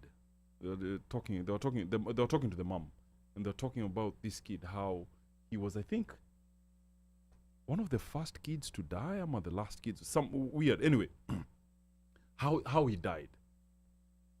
The kid was, I think, 18 or 19. Just finished high school, only child actually. He wanted to go, serve his country, and he died on in a tower actually. He was going up, and the last thing he just heard, the dude below him just heard him say, a cuss word. And then the dude below him, because they were going in a very tight spot, the dude below him felt like it's like somebody just poured water on him. And I was like, Allah. And then all of a sudden, just bullets everywhere. Kumbe, that liquid was this kid's blood. This kid had come up on a barrel, and the dude just blew him up. Now, that's somebody's only son, only child, went to war on the premise of a lie. Right? We have thousands of other people's, kids and uncles and dads who've come back with either maimed, on that premise of a lie. Right? Now, we have a generation of kids who will be born in that area of the world who will be fatherless Yeah, because of a lie of a lie, that kept being perpetual lie. pushed. Yeah. You know, now Gaza it's only 25 miles long and 7 miles wide. That's not Things 25 by 5. 2 Either way, million. it's small. Yeah, It's a small 2.3 area. million. 2 million. In a people. general- Imagine. Yeah. And they are still flattening. No, they are told people to move to the south because it's safer. Yeah, then they went and flattened them there too. Naaman. Yeah, and a general statement because the media, this is not really specific to what you're saying, but because the media is so open, like social media is so exposed to everyone, people like to post anything. Like they don't take things serious. Like it's just what they feel, what they believe. Yeah. Yeah, As long as it's good vibes. Yeah. exactly. Good vibes, you know. And you see the other thing that's And problematic. that's the downside of media today. And that's a down. And you see now the problem even within WhatsApp groups. Sometimes, WhatsApp News Network. you know, people feel entitled. You know, like it's okay to have an opinion, but And- the problem yeah. is that you're not entitled to your own set of facts. And I've come to realize that whenever you start challenging people with real facts, people start getting angry. Ooh, boss. And I'm like, We've been there. yeah. And I'm like, I'm We've like, been there. why are you getting angry? You know, like it's okay if you can challenge the facts or you have another, you know, like if you have other facts that maybe we are not privy to, please share them with us. And the good thing, we're living in a world today where, you know, like things are easily verifiable. It's not like it was before. Information is free, man. Information is free. Just But people, you know, like especially on this issue, the history of Israel, some people, you know, are still convinced on some narrative. They can't even remember where they had, but when confronted with facts, you know, like the best they can do is get angry. But anyway, I hope this war comes to an end at some point and a resolution is reached. And then let me see. Brad Raw, also the month of October. That was another very amazing episode. Africa Rising. Perceptions of what Africa really is versus reality. Talked about education, Joka Joke, African geopolitics, you know, like social issues. So Brad, you know, like, what's her name? Aslay like saying he should be protected at all costs. Yeah, anyone who never watched that episode, please go back to watch it. Now, as we wrap up, the last month, this previous month that we had, of course, we had the KRA issues at JKIA. This is fairly recent, so we don't have to talk about it again. And then the issue of social media shadow banning. We also talked about that a lot. I got shadow banned on a couple of posts about Palestine when when we were in DC protesting. They blocked all live streams. Initially, they blocked all live streams, and then they blocked all phones. But even afterwards, when you were posting, you know, like videos of there, they were kind of either being blocked or shadow banned. So very interesting. And then there was the fact that Julius Malema went to Kenya and called out the president. Sorry, watu wa KK. You know, this is don't blame me, blame Malema. You know, like on inviting King Charles and giving him a red carpet with no accountability. So that was also a very interesting episode. I That think we had. KRA was a distraction, but that's just my Yeah. my hypothesis. A distraction to misdirect you Yeah. to the coming of the king. Yes. Yes. So that people don't get on Twitter and whatever, and they go on the king and K and reparations and what colonizer, beberu and all that schmigger schmack. Yeah. Yes, sir. Yeah, and then of course we had the episode of the year, Gen Z, Rehema and Jide. I don't think there's even much to be said about that particular episode. Neyman, I don't know whether you got a chance to watch that. I was gonna ask if he did, that- or that- if that- he's that episode. But that's an important episode to watch. I watched a little bit of it, just a little bit. Just a Okay. little bit, yeah. Did you pick up anything from the little bit that you watched? There were.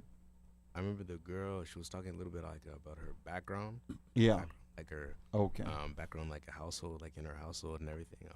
Okay. But yeah, All right. just a little bit. Yeah. Okay, good. You know, like Uno Mike, Yes, sir. this episode, I mean, it was like a very iconic moment, you know, and especially in how freely they were talking about certain things that I think a lot of people their age and younger and even slightly older that I've wanted to say, Yes. but I've never gotten an open forum to be able to say it. It was a long due conversation.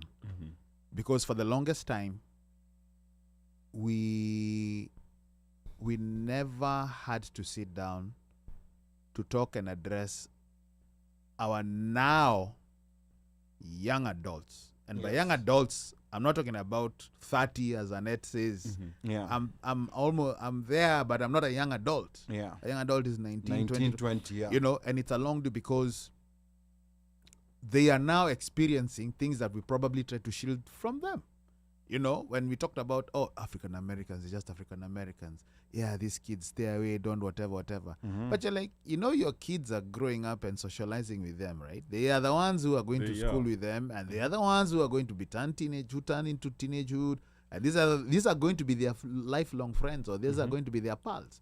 These are people who they are going to link up with, and from high school, go to college, who knows, marry, whatever it is. So it was a long due conversation that needed to be had, so that it doesn't seem like I'm the one who's, you know, maybe like it's just us who are just saying that you guys talk to your kids. No, let the kids tell you what's going on. Yeah. Open the dialogue. Let them give them the platform and listen. Yeah. Because I myself, you know, like sometimes, uncle, just listen. I'm like, okay, I'm listening. Yeah. And I listen. I'm like, okay. And I remember one time I asked some parents, we're having a discussion, and asked them, so if your son comes and tells you, so now here, you know, they're saved, sanctified, wameokoka. If your son comes and tells you they're going to the prom, but they're going to be taking not Janet, but they'll be taking a Kevin, utafanya? Si kwa nyumba yangu, in Jesus' name, I'm bind and rebuking. I'm like, okay. But those are conversations that need to be had, because this is not Kenya. We're in a different environment. We're in a different ecosystem. You know, you have to adjust to the rules here, right? Yeah. These kids, majority of the time, are not in the house. They're not hanging out with you. They wake up in the morning. You put them in the bus at 7 or 8. They come. You'll probably come back at 9. After school, they have an after school program. After school program. Right? Yeah. Then after that, probably they go to soccer or they go to sports or whatever. So by the time you're sitting down with them is to eat. Alafu wanaenda kulala. So you're not really there. You're there, yes, but you're not there. And then again, the disconnect between how we were raised and how the environment we were raised in and the environment here is totally different. Totally different time.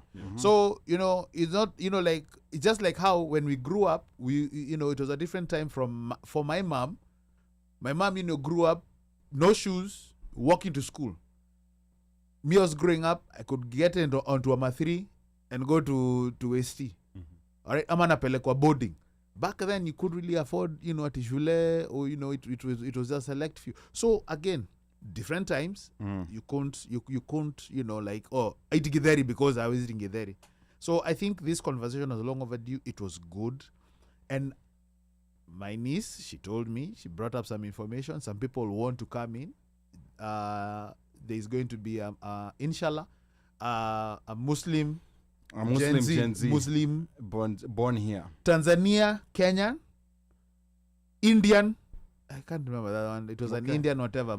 So that will be interesting, because with it's going to be interesting. With now Muslim Gen Zs, there's another layer. Yes. You know, like you're African, you're black, there's a language issue, and then now you have a different religion. Yeah. So, you know, so there's a different layer altogether. So we are also hoping to get parents in. And, you know, like Rehema over there, either Lawrence or Priscilla here. Yes. You know, that's it. Yeah, we're gonna have gonna have the parents too. Yep. We're gonna have a parents edition. Or like Jide's mom or father. Rehema's mom or dad. Yeah. Yeah. Yeah, and I think, those were very profound episodes, like, Kabisa? there was some very, pertinent information that we were learning. We hope about them that we hope assumed. parents got a chance to at least have just sit down and talk to your child. Yeah. Because me, I'm traumatized somehow. Your story, Oreo, being Oreoed. Yeah. Nah, man. Do you know what being Oreoed is? I don't know being Oreo. I don't think being Oreo is there in private schools. That's only a Oh, private that's school thing. private school. Oh, sorry, my Yeah. bad. Yeah, Okay, what I carry know Oreo is when, like, I'm not trying to get racial, but like two black people, and Yeah. white people in between. Mhm. Like it's just a joke, but that's what I know Oreo is. Mhm. Yeah. that's So, not- so Go listen to the show. Yeah. That's your assignment. Yeah. Yeah. Yeah. I mean, Okay. All right. I think with that said, this is it for 2023. We summarize. Hmm? We've summarized. We've summarized 2023. Remember to follow us on the One Mic Show on Facebook, YouTube, and Instagram. Mimi ni wenu Ali Badawi, Uno Mike, on to you. Wahenga walinena kilicho na mwanzo hakina budi kuwa na mwisho. Meli imetia nanga. 2023. We is about to literally, figuratively wrap this puppy up. We'll start off with Mr. Naman. Is- Parting shot, yada yada yada, all that schmiggity schmeck. Nephew. This is Mutegeki on the mic. Mimi Sio Chezo. You asked earlier about my Swahili. Mm-hmm. Say that again. Mimi Sio Chezo. Okay. All right. Mhm. Mimi But, sio chezo. Okay. I'm trying to Maybe figure that's a Tanzanian thing. I don't know. Mhm. Oh, you meant Mimi sio mchezo. Mimi Sio Chezo. Yeah. Okay. All right. Good. Okay. There you go. I'm not Good start. Good start. Yeah. But Mhm. yeah, to add on that, I really enjoyed this experience for the year, Mhm. the summertime, and all the opportunities that I got. Mhm. I'm really eager to continue. And yeah, I appreciate you guys for the opportunity. Okay. All right. Where do we go to? We Oh, go Jim. to our guest. Man, I mean, when you say this is like the end of the year, man, it sounds a little bit. We're in December, boss. I know, but And this December has 5 Fridays.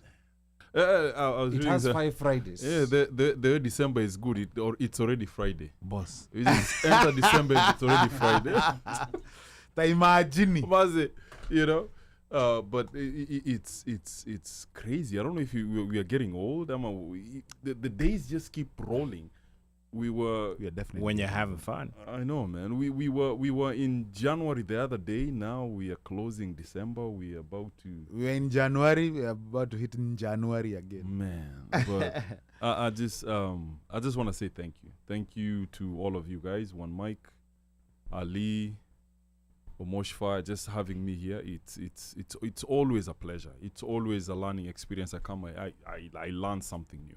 I really appreciate the fact that you guys have this platform, and you let a vagabond like me show up once in a while. A whole doctor. Nah.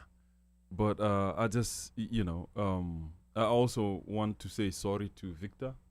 I was supposed to be at his son's soccer fundraising bull roast, and I ended up mixing it up. I thought it was tomorrow, not today. So I'll make it up to you. I want to thank my kids. Probably they are watching it. They're playing video games right now. I'll fix you guys. Oh, these are the parents that were being talked about by. Yes, exactly. Okay. Yeah, these are the parents. The I know, fixers. man. Yeah. Alafu unajua kuna ile hasira. Yeah, because I think he was calculating the token for electricity. I'm kissy. Ali said I'm Masai by, me I'm kissy by choice. Asira comes, It's part of the DNA. It's encoded.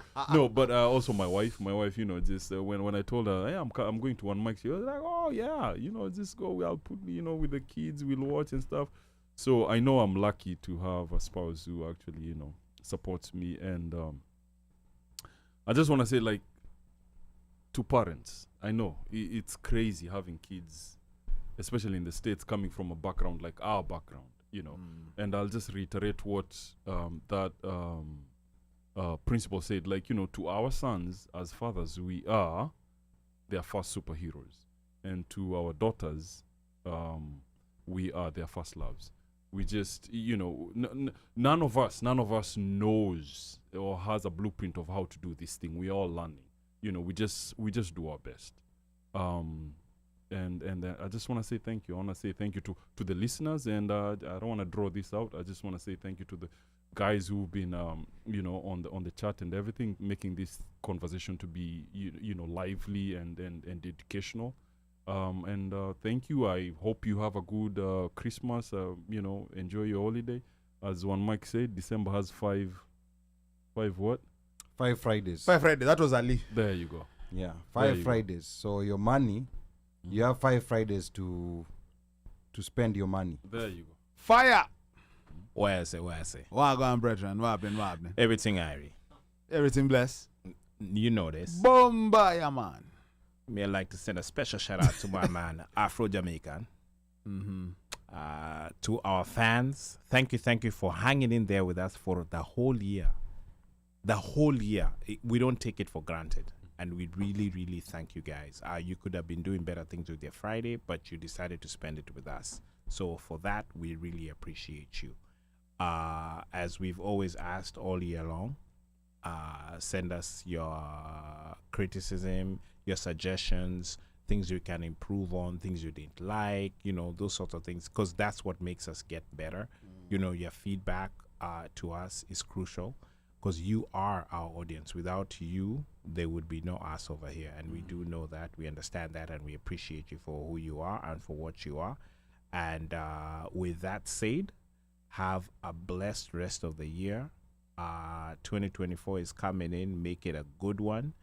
For those of us who are going to be traveling, or those of you out there as well who are going to be traveling to Kenya and to other places because Christmas is coming up, be safe, stay safe, and tutaonana mwaka ujao, as God wills it. Ali vile Ali usema inshallah. Inshallah. Bless. All right. Asante sana DJ Omosh Fire. I want to thank, first I want to thank, the panel, wale weko hapa, and those ones who are not here today. 2023 has been a very challenging year, but we're able to make through. We have over 34 episodes, including this ones, and over 7,000 minutes of footage that you can go watch, check, learn, unlearn, criticize. So I really appreciate, everyone who's taken part in making this possible.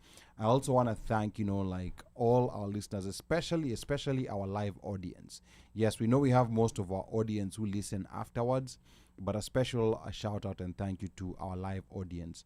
Pablo, Slay, Washeke, Tucha, and everyone else who tunes in live. Sasa pia Doreen Florence pia nimekuwa nikimwona, amekuwa very dedicated. Really appreciate you. And of course, we're going to come back next year with even more energy and, even better things in store for you. I want you all guys to have a safe holiday. For those ones who are going to be summer burning, and those ones who are going to remain here, also enjoy. But be very careful. Despite the fact that December has 5 Fridays, that doesn't mean you need to go drinking all those 5 Fridays. I mean, this first Friday is already gone. So, Iapa, consider this one gone. So, you have 4 more Fridays. Use them wisely so that you can walk into 2024 like a boss. Na kwa hayo machache, yeyote ambaye anataka kunipigia simu, nambari yangu bado ni ile 1-800 mteule. Na operator akishika simu, mwambie unataka kusema na mjukuu. Na akikuuliza ni mjukuu yupi, unamkumbusha ni mjukuu yule wa Masai. Because I'm Kenyan by blood, American by design, Masai by choice. Sichagui, sikagui, na sibagui. Kwaherini. It is December, aka Dithemba, aka Drink Semba. Aiden, Daddy loves you. Jerry, Daddy loves you. Nemo, Daddy loves you. Until next year, be blessed. Sema kuchoka.